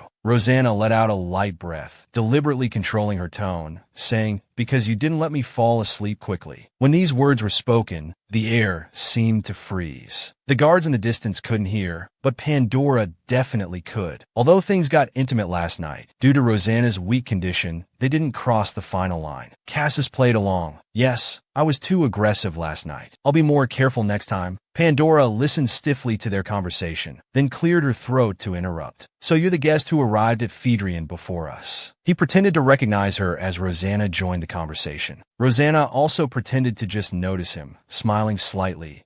We met in the hallway before. Seeing Rosanna smile, his eyes became misty, but he quickly composed himself. I'm Pandora of House Period. Your name is? I'm Rosanna. Where's the other one? I wanted to return the butterfly ribbon. Cassis, who had been silent until now, became agitated at the mention of Orca. Just give that directly to Sylvia. I don't want some strange man looking at my precious treasure. Sister Rosanna, if possible, would you like to take a walk in the courtyard? Pandora made the request with a friendly attitude. Rosanna agreed. Since first meeting Cassis 3 years ago, she had felt that everything about him was hers. Now she felt like someone was trying to steal her rice bowl. Although Cassis offered to accompany them, Rosanna refused. This was a battle between two women. He had no place in it. Pandora gazed at his beauty, becoming infatuated again. It felt unreal, but she suddenly snapped out of it, feeling ashamed of having called him concrete before. What were you discussing with Cassis earlier? Young Master Cassis returned my magical beast. I was expressing my gratitude. Pandora listened to this dreamlike voice, marveling at how much care the Creator had put into him. With such a delicate and innocent appearance, even she felt protective of him. She struggled to maintain her expression. This fragile woman might step down with just a little intimidation. For Cassis's sake, the two ladies were at odds. Has her closeness with Phaedrian's young master been like this since 3 years ago? Pandora threw out another question to get his attention. Yes, he's been mine since we first met. Pandora stopped walking and met his gaze. Miss Rosanna, while I bear no ill will towards you, my personality is such that I must have what I want. Otherwise, it bothers me. Oh, I'm the same way, Rosanna thought to herself, but outwardly maintained an innocent expression. So, I particularly hate seeing you stand beside the man I love. Pandora's retrieved, jeweled bracelet jingled as a gust of wind arose. She summoned her magical beast, saying, I want you to disappear from my sight. A huge black form appeared in view, seeming to emanate ominous black sparks. The magical beast opened its mouth as if about to devour Rosanna. Her eyes were wide open, but her voice showed no fear. Oh, what a shame. She smiled. I hadn't planned on doing this, but since you started this confrontation, I won't back down. Before Pandora could understand what this meant, the smile before her vanished. In an instant, Rosanna's figure was engulfed in red after images. Well then, let's begin. Orca had intended to find Pandora to lead the Annex's guests outside, but heard about Pandora and Rosanna meeting alone. It was strange that she would act alone. She must really like him to be determined to remove this thorn in her side. But thinking that if that woman was the poison butterfly's master, Pandora might be bullied. For Orca, finally being able to see that woman from the Annex again was something worth being happy about, and she started laughing. At that moment, not far away, she sensed Pandora's magical beast presence. Releasing a magical beast in broad daylight, she wondered if Pandora had gone mad. Pandora had deliberately chosen a weak, invisible magical beast just to intimidate someone. Orca watched the red butterfly vanish before her eyes, forgetting to breathe. Pandora stared at the poison butterfly looming behind him, her lips trembling, frozen in place. All beast masters were curious about and coveted rare magical beasts, and the poison butterfly was one of them. Not even worth a bite, yet you dare threaten me. I'm sorry, but Cassis is already mine. I can't tolerate others trying to take what's mine, Rosanna said with a smile, her gentle eyes containing killing intent. Feeling someone's gaze, she quickly turned around. In the distance, she saw Cassis and Orca. Orca, wearing numerous accessories, trembled uncontrollably, looking at Rosanna as if to devour her. But she noticed Cassis. She quietly withdrew her butterfly, not knowing how long he had been standing there. Had he seen everything? As he approached, she instinctively moved closer to explain herself. I didn't start it. Cassis silently picked her up, then turned back to look at Pandora. Out of consideration for the relationship between Tao Lu and House Period, I've always maintained courtesy with you. But since you've threatened my person from now on, I'll treat you as unwelcome guests. Pandora still stood there dazed, lost in what had just happened. Cassis confiscated Pandora's magical beast again and forbade her from going out for a long time. Hearing him say my person, Rosanna felt a flutter in her heart. If you're really worried, why don't you come treat me? Like last night, Cassis stopped in his tracks for a moment, looking at the person in his arms with desire in his eyes. Rosanna smiled. Apparently, she wasn't the only one thinking about their unfinished business from last night. The two returned to their room and immediately became entangled with each other. Jeremy stood before the ruins of Agrit, beginning reconstruction work. His face was wrinkled with concern. What a headache. But as king, I'm still in a good mood, he muttered to himself with a laugh. While Lant was alive, he had already sent documents to other families acknowledging the misconduct and crimes. Therefore, they couldn't hold Phaedrian responsible now, nor could they pretend not to know what Agrit had done. He decided to continue bearing this shame. He also participated in the reconciliation meeting this time, and was finally recognized as Agrit's leader, though with difficulty. For Jeremy, it wasn't easy having to endure their humiliation, but to achieve his goals, he could completely hide his true feelings and show them respect. Thinking about creating an Agrit that his sister would want to return to made it all worthwhile. After the rebellion, Agrit had become ruins. Jeremy made his own preparations to create an Agrit that his sister would want to return to. Hearing rustling in the distance, he recalled the fat magician who had been sneaking around the magical beast farm last time. After being discovered, he had escaped on a bird-like magical beast. If he dared to come again this time, he wouldn't let him get away. Going to the source of the sound, he found it was Aunt Maria. What's with that appearance? Where are you going? She carried light luggage, wearing her usual elaborate dress and holding a parasol. She answered with a smile, I'm going to find Sierra. Jeremy's face darkened with a headache upon hearing this. This stubborn woman. That day, to prevent her from interfering with his sister's plans, he had used incense to make her sleep through the rebellion. When she woke up, she went into a frenzy, not because her husband died or her son disappeared, but because Rosanna's mother had vanished. Jeremy decided he would never tell this crazy woman that he was the one who used the sleeping incense on her. What do you want with Madame Sierra? Why ask when you know? Of course, I need to protect her, Maria replied without hesitation. Aren't you curious about Dean's fate? He's your own son.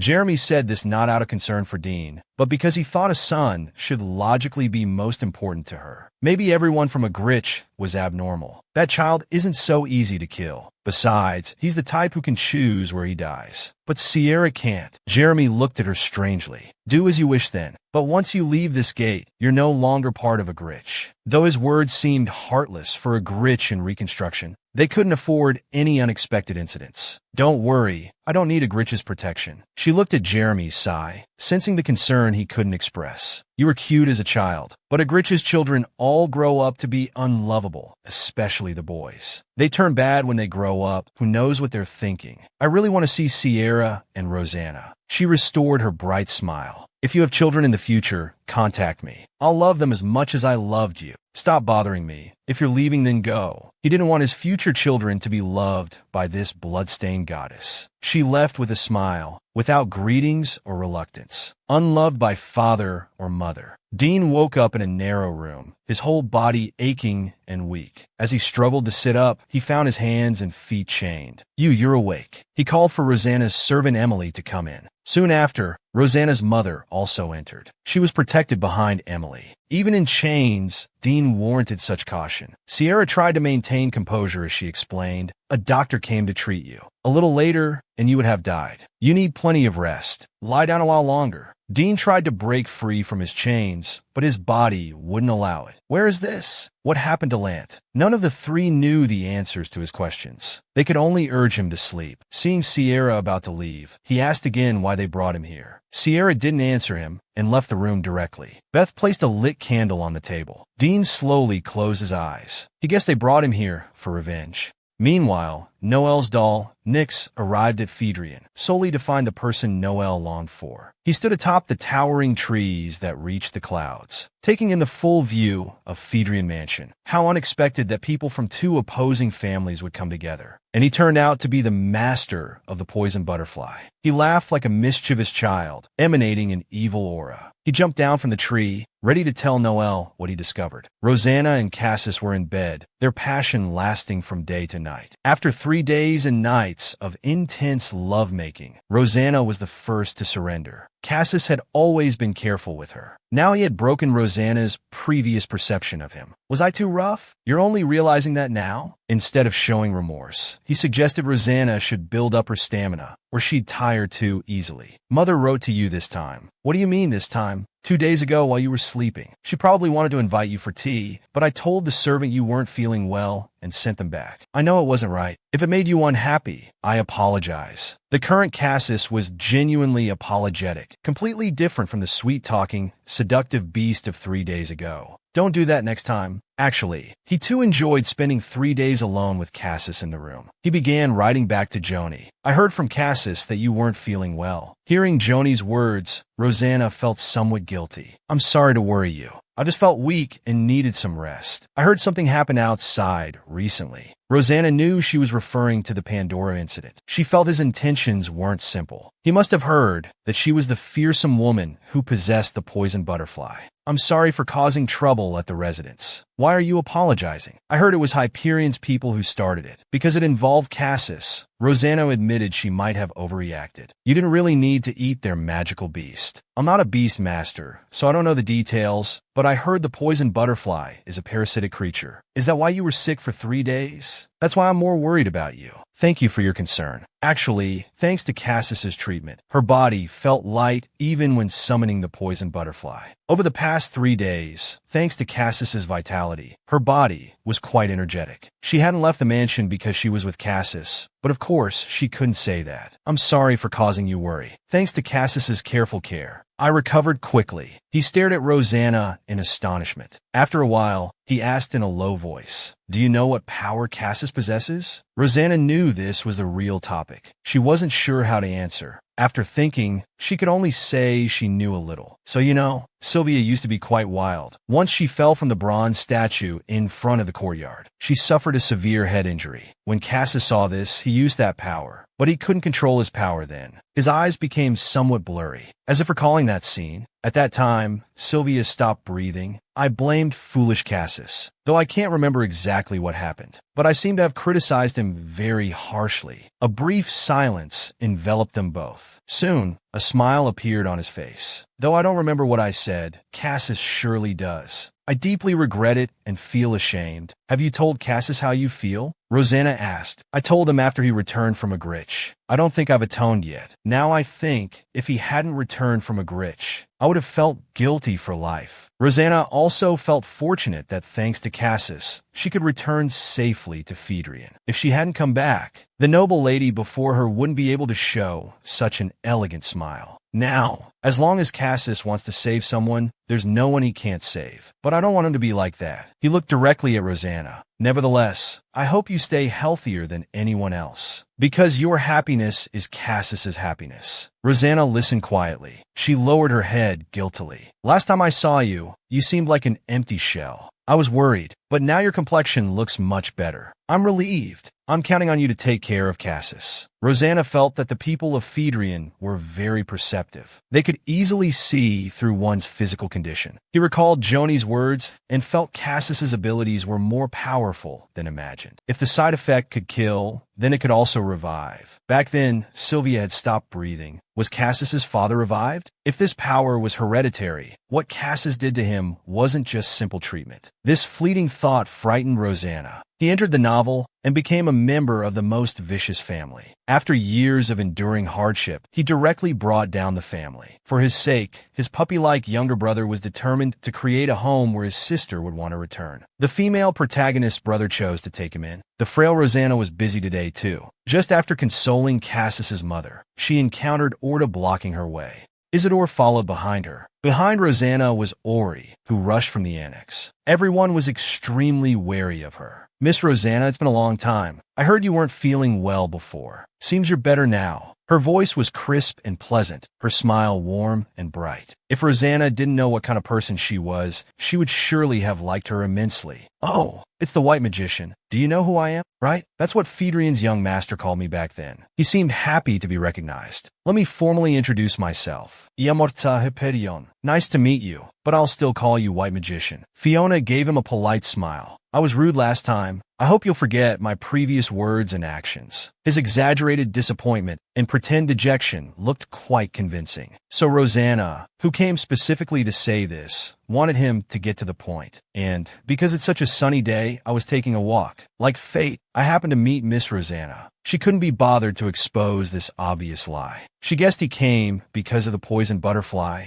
"If possible, could you have the people around us step back? We could have a pleasant conversation." As soon as Orda spoke, both Ori and Isidore refused simultaneously. They guarded against Isidore like thieves. As former members of Pandora, they couldn't possibly let him be alone with the fragile Miss Rosanna, especially since he was a man. Being so openly protected by them gave Rosanna a strange feeling. "As a beast master, my knowledge isn't broad. Rather than this, I'd prefer to talk with Isidore. Lady Joni said he knows a lot about magical beasts." "Not that much, but if you're willing, I can certainly talk with you." He decided that rather than letting Rosanna feel troubled, he'd sacrifice himself to deal with Orda.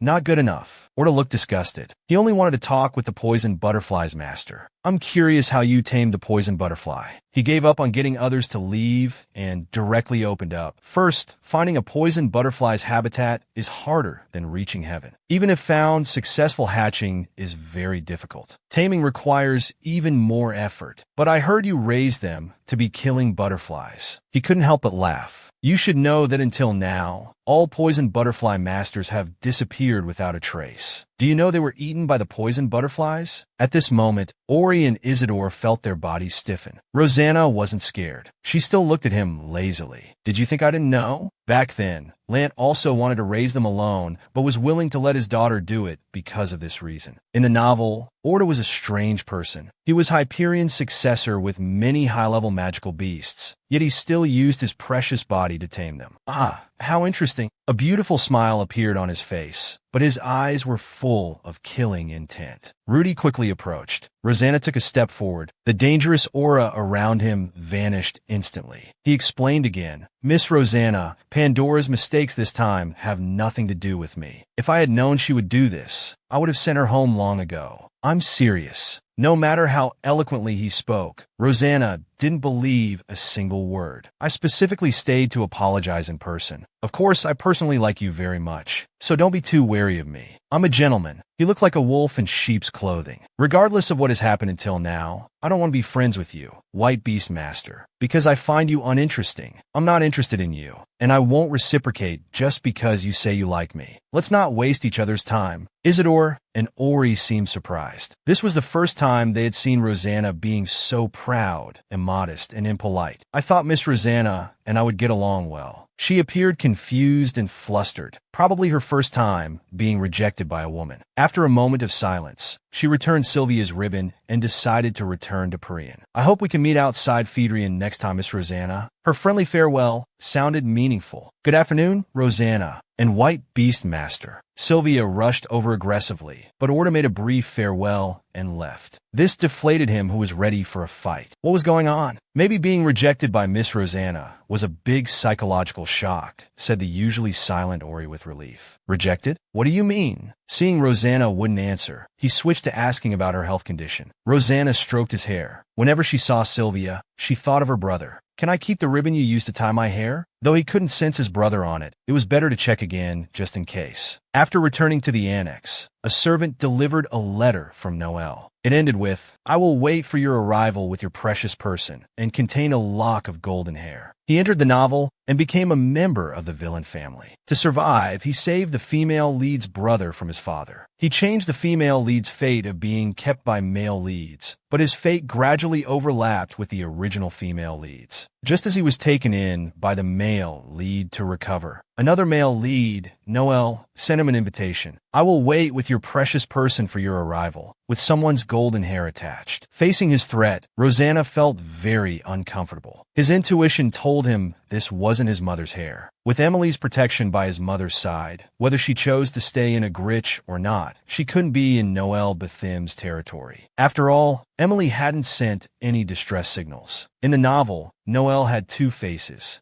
One was childlike and innocent, the other ugly. Did he think Rosanna would be scared and run to find him immediately? His fingers tapped the table. He decided to first send poisoned butterflies to the border to contact Agrit's people for confirmation. A few days later, he received a reply. If Betim really was using his mother's hair to threaten him, Rosanna would definitely make her pay. Looking at the name in the letter, Rosanna became furious instantly, crumpling the letter. He had to make a trip to confirm. Cassis was preparing to attend the Five Families meeting and came to bid farewell to Rosanna. "Just as you said, if someone else had found me that day, I might have gone with them. But if it wasn't you, I wouldn't be grateful to be alive." Cassis's eyes rippled hearing his answer. "I don't mean anything special, just wanted to tell you," he replied casually. "Rosanna, if I hadn't met you that day, I would have found you anyway. If you disappear from my sight in the future, I'll search the whole world to find you." He embraced the person before him with determination. "So, do whatever you want to do." Rosanna was certain that no matter where she went, she would return to this person. After Cassis left, he decided to visit Betim for a while with Bethim's envoy.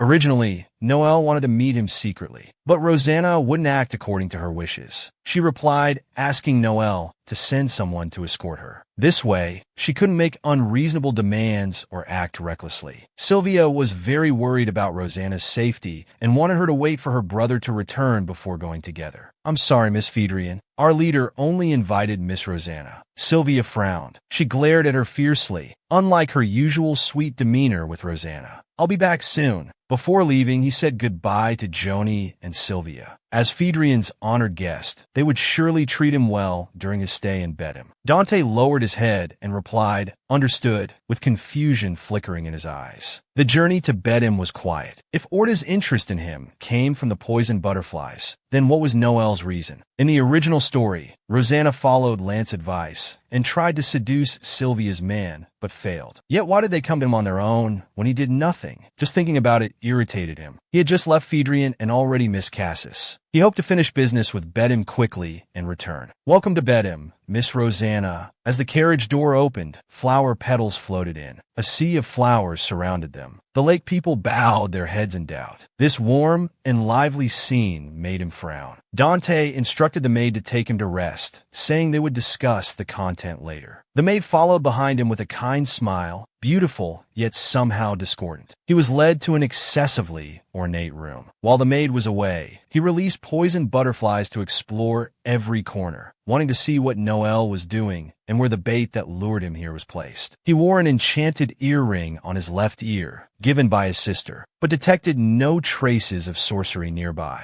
He pulled back the curtains, looking at the peach garden-like scenery. His expression remained cold. Noel was busy dressing up, choosing from hundreds of outfits. The servants were preparing for the banquet. Everyone wore masks, not wanting to let Rosanna easily find who he was looking for. "Excuse me, Mississippi." A group of maids entered, carrying many elegant dresses and matching accessories. After trying on several outfits, she chose the first white dress. "Then shall we prepare matching earrings and necklace for you?" "Fine," he coldly responded to the maid in charge of accessories. When the maid's hand touched his left ear, hearing Rosanna's groan, she immediately knelt and apologized. Blood dripped from Rosanna's ear, frightening all the maids. He had entered the novel and become a member of the villain family. His only kind brother, who was like sunshine, was not only eliminated by their father, but was given to others to be made into a doll, standing before him. Are you saying you're really ACI? The youth before him looked exactly like 16-year-old ACI, as if he existed in a time-frozen world. He cleverly avoided directly answering Rosanna's question, only saying that Noel had revived his dead body, but he had no memories of his previous life. Rosanna clearly felt he both was and wasn't his brother. To revive a dead body, that shouldn't be doll magic, but rather the realm of corpse revival, right? Noel happily watched them and interjected, "It's not like that. Doll magic and revival magic work differently. If you're curious, I'll explain in detail. Linux used to be called ACI.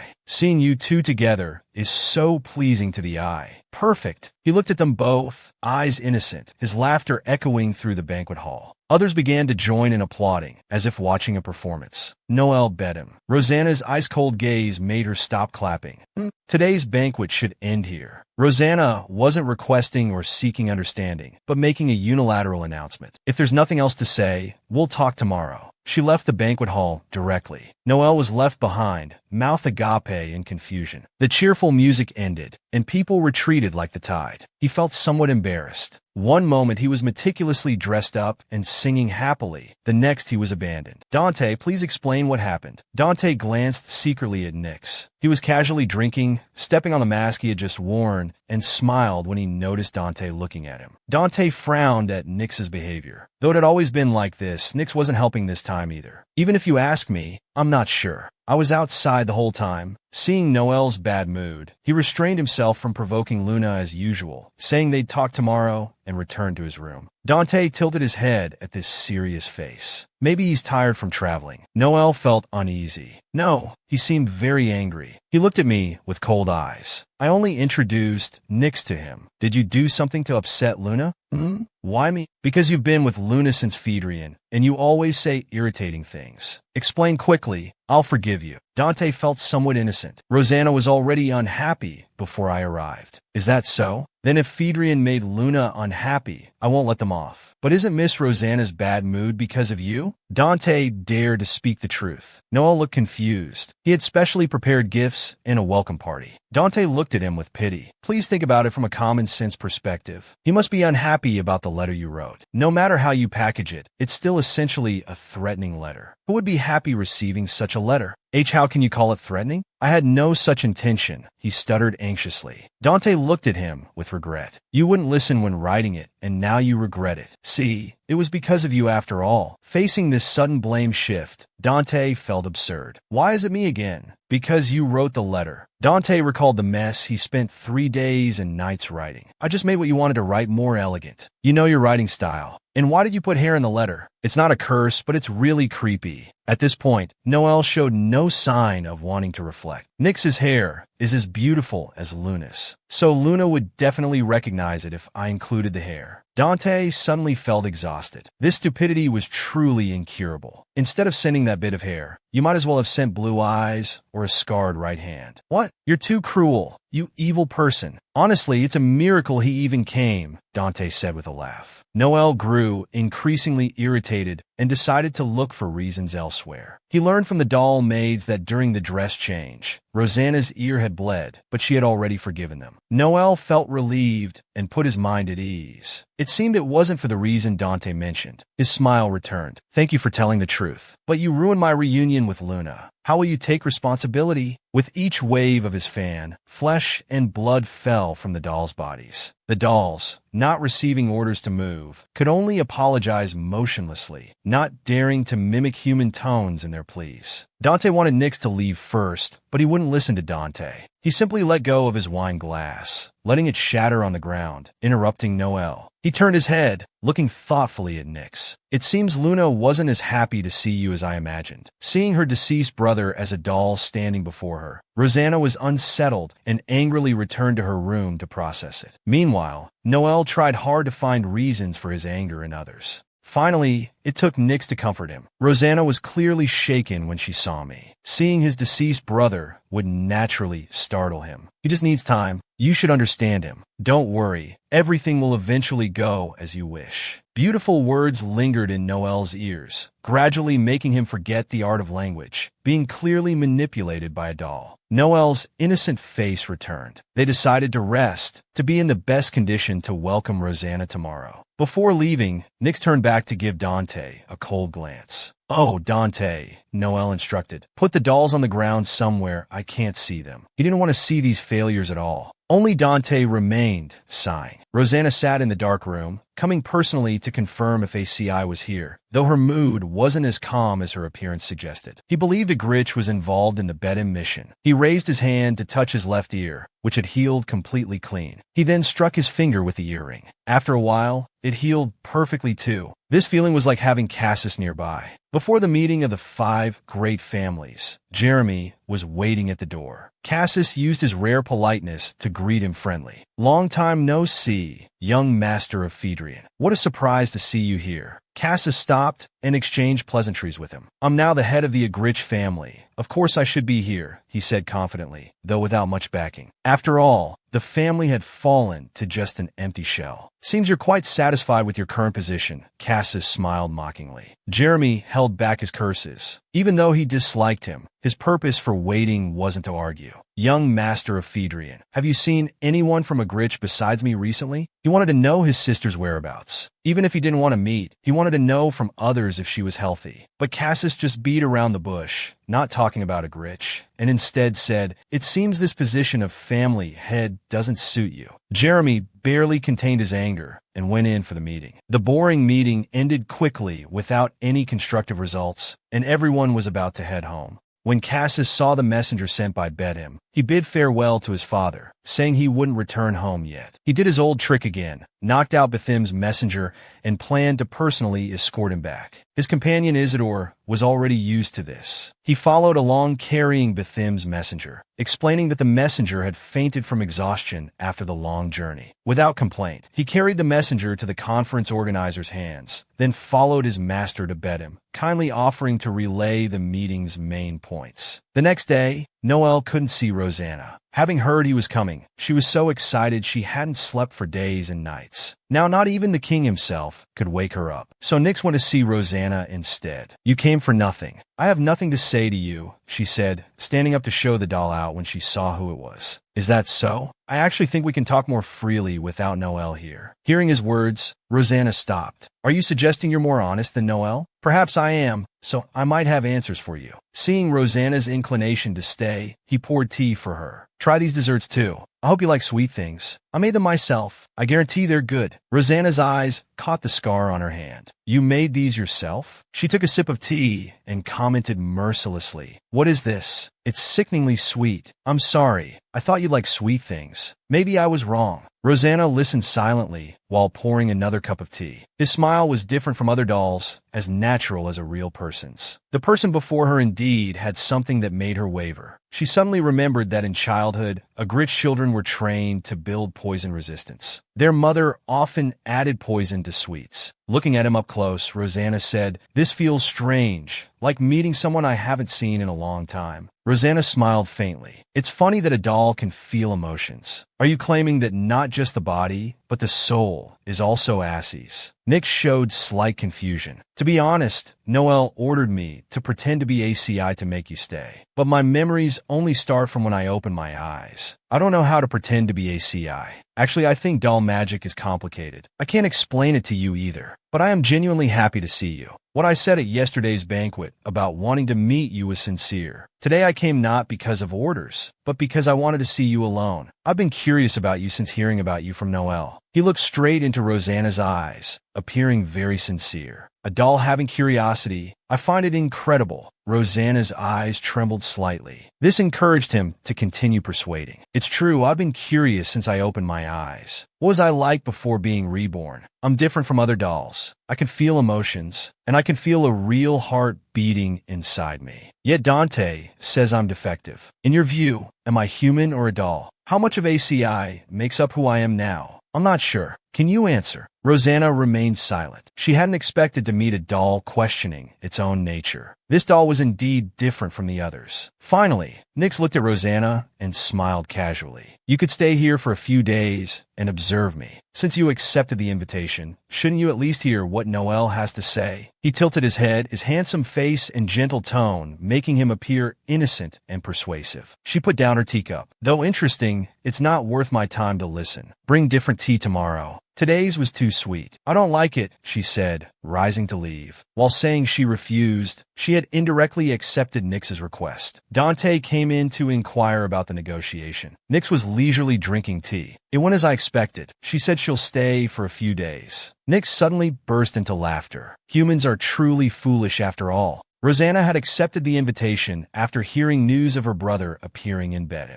only to discover it was just a doll made from her brother's body. He used sweet words to trick Rosanna into staying a few days. Yet behind her back, he called Rosanna foolish. He pretended to be cold, but in the end, she wavered because of my fabricated words and actions. This bit of flesh made her reluctant to leave. The meeting room table was surrounded by soundproof magic arrays. Even Rosanna's poisoned butterflies couldn't hear anything. But Dante stood outside the array. Of course, he wouldn't say much, just frowned while looking at this person. "Oh, the original owner of this body seems to have had a good relationship with her, giving me a chance to break through to her." He had deliberately imitated ACI earlier, though he didn't know what kind of person ACI was. While following orders to leave Bedim and search for Rosanna, he had visited Agrit. He had even captured someone who escaped from there and tortured out some information about ACI. In his view, the gentle ACI was just a weak person. He deliberately prepared sweets for Rosanna. From her expression, he could see she relaxed slightly while eating the desserts. Wasn't she supposed to have a reaction after eating a bit more? Yet that woman walked out of the meeting room normally. Maybe tomorrow he should add more, Nyx said with a smile. He wanted to see sorrow on Rosanna's beautiful face. Nyx planned to give Noel the gift he wanted, and when Noel was at his happiest, he would destroy what he had gained. Perhaps Noel would be very angry and depressed. What expression would Noel make if I laughed in front of him then? Nyx's face bore a childish, mischievous smile. This was the expression Dante hated most. Though he didn't know what Nyx was thinking, it always gave him chills. The thing that entered your body must be a demon. Dante couldn't help but speak his mind. "Thank you for the compliment, but you should be careful with your words. When Luna, whom Noel loved, was still around, wasn't I her kind brother?" He stood up like he was dancing, patted Dante's shoulder, and slipped out of the reception room. "Luna, I'm so sorry.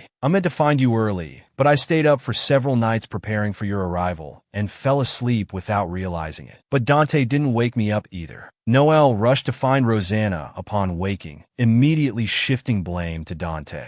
Seeing Noel's panicked state, not wanting to make himself unhappy, he decided to give him some false comfort. He smiled and said, "Why apologize? The day isn't over yet. Your timing is perfect. I was just thinking about your doll." Seeing the beautiful person smile, Noel was overjoyed, completely forgetting her previous coldness. "Oh, that doll of mine, what was its name again?" "Nyx." He finally remembered the name. "I have questions to ask." Rosanna extended her hand, seemingly wanting him to come closer. "You can ask anything you want." He blushed and moved closer, taking Rosanna's hand and kneeling on one knee. At that moment, he looked somewhat like Jeremy, but Rosanna still disliked Noel. Trying to hide her inner coldness, she gently stroked his cheek. "I hope you can tell me in detail how you created Nyx." At that time, I was researching if it was possible to create dolls using real human bodies. During that time, Agrit showed interest in Bethim's dolls and tried to get close to our family. He kept pestering me for a meeting, so I spared some time. But I didn't pay attention to what was specifically said and don't remember. I only remember suddenly talking about doll research. He said he would help me and later provided me with a corpse. Rosanna's heart grew cold. As she had suspected, this body was Cassis. Otherwise, there would be no need to replicate the scar on the hand and the injured left eye. Actually, when Lant first said he would give me a beautiful corpse, I didn't expect much. But when I received it, I fell in love at first sight. Hearing this, Rosanna's eyes flashed with cold light. Could it be that Lant had targeted ACI just to satisfy Noel's requirements? Rosanna's hand slowly moved to his neck. "Did you ever meet ACI when he was alive?" Though he maintained his smile, if he said yes, the fingers on his neck would tighten. No, I only saw the corpse. When I discovered that angelic person, I worked even harder on my research to see what his eyes would look like when opened. He looked at Rosanna like a child seeking praise. He explained many things about puppet magic to Rosanna, seemingly forgetting about using Nyx to impersonate ACI to make her stay. I heard you decided to stay a while longer. I welcome you, Luna. You can stay here as long as you wish. Unable to meet his expectations, Rosanna replied, I'll only stay for 2 days. The next day, Nyx brought poison tea again. Though Rosanna detected it, she chose not to expose him, watching him panic when his plan failed, then pretending nothing happened. Rosanna felt disgusted looking at Assie's face for the first time. Is that an artificial eye? Yes. They say my body was damaged at the time, so Noel worked hard to find and attach a suitable eye. He tried his best to display Assie's mannerisms, while Rosanna continued to look for differences between him and ACI.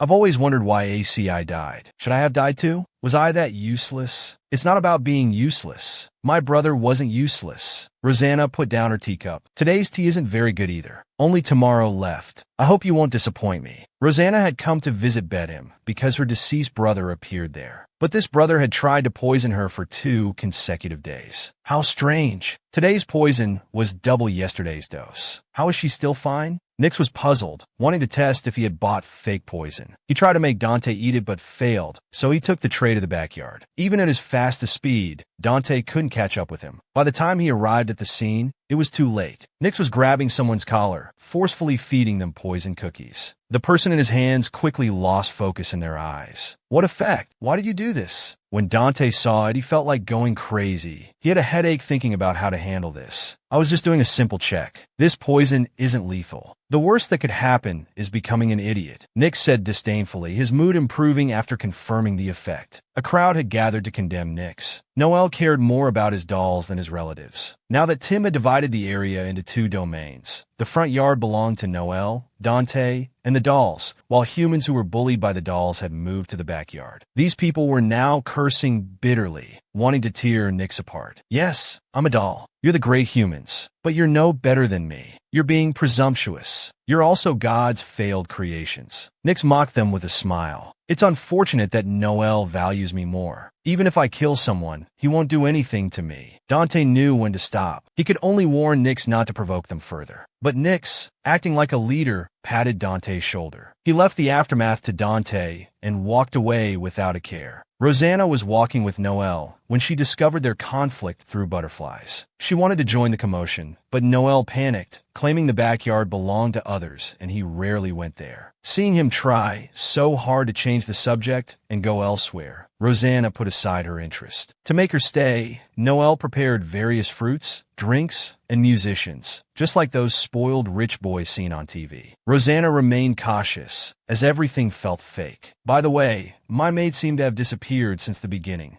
Ah, I heard they made mistakes, so they were replaced. If you like, I can send new ones. Noel replied calmly. Since the dolls were similar, changing bodies wasn't difficult for Shameface. No need to trouble yourself. I'm leaving tomorrow anyway. At that moment, Noel's face fell, clearly showing his unhappiness. Are all the workers here dolls? Rosanna continued chatting as if she hadn't noticed his mood. But Noel was surprised. How did she know? He himself seemed unable to notice these dolls' fake smiles. Their hands are like ice. The doll massaging his shoulders hesitated for a long time before stopping. Other dolls became more careful to avoid touching him. Well, from now on, I'll research making dolls with body temperature. He found a new development goal. Today is the last day. If only we had more time for deeper conversation. Nyx still poured tea with a docile appearance, but Rosanna had already seen his true nature through the butterflies. He gently stroked the teacup without rushing to drink. After adding 3 sugar cubes, there was a long silence between them. If you have anything left to say, you can tell me. Nyx finally broke, speaking kindly, though his gaze remained fixed on his hands. Things to say? Since I look like ACI, and because he died suddenly, you must have words left unsaid to your brother. You can treat me as someone familiar. Though the voice sounded gentle, Rosanna could sense the malice. She now understood why she had felt terrified when first meeting him. He had been trying to shake her from the start, like he was the puppeteer controlling the dolls, finding joy in manipulating others. Nyx, Do you know why I stayed to observe you? Without waiting for his response, she continued, do you think it's because I'm interested in you having Assie's body, or because seeing you alive brings me comfort? A clear smile appeared. The smile on Nyx's face froze. I was wondering whether to kill you or leave you be. The killing intent in her eyes left Nyx at a loss. What do you mean? Did my words upset you?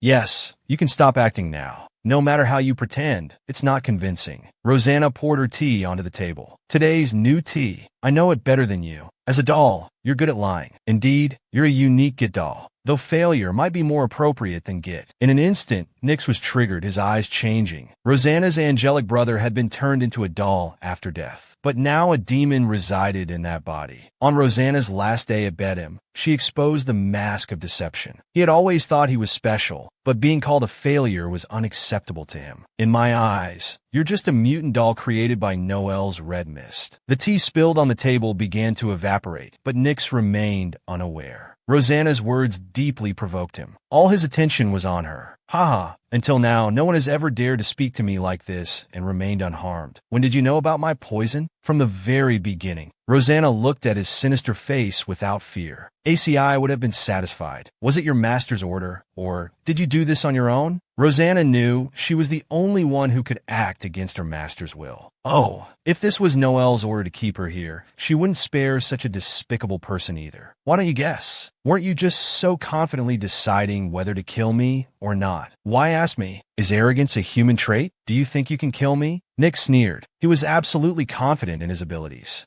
Of course, it shouldn't be too difficult. Rosanna maintained her casual demeanor, making Nyx lose his patience, wanting to immediately crush her arrogant attitude. You're not relying on this earring, are you? His hand moved swiftly. The knife on the table instantly slashed across Rosanna. The earring embedded in the wall, its shattered pieces and blood drops falling on his shoulder. His expression remained calm, but his gaze towards Nyx turned cold. Nyx was somewhat pleased now. Was this why you didn't react to the poison? He had noticed Rosanna always wearing that earring. She never changed it, and hearing his dolls discuss it afterward made him more certain. All you have is this earring and butterfly dress, right? Noel doesn't like you getting hurt, but think about it. He'd be satisfied just holding your corpse. He showed a cruel smile, activating his magic eye before Rosanna could call upon her butterfly dress. Purple-red pupils emerged in his eyes. But the next moment, blood poured from his mouth, soaking the white tablecloth and his clothes. He covered his mouth, eyes wide, staring at Rosanna. Rosanna stood up, walking elegantly towards him. No wonder I thought it strange there were no devices in the room. It seems your eyes are the medium. Nyx remained vigilant. The backlash from countless failed attempts left him glaring at the unharmed Rosanna. She explained gently, you think you're clever, don't you? But I wore the earring intentionally. Now stopping your registration, my things are hidden where you can't see. You only see what I want you to see. How can you be so foolish? You girl. Realizing he'd been tricked, Nyx looked at her like a venomous snake. In this situation, aren't you curious why no one's coming to the room? Only then did he notice the chaos outside. Being provoked by Rosanna's words, he hadn't paid attention to the sounds. Butterflies suddenly appeared around Rosanna. Nyx reflexively straightened up, thinking she would attack. He wanted to know what was happening outside. Why hadn't Dante, who always watched the reception room, appeared? At least his internal injuries had subsided. Oh,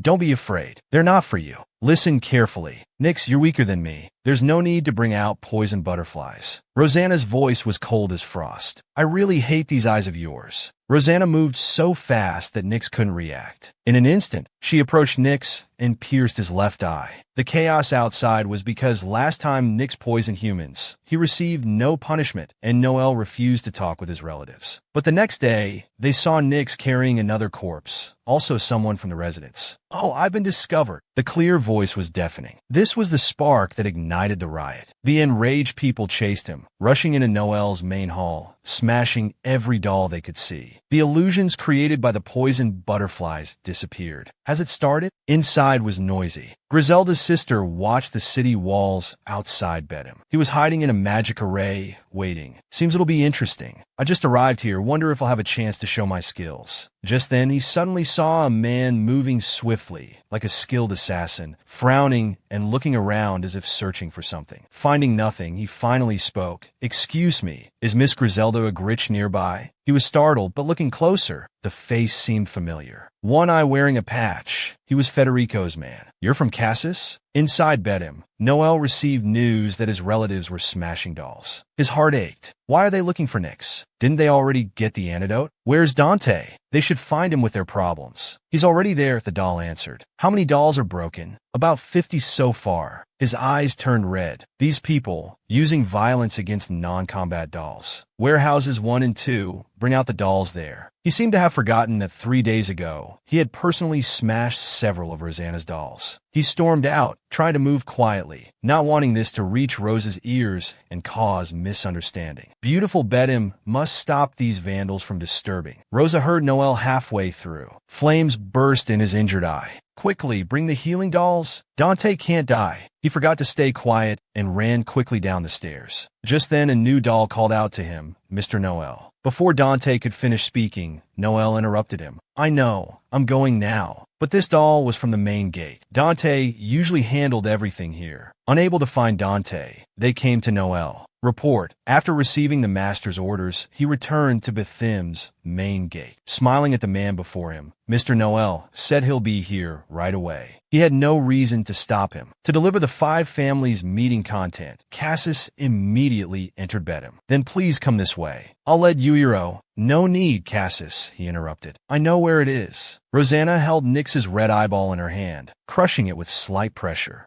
"I am Noel's doll. You're just a guest. Attacking me won't end well for you." All he could do now was threaten and search for Rosanna's weakness, but he failed. To survive, he could only run, but there was no one outside the door. He could only hear people calling his name, voices full of malice, people from the back courtyard. He stopped, afraid to run toward the voices. Suddenly remembering Rosanna's words, he felt this woman was behind it all. Otherwise, this place wouldn't be empty. Now, he had to rely on his own strength to escape her. "Aren't you afraid your position will become difficult? Maybe it'll even make Federico's situation complicated." Though he racked his brains for these words, she remained indifferent, just coldly watching him. "Let me formally tell you, your life will end at the hands of Bethim's people." After killing Nix, she planned to frame the back courtyard people. Rosanna pursued relentlessly, using the dagger Nix had thrown earlier to attack him without hesitation. Her movements were elegant, like dancing, each strike drawing blood. Nix didn't just wait for death. Though he counterattacked, Rosanna's wounds quickly disappeared and healed. Finally, only Nix was severely injured, lying in snow like flower petals. Vicious woman, he thought. This was his first time being so badly injured. It really hurts. Though Noel could restore his body, this flesh's drawback was feeling pain. "Your goal is to stop this body, right?" Nix asked, trembling.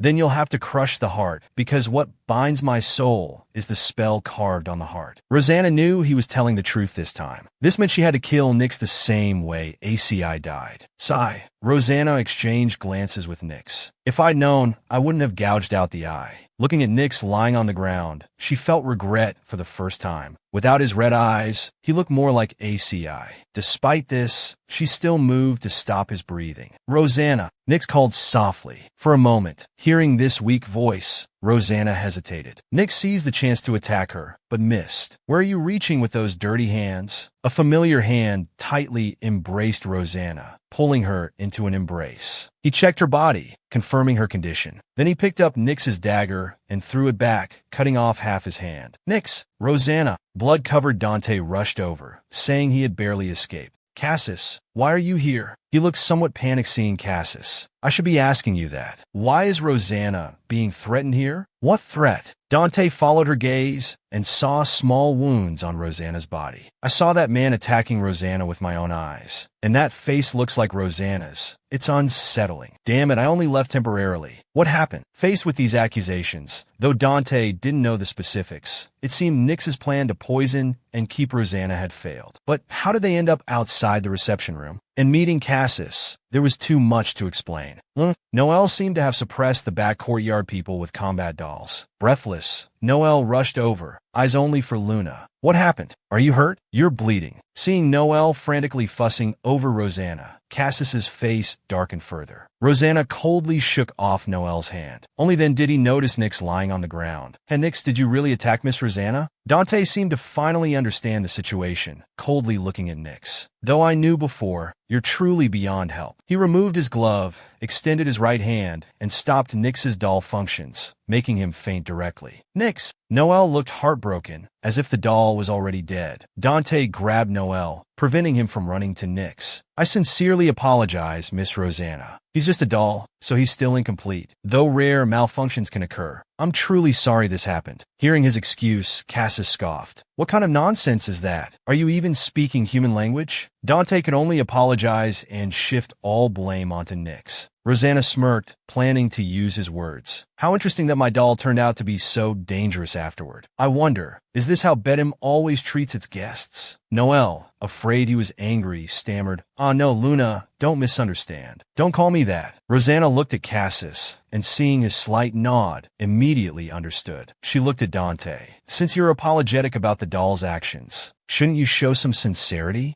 Dante closed his mouth, feeling things were developing unexpectedly. But Noelle, trying to please Rosanna, kept agreeing. Of course. Tell me what you want. I want that doll. She had planned to cause internal strife in Bedham and kill Nyx, but now she had to change plans. Nyx's body is my brother's, so I have the right to take him, don't I? Dante's eyes shifted, pretending ignorance. Miss Rosanna, you misunderstand. I understand your anger, but he only happens to look like you by coincidence. That won't do. Nyx was given to me by Lant. He may have been your brother before, but he's mine now. Despite you being Luna, Nyx was still unhelpful. Noelle's outburst immediately exposed Lant's lies, leaving him speechless. What does that mean? I've never heard of Bethim's dolls using human bodies as materials. Bedham needs to provide a clear explanation for this. He handed Noelle the letter from the World Tree office. Dante realized the situation had escalated and got a headache. Only then did he understand why Cassis was here. On the first day of the moon's transition, the 5 families will gather at the World Tree. We'll formally address this matter with Bedham then. Until that time, I'll keep the doll in my custody. No, Dante objected. Mel Nyx's body is evidence of flesh. Bedham won't accept such demands. He dismissed Noelle's earlier words as confused memories that couldn't serve as evidence. Does Bedham have some disease of the hand? Cassis's mocking face made Noelle furious. But Dante stopped him. Without Noelle's doll techniques, Nyx's damaged body couldn't be restored. Dante worried Nyx would be taken as evidence, while Noelle worried Nyx would die without repairs. Cassis rejected their objections and prepared to leave with Nyx over his shoulder. An enraged Noelle deployed combat dolls, ready for battle. Then a huge explosion rocked the main building's rear. The back courtyard people broke through the doll's blockade. Mole, we won't forgive you for treating us like this. Nyx was there too. After being suppressed by the combat dolls, they were even more frenzied and violent than before. Noelle turned pale. Even if Nyx wasn't taken away, he would likely be dismembered. Given the situation, I won't see you out. Let's meet at the World Tree. Now, Dante and Noelle had no energy to deal with anything else. Bedham had become chaotic amid the explosions. Afterward, Dante could only slowly calm down, as the explosion left unclear numerical traces that couldn't be used as evidence against anyone. On the way back to town, Rosanna was lost in thought. Cassis checked her body beside her, purifying even the smallest wounds. Cassis Lant, who killed him? Rosanna finally asked. The royal house head Noelle had wanted to invite Rosanna to stay at his home as a guest, hoping she would remain permanently. Instead, he had thrown Bedham into chaos, not only leaving with Cassis,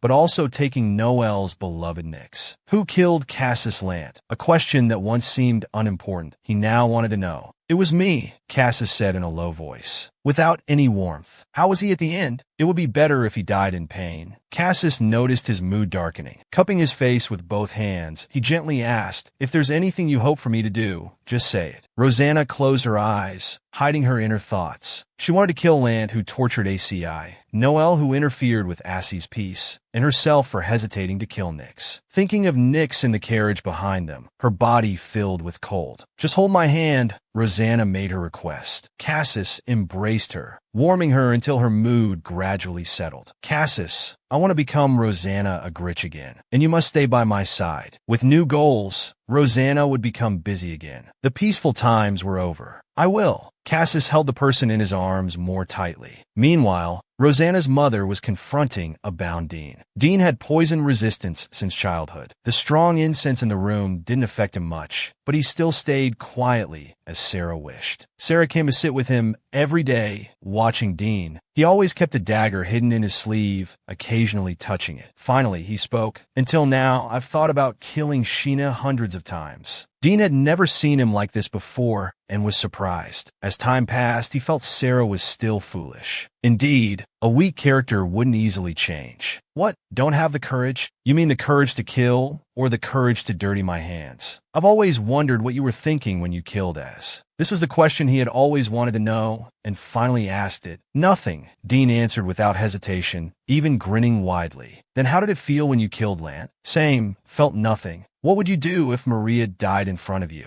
You always ask meaningless questions. He seemed annoyed, though his expression and voice remained unchanged. Facing this monster created by Lant, Sarah felt only hatred and contempt. But his next words caused a slight change in Dean's expression. It was the first time he heard someone express sympathy for him. How funny. I suspect you're mentally ill, he sneered mockingly. Did you save me because of that weak sympathy? This time Sarah replied expressionlessly, I'm not saying I forgive you. I'll never forgive you. But I know that you who killed my son might die for my daughter. Dean thought he was talking nonsense. Sarah's stern voice grew sharper. It's not nonsense. You're truly Rosanna's faithful dog. You bark when she tells you to. You die when she tells you to. You don't seem to realize it yourself. Sarah's courage seemed to grow, facing Dean without fear this time. You're useful to my daughter. Useful people stay alive. Isn't it the Agrit way? Enough talking. I'm getting less tolerant, Dean warned. You think saving my life is some great favor? In my view, your words aren't enough to keep you alive anymore. Emily, who had been guarding by the wall, sensed his killing intent and stepped forward. Dean smiled as he broke his chains. To be looked down upon by Rosanna's confidant, my current state is quite laughable. This boring game ends here. Actually, Dean had been waiting for Sarah to stab him, but he did nothing, wasting all the chances Dean had given him. Dean felt this had repaid the debt of saving his life. Fine, go to my daughter. Die for that child whenever needed. That's why I saved you. Sarah faced his piercing gaze without fear. Dean ultimately didn't touch him, passing by directly to Agrit. However, after searching around Agrit, he couldn't find Rosanna. When Jeremy heard about Dean's appearance, he had already left, leaving Jeremy feeling frustrated. However, he was somewhat happy knowing Dean had no news of his sister. Soon, the 5 families gathering would be held. Everyone should remember that. The brothers argued noisily, not wanting to attend such troublesome events. They even mentioned what if Dean became the leader. Jeremy, who was about to leave, suddenly stopped and looked at these brothers who, having just settled down, were already thinking about seizing power. It was almost time for the 5 families gathering again. This was the result discussed by the 5 families' leaders after the Agrit leader died at Cassis's hands. But Agrit wasn't united internally. Although Jeremy became leader, his brothers didn't respect him, and no one understood his difficulties. Thinking carefully, the decision was too hasty. They should look again. Maybe there's a more suitable successor. Yes, if it were Dean, he might be able to break Agrit's deadlock. If we unite, couldn't we suppress other families? Jeremy watched these useless people daydreaming and finally spoke. You think Dean, who previously vanished, would be better here than me, who's been working myself to death for you? Some noticed Jeremy's displeasure, while others continued babbling insensitively. Jeremy, you're too young to shoulder the family's burden. How about selecting a new leader, or setting an order for everyone to take turns? They deliberately brought up suggestions, quickly revealing their true intentions. You think I'm easy to bully? Jeremy smiled faintly. I understand why you'd think that. Seems I haven't practiced in a while. His voice was gentle, but emanated killing intent. I've been too busy handling external matters to properly manage internal affairs. It's time to deal with them. All along, in their eyes, Jeremy only acted on Rosanna's instructions. Now without Rosanna, he wouldn't let them treat him as useless. The awakened Jeremy no longer intended to tolerate these people. He moved swift as wind, appearing among the crowd. That brother, Han-mi screamed. His hand was already severed. Once I deal with all of you, there won't be anyone causing division anymore. Open your dog eyes and see who's riding above you. Soon the walls were covered in blood, and bodies lay scattered on the ground. Jeremy only had minor injuries. He turned around, sensing someone's presence. What are you doing here? Do you want to end up like these guys too? No thanks. I don't want to get beaten up. Charlotte frowned at the fierce-looking Jeremy. Then why are you being annoying by showing up now? He came out just to ask Rosanna's little brother. You know where your sister is, right? So what if I do? He had no intention of telling Charlotte. As expected, after turning Agrit into this state, what is he doing and where? Why Rosanna? Before Federico invaded, everyone knew Dean brought down land, but they didn't know Rosanna was behind it all. How did you know about that, Charlotte? Jeremy denied his answer, not wanting to put Rosanna in a dangerous position. If not, then forget it. I was just curious, he said and turned to leave. Jeremy squinted at his retreating figure. He was more obedient than expected, which made him less trustworthy. He approached Charlotte and attacked him from behind. He immediately dodged the attack and reflexively raised his whip. Why are you suddenly attacking me? Looking at the back of your head, I felt you'd go spreading nonsense to others. I won't, he frowned angrily. But Jeremy attacked him again. What's this about? Didn't you say I was wrong? Brother, are you feeling guilty now? No, I just find you annoying today. Charlotte felt wronged as he was beaten. I've been so well-behaved since that woman disciplined me when I was young. Jeremy paused slightly, guessing that his sister had disciplined him when he wasn't around. What? How dare you call sister that woman? As a result, Charlotte screamed in pain, though this time the beating wasn't as severe as with the others. Sister Rosanna is coming. I'm going to tell on you. She's not here. Look how mighty you are. Go ahead, tell her. At the mention of sister coming, he stopped, his expression relaxing as he left, leaving a confused Charlotte behind. Charlotte's words suggested he believed sister would return to Agrit. Jeremy was busy suppressing internal conflicts. Dean was searching everywhere for Rosanna. He ruled out the possibility that she left with Cassis. If she wanted to go with Cassis, she wouldn't have dragged him into Agrit's battlefield. He decided to follow the trail to find Griselda. After all, he was also Rosanna's hidden ally.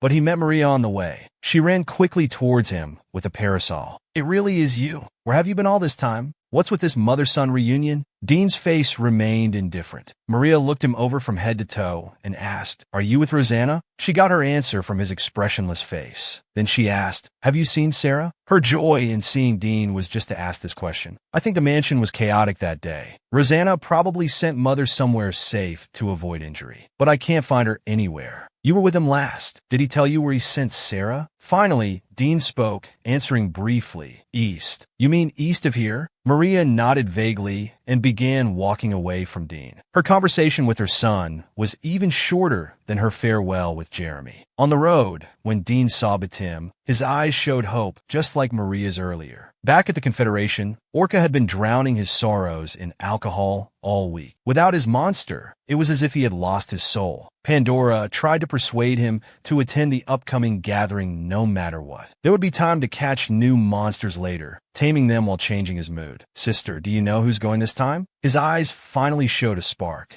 This made Pandora uncomfortable. How would I know? He jumped up from the windowsill and ran to the chief's office. Though she hadn't tried hard to persuade him, it was good that he regained his spirit. Yet she felt inexplicably uneasy. He entered the novel, becoming a member of the villain family. He saved the female lead's brother only to save his own life. But after successfully destroying this corrupt family, he lost his will to live. After visiting Betim, he decided to reclaim the Agrit name and start anew. The thoughtful Cassis, after the meeting, went to Betim to pick up his girlfriend and bring her home, while also carrying his brother's body back. Sylvia received news of their return and waited at the door from morning till evening. When brother and Rosanna arrived, her joy was evident. However, she looked worriedly at Rosanna. Who is this person? How did you get hurt? Your clothes are torn and your hair is cut. It's all right. I'm not hurt, he comforted Sylvia, preparing to introduce Nyx's identity. But suddenly a coincidental voice spoke up. What? Where have you taken me? His body was bound, and he slowly opened his remaining eye. He suddenly started struggling and shouting. Fortunately, Cassis was there to keep him immobile, but it still scared Sylvia away. "Shut up, you're being noisy," Rosanna scolded, striking his neck and knocking him unconscious. Ishidar, following behind, muttered softly, "Indeed a tiger. They're truly in sync." Rosanna didn't hear, but Cassis slightly raised his eyebrows, seeming to understand what he meant. They needed to lock him up before he woke up and caused trouble. After discussing with Cassis, they decided to put him in the underground prison. Only then did Rosanna notice Sylvia staring with wide eyes. She felt she might have scared her. She wanted to explain first, but Sylvia spoke first. "Can I call you sister?" Seeing Rosanna's sudden pause, she sincerely repeated, "I want to call you sister." "Of course, call me whatever you like." While Sylvia was still happy, Lichel and Johnny arrived. Lichel scanned them and furrowed her brows. "It seems complicated things happened at Batim." Johnny's face stiffened. "Are you both injured?" "We're fine now. Thank you for your concern." Johnny's gaze lingered on Nyx, inquiring about his background. "This is a person Batim created through human experimentation." After entering, Rosanna explained what happened at Batim and decided to discuss further tomorrow. Lying in the bathtub, Rosanna thought about the upcoming 5 families gathering in the near future. Sister Griselda, who successfully escaped from Batim, also left news about the verdigris incident. She wanted to attend as Rosanna Agrit, where she would meet Brother Jeremy again.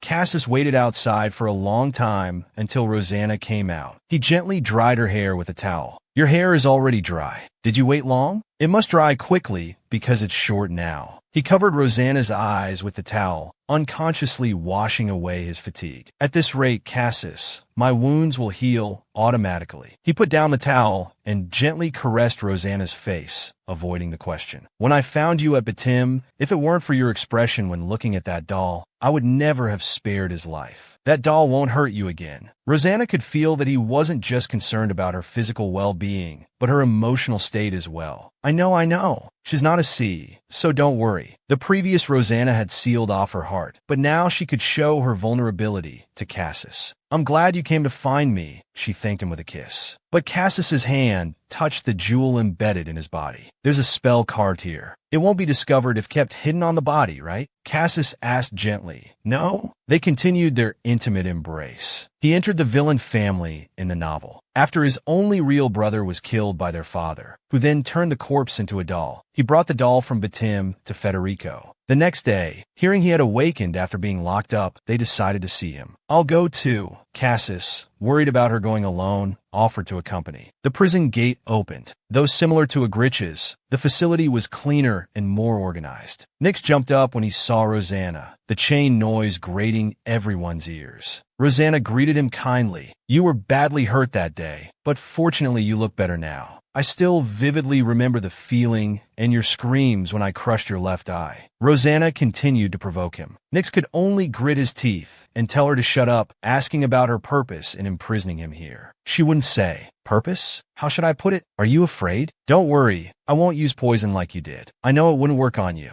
Before coming to the dungeon, Ishidar mentioned that sedatives don't work on your kind. Poison probably wouldn't either. The strongest reaction to these words came not from Nyx, but from Cassis, as cold air emanated from his body, making even Nyx tremble in fear. "I'll have other ways to torture you. Seeing you awake now, I'll come back to see you later." The purpose of this visit was just to make you anxious. It would be best if you went insane. That way, it'll be easier to do things my way. After saying this, she left without looking back. Now her most important task was to calm down the bristling Cassis. The servants in the underground prison instinctively kept their distance. "I have poison resistance. Toxins don't affect me anyway, so nothing happened." Cassis couldn't accept this explanation. Even if nothing happened, they couldn't pretend it didn't occur. She held Cassis's arm and admitted her mistake. "I'm sorry I didn't tell you, because I was worried you'd be concerned. Instead, I made you more upset. Next time something like this happens, I won't hide it. So please don't make that expression." Her gentle words finally calmed Cassis down. Hand in hand, they went to find Lichel to discuss attending the upcoming gathering together. After that, it was time for the couple to be alone. Rosanna confirmed several pieces of news through Butterfly. Cassis was learning about Agrit's movements through documents. What did he think about the news of Dean going to Batim? Your expression suddenly turned cold. He suddenly realized that if Rosanna became an Agrit again, he felt there wouldn't be many days left to read her. He was making an interesting worried face. Rosanna laughed heartily, touching his face. "I think you can be a little less patient than now." Cassis looked up, their eyes met. Then I won't hold back. Meanwhile, Sylvia was having tea with her mother. Sister is such a cool person. Why, mother? Mother reproached her voice. Brother Johnny listened, feeling speechless. What nonsense is this child saying? But it's okay. Now I have a sister-in-law. Her mother guessed her thoughts and could only quietly click her tongue. Setting down her teacup, she suddenly wanted to tease this daughter who loved Rosanna so much. We don't know what will happen yet. Sylvia was indeed shaken by this. What's wrong? Won't sister marry brother? That depends on your brother's behavior. A woman's choice depends on how the man acts. Is that so? Sylvia frowned. The thought of other women appearing around her brother made her angry. Brother should do even better. I only like sister Rosanna. Johnny looked at this immature daughter with some concern about her future, while she only cared about her brother's romance. He left his mother's residence. She had wanted to go play at the Iron Hall, but considering she should be a perceptive sister, she decided to satisfy her curiosity and go see that person. Sylvia really wanted to play with her sister, but to avoid disturbing Cassis and sister's time together, she chose to go see the Betim doll instead. After she repeatedly promised not to get close to the iron bars, the guards had no choice but to go in with her. After all, facing such a cute face, no one could refuse. Nyx had been cleaned up and was no longer causing trouble. Instead, he was thinking, if only he had his magic eye, he could read their intentions. He heard unfamiliar footsteps and looked up to see the approaching young girl. Silver-white long hair. It was Federico's princess. His eyes suddenly doubled. A kind, clear voice rang out. He looked at this hateful young person. Contrary to Nyx's expectations, Sylvia never came again. He felt some regret and unease, wondering if his intentions had been exposed. This time it was Rosanna who came. She sat elegantly in the chair in front of the iron bars, crossing her legs. Don't you have anything to ask today? I might answer now. No matter why you kidnapped me, Betim won't let you off. Half of what he said was true, half was bluffing. No one will come to save you. I brought you back from Betim because they considered you worthless. Think about what you did and what Dante last said to you. Nyx held his breath, having similar doubts. It must be because Betim was in chaos that you took advantage. But you weren't injured when you returned. He kept telling himself not to believe Rosanna's words. But Dante would crush dolls when in a bad mood, even for Roll, who abandoned Betim. I won't believe your lies. If what you say is true, if Betim abandoned me, why didn't I die there? Because I requested to take you away. Nyx noticed the slight wavering in her eyes. Perhaps that moment of hesitation before you that day was also because of this reason. Nyx couldn't understand her hesitation and could only fall silent. Rosanna quietly watched him before finally speaking. If you miss it, you can go. I can send you back. What? Nyx became more confused. You know I actually hate you. Just thinking about what you did to me makes me angry. I brought you back out of respect, not wanting you to die there. She stood up, looked down at Nyx for a moment, then disappeared down the corridor. Nyx suspected she had other motives. His mind began to fill with confusion and contradictions. Rosanna said sending him back to his master wasn't a lie. She had already mourned. There was a long-lost Gila. Today, she just planted seeds of doubt in him. If he were to be attacked by Betim on the way to Vedra City, his confusion would reach its peak. When Rosanna came out, she saw Cassis at the door. How was Sylvia? He had seen Sylvia through the poison butterfly.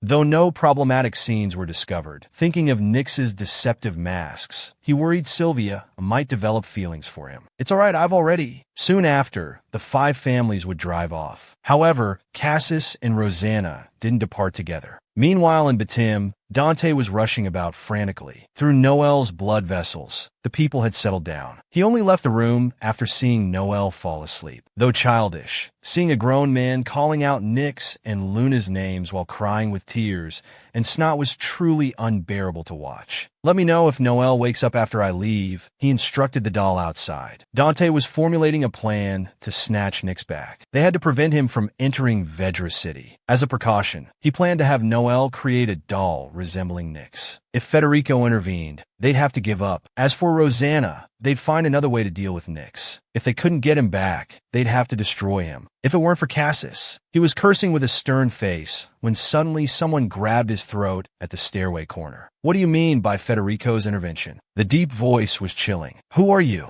Dante barely managed to ask. It was Rosanna and Cassis together. He looked at Dante's expression, knew he was right, then without hesitation snapped his neck. The 2 formerly opposing families could finally sit at the same table and drink tea with smiles. But they were secretly at odds because they wanted the same sister. Sylvia was jealous that Jeremy had a good sister. Jeremy kept bragging beside her. Suddenly, a third person interrupted their conversation. "What are you talking about? It seems interesting." It was Jeremy's sister Charlotte. Jeremy frowned, swallowing the words, "Are you blind?" and tried to warn her gently in front of Sylvia. "Can't you read the atmosphere before speaking? What's wrong? This gathering is meant to bring us closer together, right?" After greeting her brother, she started chatting with Sylvia, dodging Jeremy's hidden kick along the way. Jeremy coldly watched her, suspecting she might be up to something devious. Being so smug, she needed to be taught a lesson before she offended Rosanna. Charlotte completely ignored him and even tried to get them to chat together, leaving her brother out. "Oh, Charlotte, so you're here." The sweet voice made her hair stand on end. Her body suddenly stiffened. She turned rigidly to see Rosanna. "It's been a while. I'm glad to see you again. What are you all discussing so pleasantly?" Her hand rested on Charlotte's shoulder, slowly moving to her neck. While gradually applying pressure, she softly asked, "May I listen?" Charlotte?" She couldn't take it anymore. She jumped from her seat and ran away. I suddenly remembered something else. "Excuse me." She actually had no intention of harming Sylvia. She was just interested because she looked so much like Cassis. Due to childhood trauma, had she known Rosanna would come to check, she wouldn't have dared to come even if threatened with death. "Sister, didn't you say you were resting today?" Jeremy thoughtfully pulled out a chair, but realizing Charlotte had sat in it, he casually tossed it aside and naturally brought a new chair for his sister. "I was a bit tired from the journey, but I'm better now," she smiled while answering Jeremy's question, then asked Sylvia, "Miss Federico, if I'm not being rude, may I join you?" Of course she would sit down. Her heart was overjoyed at this moment. "Charlotte is still young. I hope she didn't trouble you." Seeing her shake her head, Rosanna was relieved. The blushing Sylvia carefully asked, "Is Charlotte a sister you're close with?" Thinking about how she had just smiled and chatted formally earlier, she worried if she had said anything wrong. "Absolutely not," he coughed and continued. "As I said before, I'm sister's beloved only brother." Rosanna, looking at Jeremy, who seemed both joyful and embarrassed, could guess what they had been discussing. Because the Agriches were quite individualistic, there was little communication between family members. Hearing Rosanna's response, Sylvia's mind raced, deducing that sister and Charlotte weren't close, while also beginning to doubt the truth of Jeremy's previous words. My, all the most beautiful people in Vedra City are gathered here." At this moment, another troublemaker, Olga from the White family, arrived. Meanwhile, Cassis went to see Nyx. Today it was Federico's people on guard duty, so he could easily see this person. The person looked more haggard than before and was causing trouble again. "How many times do I have to say it? I'm not doing this without reason." That man came in. The subordinates firmly shook their heads. "No one came in during my watch." They all ultimately concluded he was having hallucinations. Nyx gritted his teeth as he looked at them. "Tell me the truth. Were you doing something else during your watch?" He seriously doubted their level of dedication. The little doll spoke up. "We dolls would never do anything to damage Federico's reputation." Cassis also gradually felt the dolls weren't lying. "If you'd like, I can help you change rooms." Nyx was overjoyed, but the next sentence infuriated him. Still, he could endure it as long as he could change rooms. "In your fragile mental state, if you continue seeing visions, it would be difficult for me too." He had transmigrated into the villain family in the novel. The loyal younger brother, after losing him once, wanted to be close to his sister all the time. The sister he was desperately searching for was currently having a private meeting with her love interest. Of course, they were also discussing serious matters during their time alone. For instance, Cassis was worrying about his sister's low spirits. In the first few days of the reconciliation meeting, she was enthusiastically exploring everywhere, but now she was just holing up in the library. Concerned about his sister's mental health, Cassis specifically came to seek Rosanna's advice. Rosanna felt it wasn't appropriate to tell him the reason directly. She needed to ask herself. Asking directly is... Cassis hesitated, worried his sister would dislike his excessive interference. Rosanna chuckled softly. "It's rare to see Cassis so troubled. It's quite interesting. You and Sylvia are always considerate of each other. Having another honest conversation, this time, shouldn't be bad, right?" Hearing Rosanna's advice, Cassis was half convinced. "I also need an honest conversation." Rosanna grabbed his hand. "Today I met Griselda and heard some things. Since when have you been in contact with her? She seems to know the inside story. But I want to hear from you about this inappropriate contact. Because he only sent me messages one-sidedly, and only once, Cassis frankly answered. It was before winter came. Hearing his words, Rosanna fell silent. Last winter was exactly when Cassis launched an attack, hoping for Agrit's downfall while at Rosanna's. Although this move benefited Rosanna, she wasn't happy about being placed on Griselda's chessboard. Though it sounds like an excuse, I believe the letter sender might be you. Also, his meeting with Isidore and Betim was because he found his traces while looking for you. Are you angry that I haven't mentioned this until now? Cassis, full of survival instinct, began explaining upon seeing his girlfriend's unhappiness. I'm not angry about that. Cassis became more hesitant. Then is it because I used your sister that you're feeling bad? At this moment, Rosanna's mood improved. This left Cassis somewhat confused. So, Rosanna explained, I've always avoided topics about Agrit, so it's natural you didn't tell me. Besides, I also have things I haven't explained to you. If only we could have had conversations like this earlier. Seeing Rosanna smile, Cassis finally breathed a sigh of relief. Sister, Jeremy came rushing in urgently. The two made a brief farewell. Well then, I hope you can spend some heart-to-heart time with your sister, young Master Federico. Responding to her playful words, Cassis smiled gently and replied, Thank you for your thoughtful advice, Miss Rosanna. As a parting gift, he handed her a flower and kissed her hand before saying goodbye. Rosanna also took his hand and kissed the back of it. I'll be going now. Sister Rosanna, sister, I've been looking for you. Is that so? But somehow you look very happy. From afar, Cassis heard Jeremy's treasure-like voice. Do you know who I just saw? His tail seemed to be wagging behind him. This made him somewhat displeased. This third will had disturbed their private time together. Sister, are you talking about Dungaster? Walking out of the greenhouse, Jeremy whispered, afraid of being overheard. Let's talk in my room. From his expression, Rosanna knew that the AKA family head must have made a personal move. Sister, is that flower from the greenhouse? Rosanna smiled while smelling the flower. Yes, I'll put it in a vase in my room. Do you like flowers? Should I? Rosanna interrupted him. This one is enough. She feared her brother might bring all the flowers from the greenhouse to her bedroom. It was something he would definitely do. They encountered Pandora on the way, but there was nowhere to hide on this path. He timidly greeted the two of them. If possible, could we talk?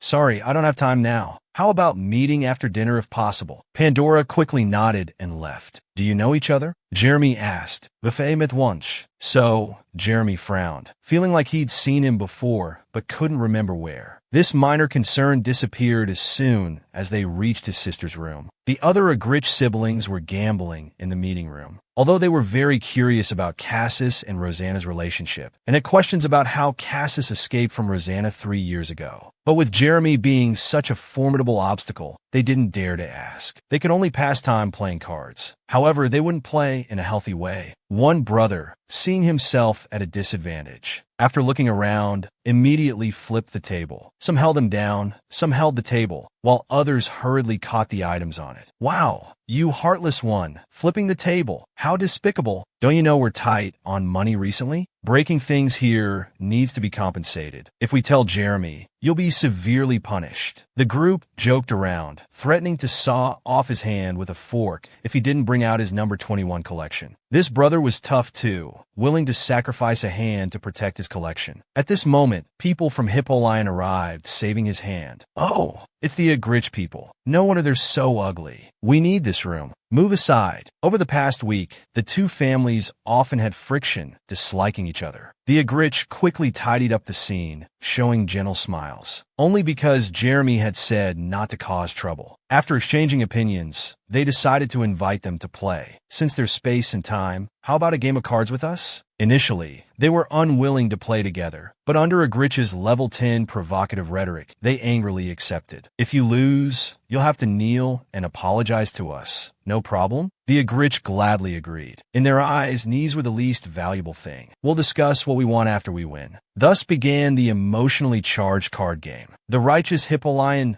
lost 5 rounds straight to the deceptive Agrit, unable to figure out how they were cheating. Duran slammed the table and stood up. Who would acknowledge a victory against the despicable Agrit? Suddenly, a card flew past his neck, leaving a thin line of blood. The person who threw the card casually apologized with a smile. "Oh my, sorry about that mistake." Whenever the Hippolytan people spoke, a card would fly out. One card down, 41 to go. Hearing this, they fled the room, leaving the Agrit feeling unsatisfied. He had transmigrated into the novel as a member of the villain family. After successfully taking over from his father, he left the mess to his brother Jeremy. To make the house into what his sister wanted to return to, Jeremy made many efforts. Finally, he managed to stabilize the faltering Agrit. At this reconciliation meeting, seeing the AKA family come to negotiate, he excitedly went to tell his sister. All of this was within Rosanna's expectations. Except for Federico, other families had more or less private dealings with Agrit. This was also why the notorious Agrit could continue to exist. I want to discuss with you how to resolve this matter. Hearing the word discuss from his sister for the first time, Jeremy felt somewhat at a loss. Previously, he only received and executed orders unilaterally, considering it natural. Rosanna felt he was now capable of handling things independently. It was time to cheer him on from the sidelines. "I want to hear your opinion, and I'll share my thoughts too.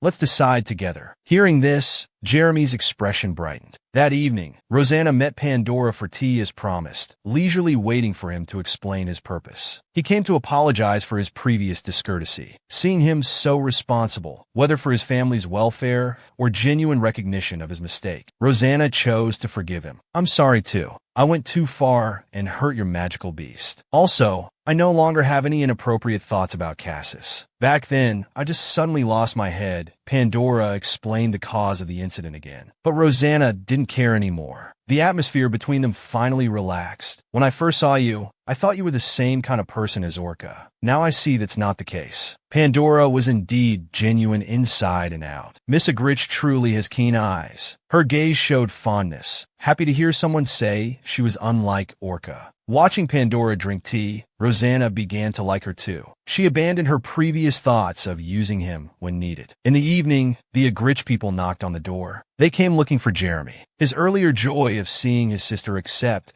and arrange the sea of flowers he brought quickly disappeared. "Jeremy and the others came to discuss some ingredients with you as the leader, so try to be more welcoming." "Fine, why come to me?" Jeremy primarily followed his sister's advice. They timidly entered and told Jeremy about what happened with Hippolytan during the day. Rosanna's poison butterfly had already heard about this incident, so she wasn't surprised. Jeremy, however, had a headache. Just as he was about to get angry, Rosanna spoke first. "It seems your relationship with Hippolytan has become closer." Everyone turned to look at once. Rosanna thought their inability to hide it was quite commendable. Though the Agrit people needed discipline, they also needed some rewards. "Didn't you say you played cards with them friendlily?" "Jeremy often praises you in front of me." Seeing his sister make things up, Jeremy was about to object, but was silenced. Rosanna smiled at him. "Don't be so shy. I've mentioned it several times. Why pretend otherwise?" Sure enough, they all perked up their ears, wanting to hear how Jeremy had praised them. He said you could infer from examples, doing better than expected without detailed reminders. Especially here with Hippolytan, although there were several frictions, you handled them well. Honestly, brothers haven't done anything wrong to face such situations. It's all thanks to Father. Jeremy understood his sister's intention and agreed, putting on a bitter expression. Everyone showed their grievances at this moment. When they made their father the common enemy, their relationship seemed to become stronger. Now that we don't have father and mother, we should rely on each other. Jeremy and I will always stand on Agrit's side. Since, having removed Pandora from the list of people to use, Rosanna planned to have her brothers give the other Hippolytan members a taste of their own medicine. Everyone hadn't forgotten the purpose of the gathering in this situation, which was remarkable. Since Hippolytan approached us first, it wouldn't be bad to go along with them. Rosanna slightly narrowed her eyes, smiling and saying that regardless, for the sake of the gathering, anything was fine as long as it was behind the light. Rosanna thought that as the notorious Agrit, they should understand her meaning. At night, Rosanna sneaked to the magical beast habitat. It was time to feed the butterflies again. She also brought out the butterfly from Nyx's room. Since she panicked about the room, she had become more well-behaved, though her nightmares increased.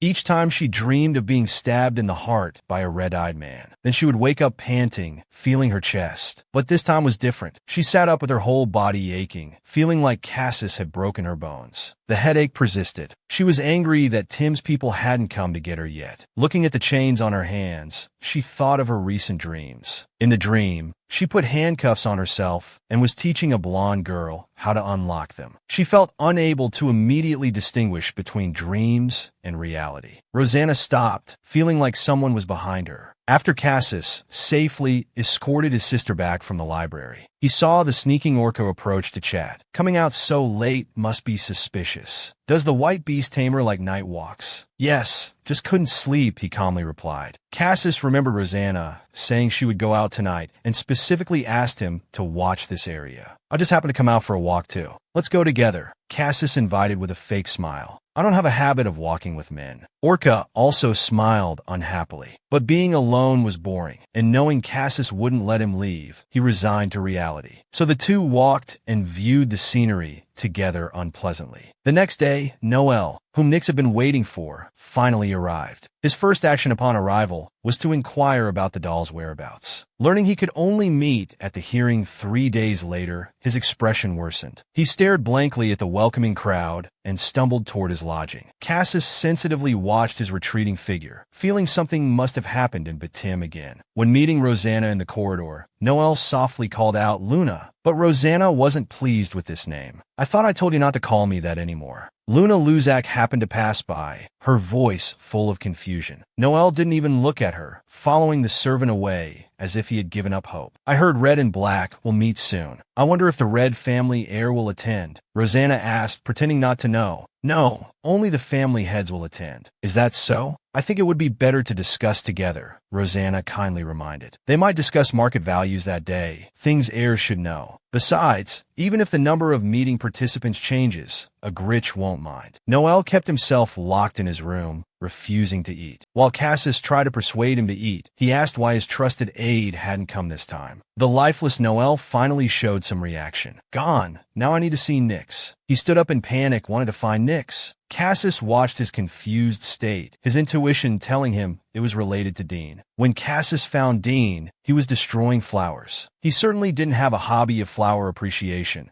but these flowers looked similar to those in Rosanna's vase, making him believe they were from Beta. Unlike his silence when meeting the white beast leader earlier, upon seeing Cassis, he bristled like a startled cat. His eyes were full of killing intent. Cassis came to ask what he had done for Tim. He calmly admitted he was the one who killed Dante.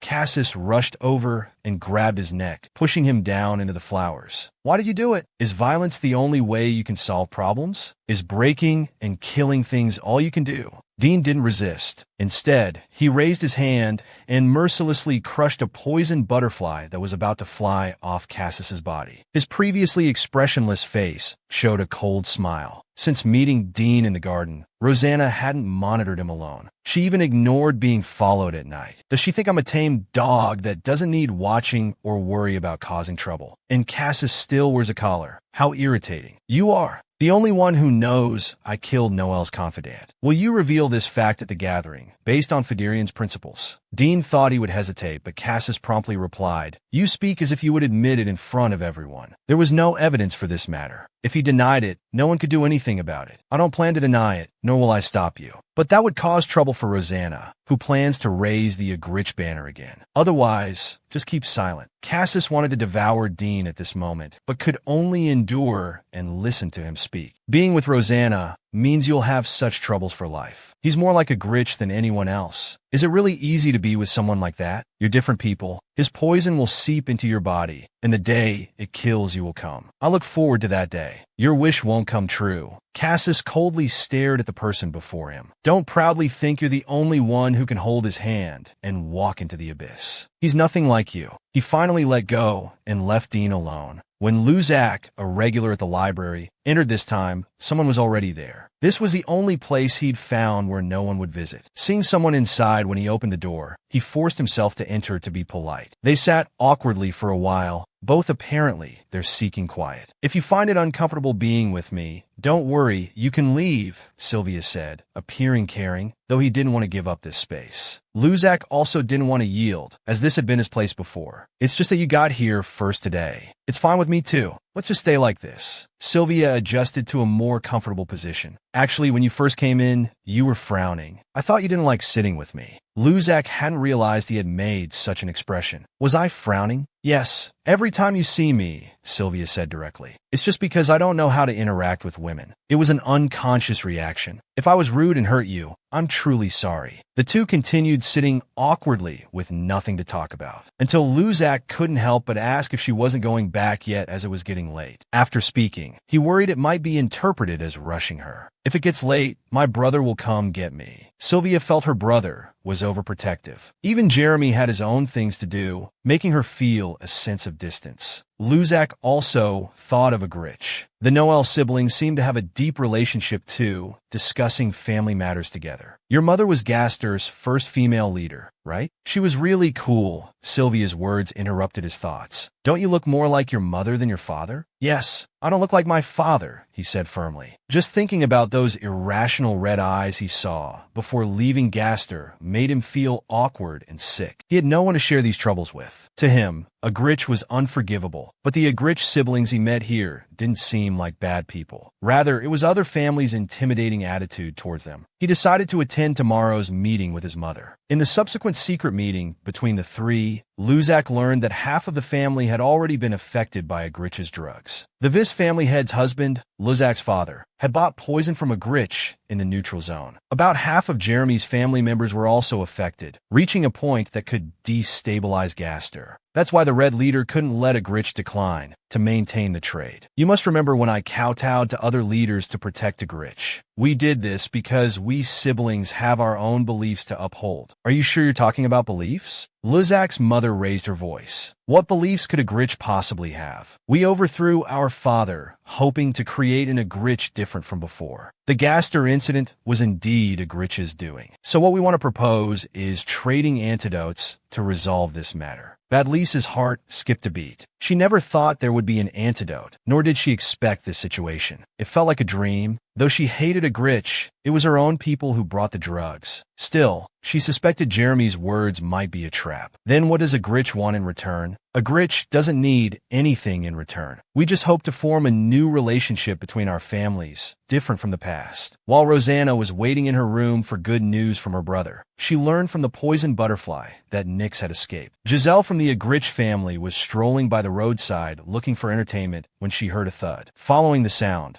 she saw a familiar-looking youth jump down from the opposite building and run away. The moment she looked up, she recognized the face as Ace. The sentries heard the sound of Nix's escape and immediately gave chase. He didn't go to find Noel. For the upcoming hearing, it would be better to escape first and meet Noel outside later. In his panic, he fled into a tea party of about 20 people. He instinctively grabbed Sylvia as a hostage. Until I leave here, I won't hurt you.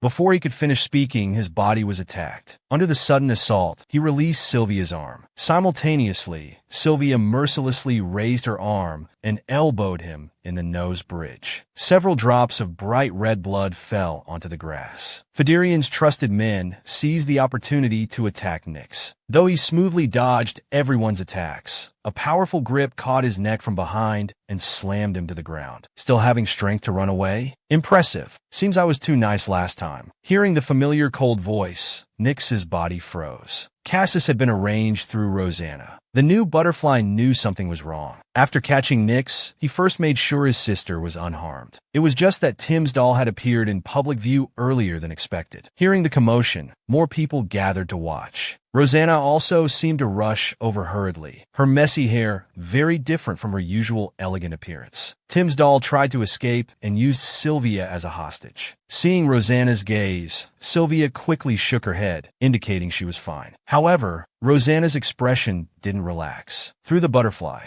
she had seen how she adapted Agrit's method to open the chains. Was it an illusion? Entering the courtyard, she heard everyone discussing Tim's doll, so she deliberately acted anxious and self-reproachful. Cassis played along with the act. Miss Rosanna, this was done by the doll. You shouldn't blame yourself. Though his body is your brother's, it was made by the Tim family. This has nothing to do with the current Agrit. Other family representatives know this too. Rosanna's gaze lingered on Nix's nose. Her sad emotions made everyone who saw her feel pity. Before he's taken back, may I help clean his shoes? Even Nix felt that Rosanna seemed very fragile at this moment, wanting to hug her. When she sadly called out, "Ace," Nyx froze as if struck by lightning. When her hand touched his face, Nyx fearfully swatted away the hand before him. Then Cassis's controlling grip tightened again. Breaking the tense atmosphere was Jeremy running over. Seeing Nyx swat away his sister's hand, he immediately became angry. He quickly protected his sister behind him. "What have you done to my sister? You imposter dare attack my sister." The furious Jeremy might have rushed to punch him if no one had stopped him. "Calm down, Black Leader." The White family leader stopped him. The leaders unanimously decided to continue this discussion elsewhere, letting Rosanna and Sylvia return to rest first. After exchanging glances with Cassis, Rosanna left with the Agrit people. Sylvia felt somewhat heavy-hearted. Nyx didn't seem to really want to hurt her, yet she had attacked him. So when her brother called her, she startled guiltily. "You must have been scared by the doll. Cassis was just concerned about your well-being. You handled it so well in that situation." Cassis generously praised his sister. "You were very brave and applied what you learned perfectly." Hearing the praise, Sylvia immediately brightened up. Her brother never spoke empty words, and she suddenly felt quite impressive herself. In reality, though, Cassis lost his objectivity when evaluating his sister. The more forcefully he praised his sister, the more ruthlessly he tortured the negligent guards. He had crossed into the villain family in the novel, yet his beloved brother's corpse was sent by his father to be turned into a doll by Tim. At the reconciliation meeting, the doll was finally exposed to everyone. Rosanna briefly introduced Betty Tim's doll to her siblings. They felt the whole situation was crazy, with some showing interest in the doll count, wanting their own toys to come alive. They immediately fell silent when Jeremy's eyes fell on them. "If you're so interested in Betty Tim's doll count, why don't you go check out Noelle's room next door?" He leaned back in his chair, his fingernails tapping on the table, making his siblings' hearts clench. "If you're interested, I can talk to the Yellow family head about letting you experience the doll arts firsthand. If you want to become like Ace, I think there's no better way to understand than experiencing it yourself." Rosanna's voice was eerily gentle. No one dared challenge the authority of this sister, who consistently ranked second in monthly evaluations. Even Charlotte, who had been so active before, now just stood quietly in the crowd, afraid of angering her sister. Everyone understood why Rosanna was in a bad mood, considering Ace was her own brother. Moreover, their pride was hurt by other families using Agrit as test subjects. A perceptive brother carefully asked why they hadn't seen Rosanna all winter, wondering if she...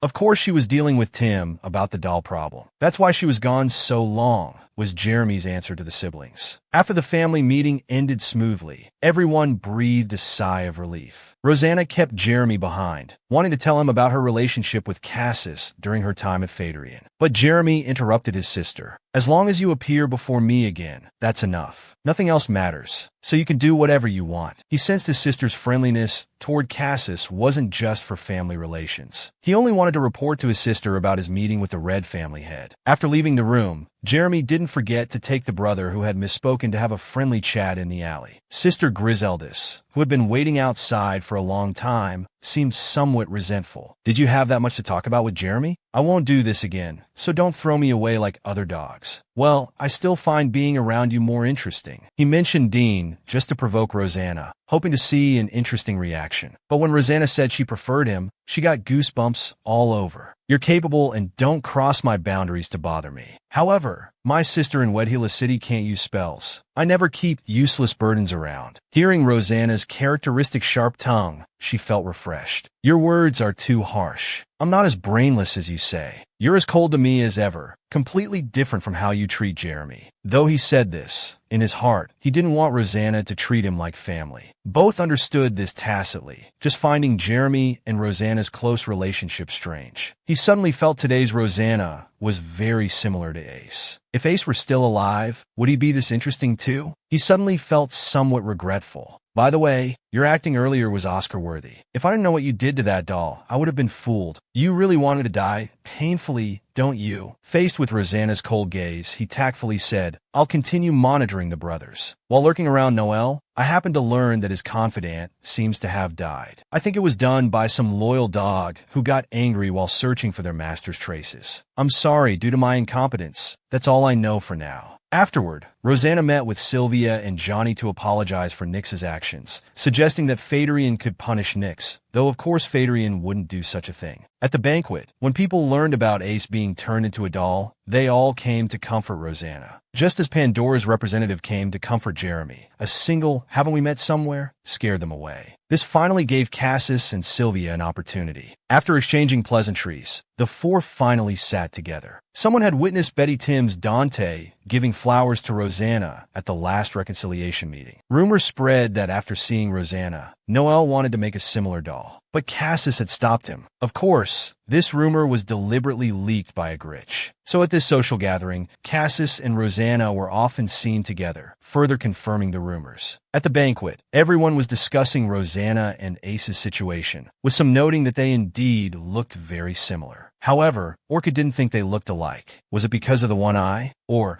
because he died young and wasn't even alive now? Hearing Orca's sharp words, Pandora frowned at him. "You haven't been having any strange thoughts lately, have you? You seem unstable again." Pandora's main task this time was to watch her brother, making sure he wouldn't cause any trouble. Orca acted wronged. "I've been behaving so gentlemanly lately." But he was a magician. He had more patience than others. It was only because Cassis was watching him closely that he kept himself in check. At midnight, when Cassis left Wedhila under the cover of darkness to clear monsters from nearby monster habitats, although they had swept through a few days ago, the numbers had increased again. He found stones inscribed with spells in the forest, things that attracted monsters to gather. At the next day's hearing, the Agritians entered wearing black uniforms. Noel had to be supported to enter. As soon as he entered, he started looking for Nyx, and still couldn't help calling Rosanna Luna when he saw her. Luna heard that coming to the venue would reveal where Nyx was hiding. The leaders frowned and told him to return to his seat. He remained unmoved. Finally, Jeremy couldn't take it anymore. "Did you just call my sister that? How dare you treat my sister like a doll and call her whatever you want? How far will you go to insult my sister?" Noel stared blankly at Jeremy, seemingly not understanding what the problem was. People at the hearing began to discuss among themselves. They decided to bring in the doll first. Because he escaped last time, they used chains meant for restraining monsters this time. When Noel saw Nyx, he lunged at him like a madman. His chaotic gaze made even Nyx shrink back in fear. So Nyx, who had only appeared for a few seconds, was locked away again unchanged. The frenzied Noel was also knocked unconscious and sent to the infirmary. Although he had been uneasy since arriving here, this was the first time he had lost his mind like this. Jeremy, who had been watching the spectacle, suddenly remembered he needed to act. He hurriedly served tea and water to his sister. "Sister, weren't you scared? You're already weak here. Have some water." And so the hearing began without the involved parties present. Cassis began speaking as the first witness. Everyone knows that Tim often misses the regular reconciliation meetings. To know the meeting contents, Tim's messengers would substitute. When the leaders visited Wedhila City, this spring's meeting was the same. I saw Tim's messengers collapsed in the hallway. Of course, he concealed the fact that he had knocked them out, so I delivered the letter in their place. When I arrived at Betty Tim's, I found Betty Tim's doll attacking Miss Rosanna. So I detained the doll and protected Miss Agrit. That's the whole story. People found the Phaedrian young master's words very credible because Phaedrian had always been at odds with Agrit and wouldn't protect them. Next came Rosanna's statement, with Jeremy still applauding to encourage his sister. He had visited Betty Tim at the Yellow family head's invitation, with a letter as evidence. However, that letter was written by someone else on Noel's behalf and wasn't credible. He thought the family member mentioned in the letter was his mother, but it was actually Ace, who was discarded at age 15. They didn't understand what discarded meant. Rosanna began explaining this Agrit-specific term. Agrit would label children who didn't meet their standards as defective products and sentence them to death. There were 6 such children in this area alone, including Ace. The discarded bodies would be thrown into monster habitats or the family's monster feeding grounds as food. The White family had doubted his ears and interrupted Lady Rosanna, asking, did Lant really kill his own 6 children and throw their bodies to monsters? The World family head stared at Jeremy, remembering what Jeremy had told him, and began to sympathize with the Agrit children. Rosanna lowered her head, appearing pitiful. But I never expected Father would give his children's corpses to Betty Tim for experiments. I saw my dead brother at Betty Tim's. The Yellow family head gave me the name Luna. He wanted me to stay at Betty Tim's. After being rejected, he started using my brother's doll to entice me, poisoning me. The audience was shocked. The hearing could only stop there, with everyone in a state of confusion. Rosanna held Jeremy's hand as they walked out, waiting for the Agrit name to disappear along with Lant. After news spread about Betty Tim's human doll experiments, the families judged Betty Tim's leader at the reconciliation meeting. Noel, whose mind worked differently from others, was removed after going mad at the reconciliation meeting. Under Rosanna's well-reasoned arguments, Agrit gained a wave of sympathy. In the break room, Nix, away from his master for the first time in so long, felt no joy at their reunion. Faced with Noel's eager calls, he actually felt some aversion and unfamiliarity. The Noel he saw today seemed more manic than usual. Although he would unhesitatingly smash dolls when in a bad mood, he had always been especially careful with Nix. Today, he even felt a sense of crisis. Why hadn't Dante come along? Betty Tim's doll, being led back to the cell by guards, was impatiently urged along. Frowning, they told him to slow down. When he saw Dean at the end of the hallway, his false bravado quickly crumbled. His heart pounded, and he couldn't move a single step.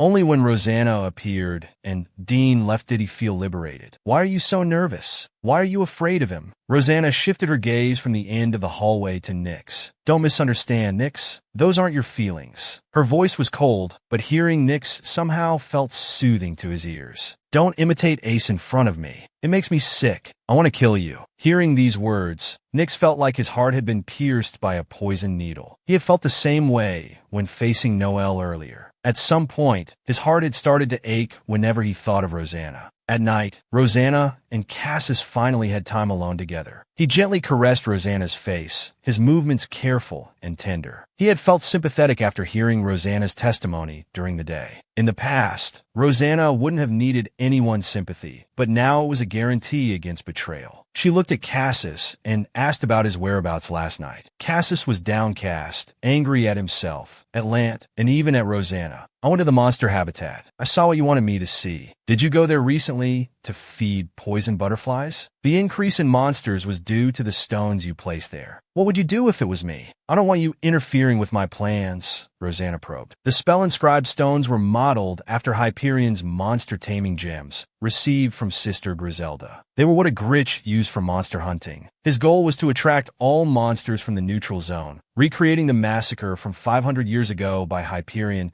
pinning the blame on them and bringing down the Hyperion family as well. Cassis stared intently into his eyes. Is it because I haven't given you enough trust? Is that why you're testing me this way? Rosanna wasn't clear about her exact thoughts. The only certainty was about Cassis. If one day you grow tired of me and want to leave my side, I'll take your life with my own hands. I'll never pray for your happiness while sending you away. This spine-chilling threat sounded to him like sweet words of love. I love you, Cassis. Rosanna actually confessed right after. Hearing these words, Cassis was completely shaken. He grabbed Rosanna's hand and kissed him roughly. At this time, Orca was looking forward to tomorrow. This gathering will be interesting. There's really not much time left now. The confused Pandora followed his gaze outside, but saw nothing. Before dawn, Cassis gazed at Rosanna's back for a while before getting up to leave. Though he didn't know the specific plan, unlike Dean, he was sure the ultimate goal wasn't to cause casualties. Yesterday's prematurely ended hearing would resume this afternoon. Noel, who had been confined to his room, anxiously bit his nails. To save Dante, he had to get Nix back, but Dante had said it would be difficult to retrieve Nix. At the time, he had been too caught up in his own sorrow to listen carefully to the plan. The three Hyperion members were equally anxious. Since playing cards with Agrit, strange things kept happening to their belongings in their bedrooms. At first, they thought they were just forgetful, but when locks were picked and left in pajama pockets, they knew the devious Agrit was behind it. But they had no proof. Even if they stayed up watching, they'd doze off only to find white flowers on their chests, leading to another spine-chilling morning. To maintain their dignity, they still attended the tea party as if nothing was wrong. Suddenly, Duran clutched his stomach and collapsed while drinking tea. Agrit approached with concern,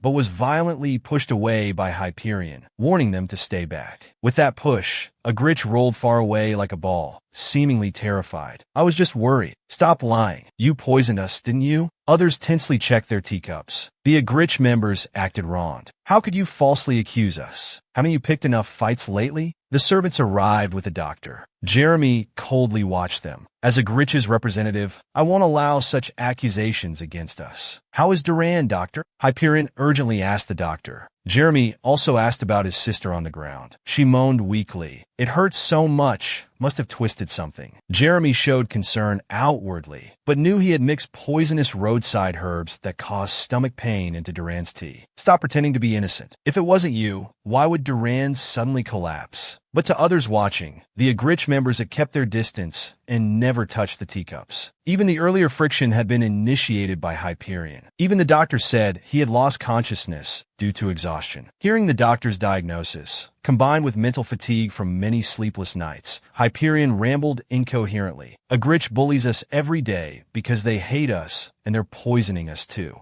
Jeremy quietly turned to the white family head who had just arrived and tattled. Hyperion seems to harbor great resentment toward Agrit. Don't you agree? After briefly understanding the situation, Hyacinth's expression was unreadable. It seems my family members have said absurd things. Seeing their leader arrive, they immediately fell silent and obediently went to the infirmary. The white family leader, to be safe, still ordered the teacups to be examined. For his brother's innocence, Jeremy didn't obstruct. Instead, he began complaining. Seeing my innocent family members constantly being pressured is unbearable. My brother's corpse was turned into a doll. My sister almost met the same fate, and even my younger sister is being falsely accused. For the sake of the Alliance, we've been enduring it all. Hyacinth was also embarrassed and had to bow his head, promising to handle them seriously. At this moment, a blood-covered, blue-haired woman burst in. The Agrit family, once known for their dark deeds, now appeared weak, pitiful, and helpless in everyone's eyes, constantly bullied by the Hyperion family. Even when the white family leader personally intervened, he couldn't say anything good about his own clan members. Without evidence, he had to take his family members back to deal with them, even though they were the victims driven to nervous breakdowns. Even after the white family leader had bowed his head, Jeremy wanted to strike while the iron was hot, reinforcing Agrit's image as victims. However, a blue-haired woman suddenly bursting and interrupted their friendly negotiation. Jeremy quickly stopped his brother's actions and stepped back, knowing it wasn't appropriate to act without understanding the situation. Wearing servant-like clothes, disheveled all over, she emotionlessly took the lives of passing servants. Meanwhile, Rosanna encountered Luzak and his mother right after leaving. She bowed to greet them. The Red family head looked at her pale face and asked, "You look like you haven't slept all night. Is it because of the hearing?" Though she kept her head down without denying it, the Red family head didn't believe she was someone who would be heartbroken. "If you always appear sad, how can you lead the family?" Hearing his words, Rosanna smiled and stopped pretending. "You're truly perceptive, but I believe everyone knows my brother, and I didn't lie." After exchanging greetings, Rosanna took her leave first. Luzak specifically followed to thank her, saying it was thanks to Rosanna's reminder that he learned about his father's situation. "It's my honor to help." Rosanna finally remembered why he was thanking her. "Miss Hyperion." Rosanna called out to Pandora passing by, asking if she was also heading to the garden, suggesting they go together. Both had heard that Hyperion and Agrit had gotten into an argument in the garden and decided to check it out. By now, Pandora was extremely anxious. She was supposed to monitor Orca, but that troublemaker had disappeared in an instant, and now there was trouble in the garden. Only Luzak, who was unaware, looked confused. Suddenly, a group appeared behind Pandora. Though their movements were unnatural, they were quick. Even the agile Pandora had a lock of her hair cut off. Rosanna recognized these intruders as Bethim's dolls. She quickly pulled out her hairpin and shot it with 100% accuracy. However, the doll's hit in the forehead continued moving swiftly. News from the poisoned butterflies indicated dolls were everywhere now. Rosanna drew the knife hidden in her sleeve, preparing for a bloody battle. Now Vidigera City was in chaos everywhere, with screams echoing throughout. Cassis watched the doll's one-sided massacre, gritting his teeth. Before Rosanna's plan, Dim had made the first move. The dolls had no vital points and would resolutely execute orders as long as their movements weren't hindered. Although Cassis stopped two dolls, others had already attacked inside the building. Rosanna's butterfly fluttered on her hand, warning her that area was also under attack. Cassis knew she wasn't a weakling needing his protection. While Cassis was internally conflicted about whether to protect his wife or save others, news came that Rosanna had split up to act separately. The door to Noel's rest room suddenly opened. The sentinel lay on the ground, and the air was terrifyingly quiet. He felt the dolls should have arrived by now, but the door wasn't opened by dolls. He had no time to think about what happened. Finding Nyx was the top priority. Sensing the chaos outside, Dean sat alone in the dark room. He slowly walked to the window and pulled back the curtains. His eyes showed no emotion as he watched the killing scene, until Noel appeared in his view, which sparked his interest. He must be going to find Ace. Rosanna was also looking for Ace. After moving indoors with Uzak and Pandora, she wanted to find Nyx alone. Through her poison butterflies, she discovered that the doll's target this time must also be Nyx, so she had to act first. Due to overusing the poison butterflies, she felt dizzy and lightheaded. Suddenly, something wrapped around her waist, even breaking the knife she had swung. "Where are you going, Miss Rosanna?" The culprit behind this was Orca. He descended from the sky riding a magical beast, and it was the vines from the beast that had caught Rosanna. A wave of disgust welled up in her heart. This person really has no sense of boundaries. You're so leisurely? Everything's in chaos outside, yet you have time to come find me. Orca looked at Rosanna, who was like a butterfly caught in a spider's web, and laughed uncontrollably. "Are you angry because you can't summon your poison butterflies? I've waited several days to finally catch this opportunity. Now Cassis isn't here either. If he was really worried about you being taken, he should have kept you in a cage to prevent me from having any chance." Orca, who had been eagerly waiting for many days, finally caught Rosanna and was expressing boundless joy.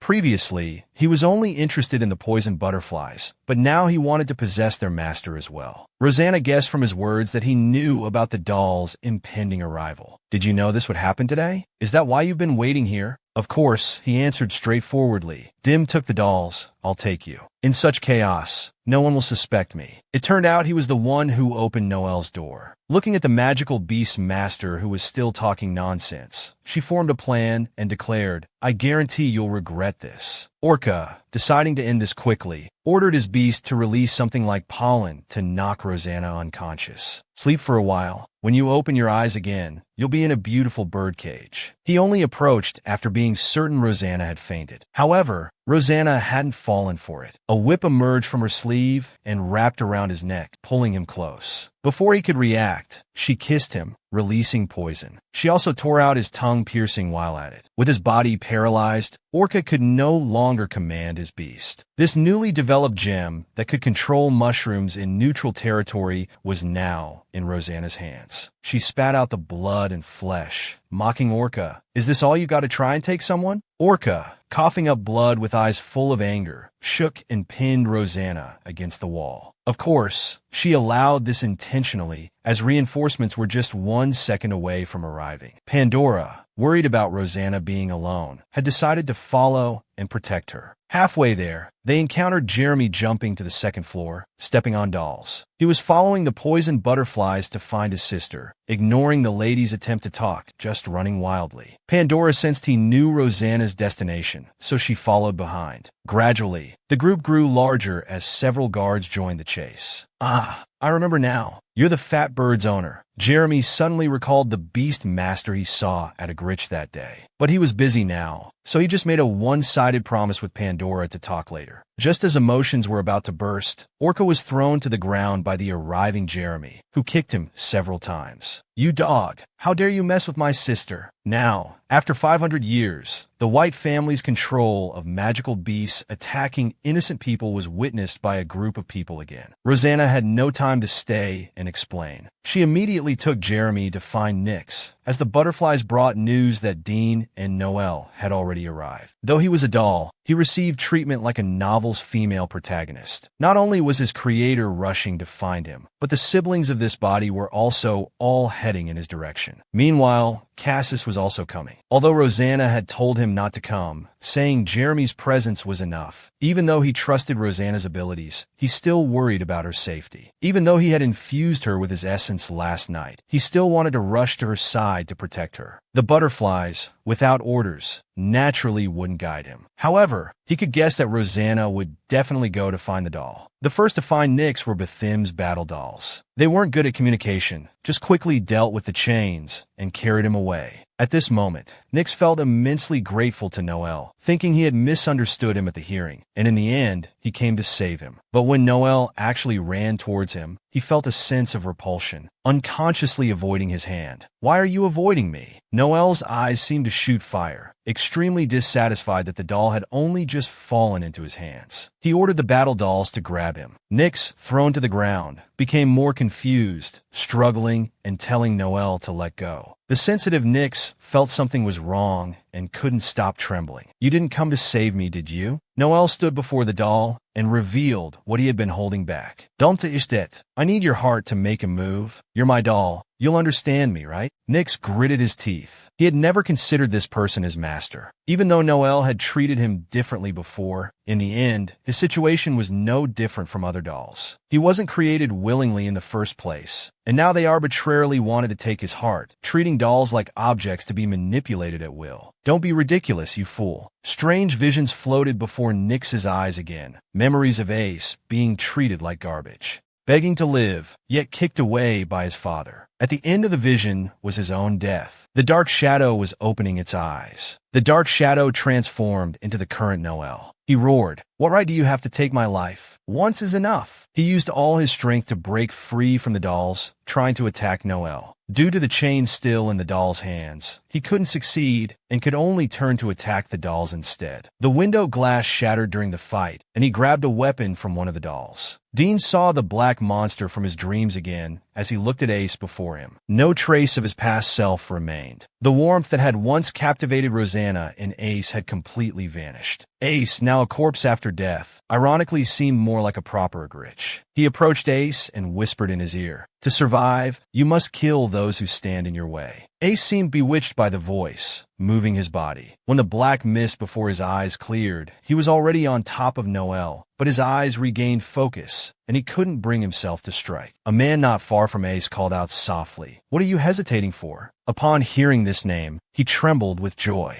Even his sister had cruelly denied his existence. "Stop those hands and you'll die." Dean mockingly watched him, encouraging him to act again. He eagerly anticipated seeing Ace's fall. Nyx, consumed by emotions of either joy or despair, smiled sadly as he struck. On her way, Rosanna lost contact with the butterflies. When she arrived, she saw Dean pulling glass shards from Noel's body while Nyx sat crying at the side. She couldn't tell who had struck whom. "Rosanna." Nyx's fragile voice was unbearable. Unknown what sadness made him cry like this. When Ace was 13, he received a small beast from his father. He treasured it dearly, but a year later his father made him dissect it himself. Ace cried while naming it, and in the end, his father fed its corpse to magical beasts. Back then, Ace cried exactly the same way in his room. "What a cunning doll," thought Rosanna, believing this was just another of the doll's disguises. Watching him mimic Ace's actions made her more disgusted. When she saw Dean move against Nyx, she unhesitatingly wrapped her whip around his wrist. Dean showed no mercy, pulling her in and throwing her against the wall behind him. He had said he didn't regret killing Ace and would make the same choice again. When he saw Rosanna crying while looking at Ace, he realized what he wanted. It was to kill Ace again in front of her. Cassis, arriving and confirming Rosanna was safe, immediately charged at the culprit. During their fight, Dean's attention remained on Nyx, making it difficult for Cassis to both fight and protect others. Rosanna seized the opportunity to pull the doll out of the battle zone with her whip. Even she didn't know why she was helping him. Perhaps she simply didn't want to see him die at Dean's hands again. In Noel's battle doll's eyes, anyone trying to take Nyx was an obstacle to be eliminated. As one charged, Rosanna pushed Nyx away. As she was about to be attacked, Cassis threw his weapon to support her just in time. Her shoulder was pierced by Dean, and during the battle, the floor began to crumble first. Rosanna lost her balance due to the floor's collapse, and the doll's blade was about to strike her neck. In an instant, Dean forgot his own battle and instinctively jumped in front of Rosanna, pushing her away where Cassis caught her. Everyone fell from the height together, with more dolls waiting to catch Nyx. Dean, having lost an arm, smashed the approaching dolls with his remaining one, but still hadn't given up searching for Nyx. Nyx, seeing his sister, suddenly realized that as long as he stayed, she would be in danger. Both Dean and the dolls were troublesome. He took one last look at Rosanna before decisively leaving. Cassis only put down the person in his arms after confirming the surroundings were safe, then treated his wounds. Jeremy's call for his sister seemed like a signal flare. Hearing it, Dean prepared to leave. Meanwhile, Rosanna tried to stop her, just like when she sent Cassis away 3 years ago, not wanting her to chase after Nyx. Faced with the same choices back then, Dean said meaningfully, as that woman said, "I really can't seem to kill you, so I'll have to end this another way," before leaving without hesitation. After the storm, Vedra returned to peace, and Noelle barely survived. But both beasts had betrayed their masters. After the doll war, Vedra became quiet. In the end, no one emerged as the victor. Nyx, with his memories awakened, betrayed his master and chose to flee. The heads of the 5 great families organized another meeting to condemn Noelle's mad actions. At the same time, the Akka family head criticized Hyperion. If they could summon magical mist in Vedra City, why hadn't they summoned fairy mist earlier to fight against the dolls? The White family head also used the incident of Akka secretly storing poison to counterattack, while also dragging down the Agrit. He had clearly seen them fighting dolls in the courtyard. Jeremy calmly responded to their accusations about hidden weapons. How can those be considered weapons? They were merely for self-defense. Besides, we brothers protected the weak well. Our actions are nothing compared to what your people did during the chaos on the island. In the end, only Phaedrian was found faultless in this alliance meeting. The White family had feared whether they would be targeted by other families and suffer the same fate as Agrit. However, Rochelle disagreed with his view, believing that last winter's attack on the Agrit was a stain on their family, even though revenge was a justified reason. But they couldn't feel proud of such actions. So if they were to pursue blame, none present would be innocent. Thus, everyone returned to the main topic, deciding to find the true culprit and destroy Badim's dolls. The White family head left the meeting room furious. Hearing that Orca hadn't awakened yet, his anger grew. While everyone was fighting, this worthless heir only thought about stealing women. Even suspecting he was poisoned, he couldn't be bothered to clean up his mess anymore. He loudly announced the removal of this heir, who didn't consider the family's interests. While others were busy pursuing the dolls, Rochelle came to provide basic treatment to Noelle, hoping he could command the scattered dolls. But after Noelle regained consciousness, he could no longer control the dolls and couldn't even communicate properly. He just kept crying and repeating Dante and Nyx's names, looking utterly pitiful. Rochelle only learned that Dante was dead and Nyx's heart was needed. Jeremy came to ask if his sister needed to act alone. Even Rosanna hadn't expected their family matter to grow so large. Both Dean and Nyx were severely wounded. He struggled internally, thinking of Dean's life-saving grace and Nyx's crying face, unable to make a decision. Seeing his sister's dilemma, Jeremy went out to check on their injured brothers. Cassis was waiting at the door. Though injured, his combat ability remained formidable. As a member of the pursuit team, and with Vedra's doctor deceased, his wounds hadn't fully healed even with natural recovery. This made Rosanna feel apologetic, as he was injured because of her.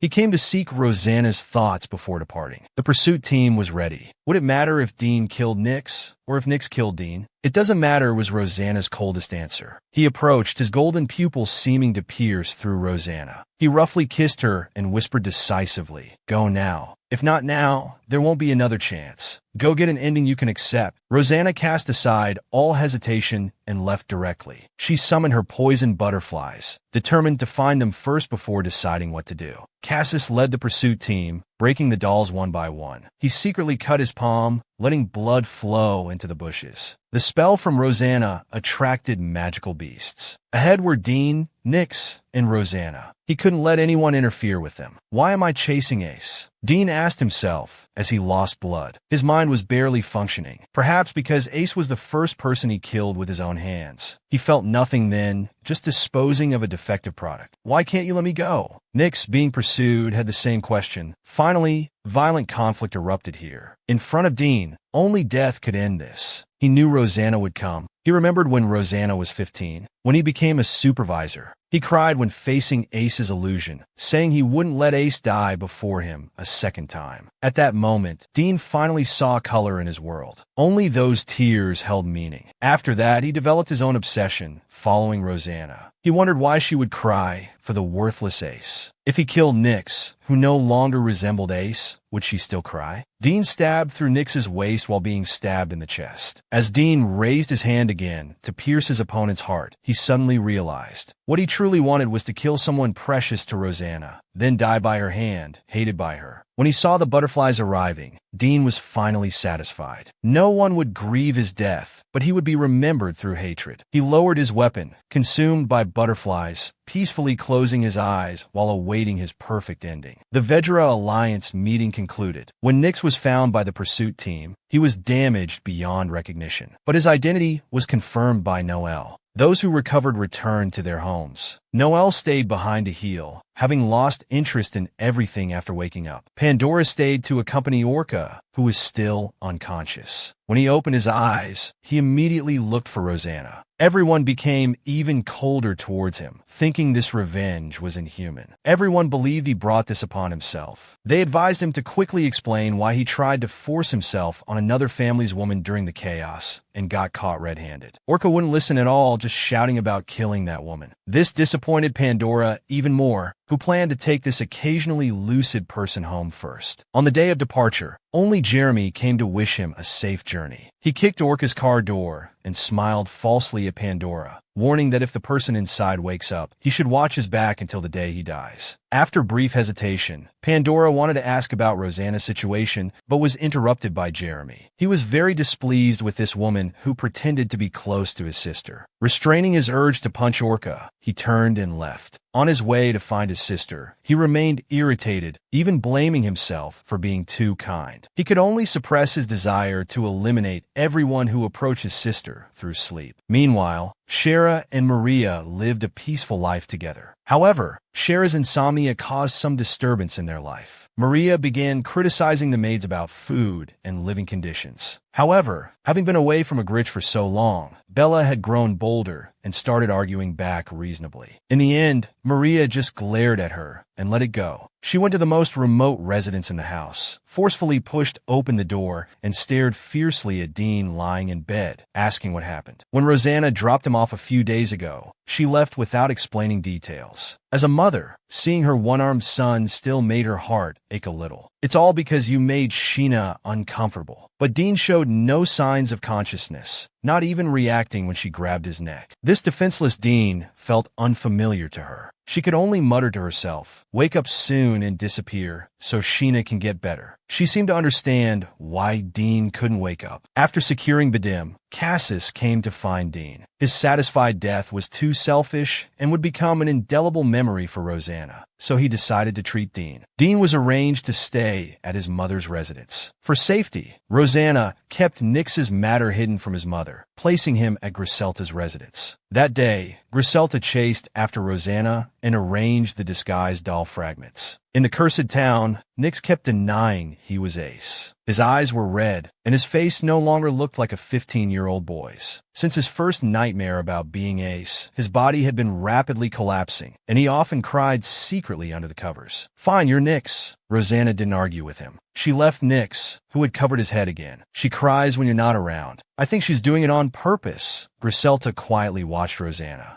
"Sister Rosanna, I'm here." Jeremy rushed in impetuously, completely ignoring the room's owner. This displeased Griselta, the host. After reporting the situation of various families, he wanted to see how the doll was doing, but was refused. Nix, who looked like a crumbling plaster statue, refused to see Noel. He could only slow down the crumbling speed within the magic array. All three could hear faint sobbing from next door. They say rivals in love are especially hostile and must fight to the death, yet Cassis actually saved Dean. All this was witnessed by Rosanna's butterflies. After making eye contact through the poisoned butterflies, Rosanna decided to visit her mother with Jeremy. Of course, her brother followed voluntarily. He was clearly surprised to see Aunt Maria there, admiring her persistence. Still coming to see her? Sheena's attitude toward Dean was cold. She calmly said the doctor reported the patient's condition was worsening. "It's fine, he'll wake up today." Rosanna entered Dean's room, coldly looking at the sleeping beauty, still wandering in dreams. "You're too thick-skinned. I hadn't agreed, yet you wanted to die like this." In his dream, shadows overlapped with reality, and Dean unconsciously smiled. "Dean, you've always envied Ace, haven't you? Because he had what you didn't. You staying by my side, and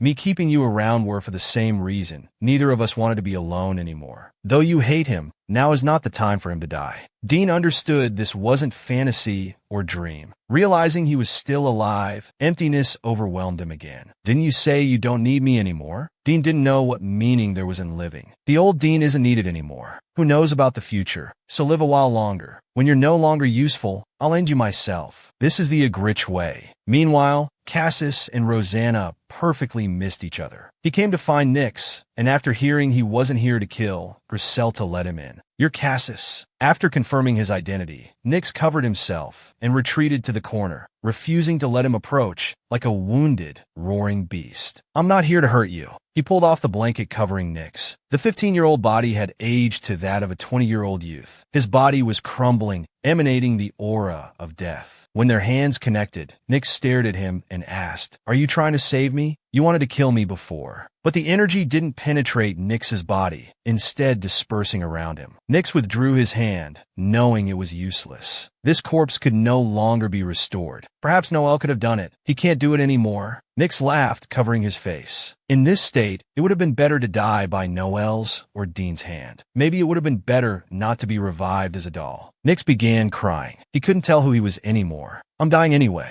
Dying as Nyx won't leave Rosanna with another painful death memory. Can't let Rosanna be foolish, not abandoning you and trying to prevent your death. Cassis responded, understanding Nyx's thoughts. I know you're Nyx. When Rosanna returned, Nyx was already gone, and she didn't intend to look for him. After wandering for a year, Rosanna finally set foot on Agrit soil again. The mansion wasn't fully repaired yet, and many servants were gone. But John, the former prison guard, was still there. Seeing the young lady return, he excitedly went to greet her. Seeing someone acting familiar with his sister, Jeremy frowned, his face darkening. But hearing that he was just happy about his sister's return, he decided to let it slide this time. Jeremy told his sister to rest first while he checked if their brothers had caused any trouble. Shortly after, Jeremy left for a meeting. He went to his father's former office, which showed no signs of use. He picked up a wine glass and started drinking alone. After half a bottle, his drinking companion arrived. Would you like a glass? Cassis, brought by the butterflies, had walked right through the front door due to Agrit's relaxed security. Do you know what room this is? Cassis bowed slightly, guessing it was the former chief's office. Rosanna looked at the portrait on the wall, deciding to do something interesting in front of Lant. She actively kissed Cassis, ignoring the wine glass falling to the floor. Rosanna was surrounded by a sense of petty achievement. Cassis was her first trophy stolen from Lant's hands. Plus, conspiring with the Federians whom her father hated, forcing him to die like this. Rosanna couldn't hold back her laughter anymore. After all, she was the one who lived and won. Don't cry. Cassis's gentle voice came as he wiped Rosanna's tears. How strange. I clearly won against him, yet I still feel empty inside. Cassis kissed her eyelids. If you still feel empty, we can fill it up in the future. The next morning when she opened her eyes, Cassis was gone. He had many things to do and had made time just to see Rosanna. Rosanna and her brother returned to Wedgerash. There was a new batch of attendants. The guiding attendant was dazed by Rosanna's beauty throughout the journey. But since Jeremy knew the way, he didn't mind. Having his sister by his side made him quite happy. He started bragging to the attendant. Do you know how cool the word united is? It means my sister and I can be together, moving toward the same goal. When pushing open the conference room doors, he raised his eyebrows and asked the attendant what to do next, making him even more flustered. Even Rosanna was confused. Jeremy confidently opened another door, announcing loudly, "The United Chiefs of the Black Chief family, Jeremy and Rosanna, have arrived." He extended his hand to his sister. They walked into the conference room together. All families and their successors were present. Since Noel was still bedridden, someone else represented the royal family. Pandora replaced Orca for the White family. Unknowingly, this marked a new beginning. Emily became distracted after seeing the returned Rosanna. Sheena saw through her thoughts and told her to return to her original master. Maria was in good spirits too. Dean finally woke up. She tripled his medicine dosage, hoping her son would recover quickly and leave, not disturbing her life with Sheena. Dean's other arm was bandaged, beyond repair. He was somewhat grateful that he only lost one arm. He no longer wanted to kill anyone around Rosanna. He would rather have Rosanna smiling happily when she ends him on that approaching day. The family meeting ended 3 days later. Surprisingly, Cassis walked together with the Agrit guard. Jeremy was dissatisfied, but had no choice since his sister had spoken. The three of them set out together to find Nyx. Main story ends, extras follow. Jeremy munched on fruit while glaring at Cassis. Though he knew they were discussing Nyx, the way the two chatted and laughed together was too irritating. A rare chance to be close with his sister, yet there's this third wheel. I must beat him to a pulp. When his sister called him, his mood instantly brightened. He wagged his tail and ran over to clear the area of monsters, preparing to set up camp. Rosanna, being led by Jeremy, knew he'd been at odds with Cassis the whole way. She could only helplessly glance back at Cassis. Of course, Cassis didn't stoop to the kid's level. While spending the night in a cave, Jeremy gave Cassis's cloak to his sister, spread it on the ground, and ordered Cassis to stand guard at the entrance like a servant. Cassis didn't argue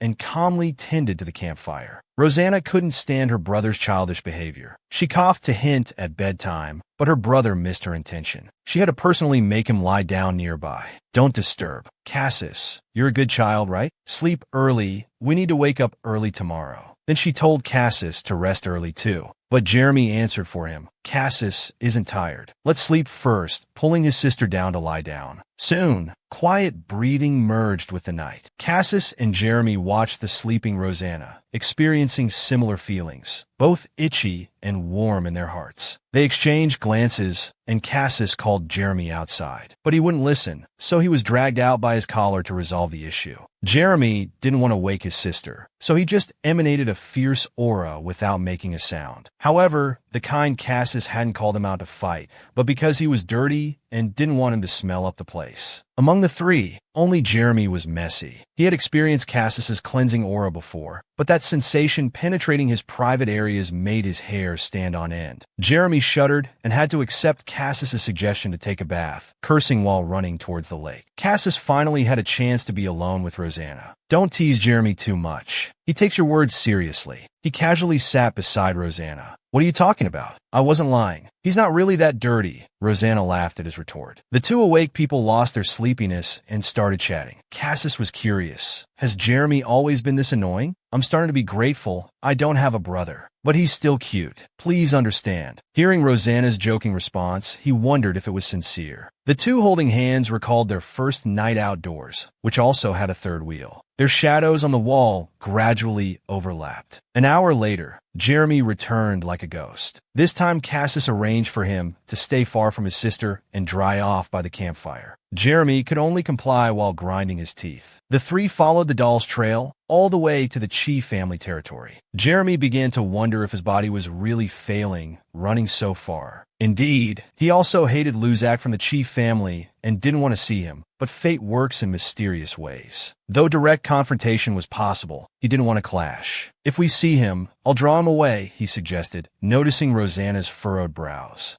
What's so great? I'm better at chasing rabbits than you. Jeremy, who had been arguing with Cassis, fell silent when Cassis suggested letting him go with his sister to find Nyx first. Let's not waste time taking detours, Rosanna suggested, and soon the three encountered Luzak face to face. The wasteland ahead was where his father had been exiled, forced to cultivate it as penance for distributing drugs in the territory. Usually no one was allowed in, but since the Chi family owed Agrit a favor, they were permitted. He had kindly offered to help search. However, since Nyx was officially declared dead, it wasn't appropriate to involve others. So Luzak is actually an innocent guy, Jeremy reflected on their meeting. Though both sides were busy, he still told us about his family history. As they ventured deeper into the wasteland, the scenery became more desolate. Cassis found Nyx curled up among the rubble, half buried in sand and soil. When he heard the sound, he opened his eyes and suddenly stood up, too shocked to speak coherently. What? Why? How did you find me here? The cracks on his body were more visible than before. Whether you're Az or Nyx, it doesn't matter anymore. But you're going to die in front of me. He reached out to pull Nyx up, but the moment he stood up, his ankle crumbled with a snap. Rosanna froze, not even blinking. Nyx, instead became calm, wanting to disappear right there. Cassis approached to help support Nyx, intending to carry him. But Jeremy beat him to it, carrying him on his back. Cassis saw Jeremy's determined and calm face and stepped back. On their way back, they met Luzak again. He looked curiously at the strange-smelling newcomer in their group, but didn't ask questions, kindly offering them a carriage. In the carriage, Nyx's body continued to deteriorate. They weren't sure if he could hold on until they reached the neutral territory to see Mother. Hearing Rosanna's words, Nyx's body stiffened. "No, I can't appear before Mother like this. Don't worry, I don't want Mother to see you like this either, but you can watch her from afar." Then the carriage fell silent. "You really are a fool. So stupid." Intermittent sounds came from under the cloak. His body was getting smaller and smaller. During a rest stop, everyone except Nyx got out of the carriage. "Whose illusion did you see in your last month before death?" Rosanna suddenly asked, noticing Nyx's gaze. Nyx flinched but quickly regained composure. "I don't remember. Do you think it was you?" He seemed unwilling to continue the topic and shifted his gaze. "I saw your illusion,"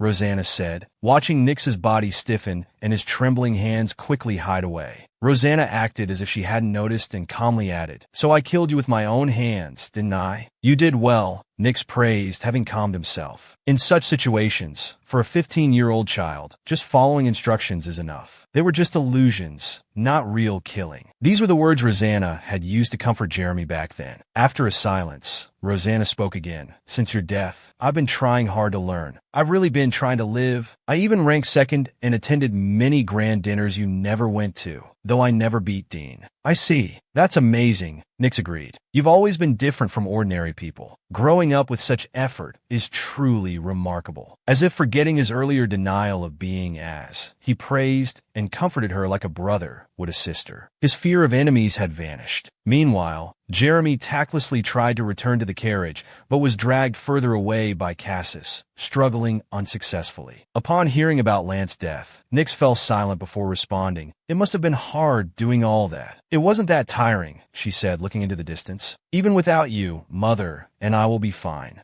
"Yes, it's been a long time." Nyx wanted to reach out and touch her, but his arms weren't long enough anymore. He gave up, saying, "But now neither Nyx nor Az is alone." While Rosanna was away, Jeremy approached, pretending to adjust his clothes, but actually warning Nyx not to upset his sister with his words. He hadn't accepted this doll as Az, and even if it was, he didn't like him. Jeremy had seen too many people fearful of death lingering in the world. But when the doll's face fell into his hands, Jeremy hastily let go of his collar. "Even if I became like this because of you, don't tell your sister." After warning him, he quickly fled. Nyx recalled who this boy was who had appeared for less than a minute. This was the half-brother whom Rosanna had secretly cared for in childhood. Cassis stood in front of Nyx. As expected of Jeremy, 1 second of inattention and he sneaks in. He carefully adjusted Nyx's clothes. Half of his face was already deteriorating. Jeremy's words weren't entirely wrong. "I agree with his concerns. It seems you understand, so I don't need to warn you."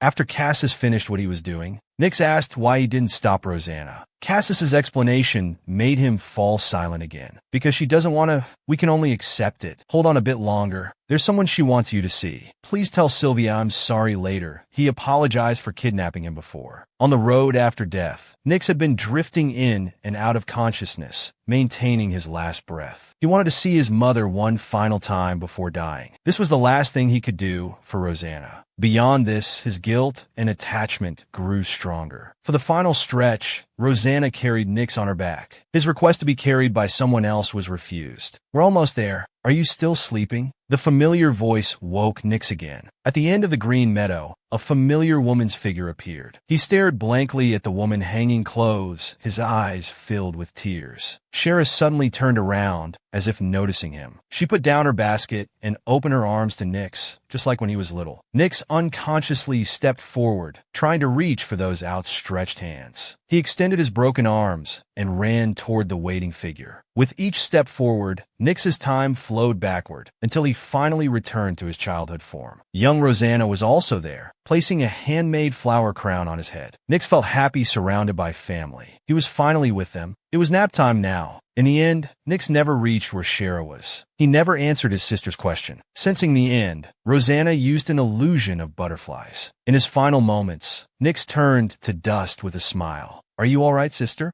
Jeremy carefully asked while helping clean up the remains. "It's fine, this is enough. Let's go see Mother." Shara and Maria welcomed Rosanna together. When she received news about Az, she couldn't understand at first, but after hearing her daughter's explanation, she understood. She hugged them both tightly. The family of three was finally reunited. When Dean woke up, he went looking for Gree, Zelta told him. Sensing the poisonous butterfly's presence, he left following the trail without even paying. Maria saw her son on the horizon, but Shadow quickly ran to persuade him to leave. Of course, it was futile, and he could only resignedly follow behind. Dean entered the mansion and stopped in front of the neatly folded white cloth. Shara saw him surprisingly calm and asked him to help carry his out for the funeral. Az was buried in a small box. After everyone left, only Dean remained staring at the gravestone. "Stay and sleep here tonight." Today, Rosanna didn't refuse her mother's request and chose to stay. Mother watched Cassis and her daughter's interaction with satisfaction and invited him to stay as well. When Dean looked up, his eyes met another pair of red eyes. She quietly looked at Dean, noticing his new arm. "Coming before dinner. Do you want to keep Mother waiting? We're returning to Agrit tomorrow. You should come too."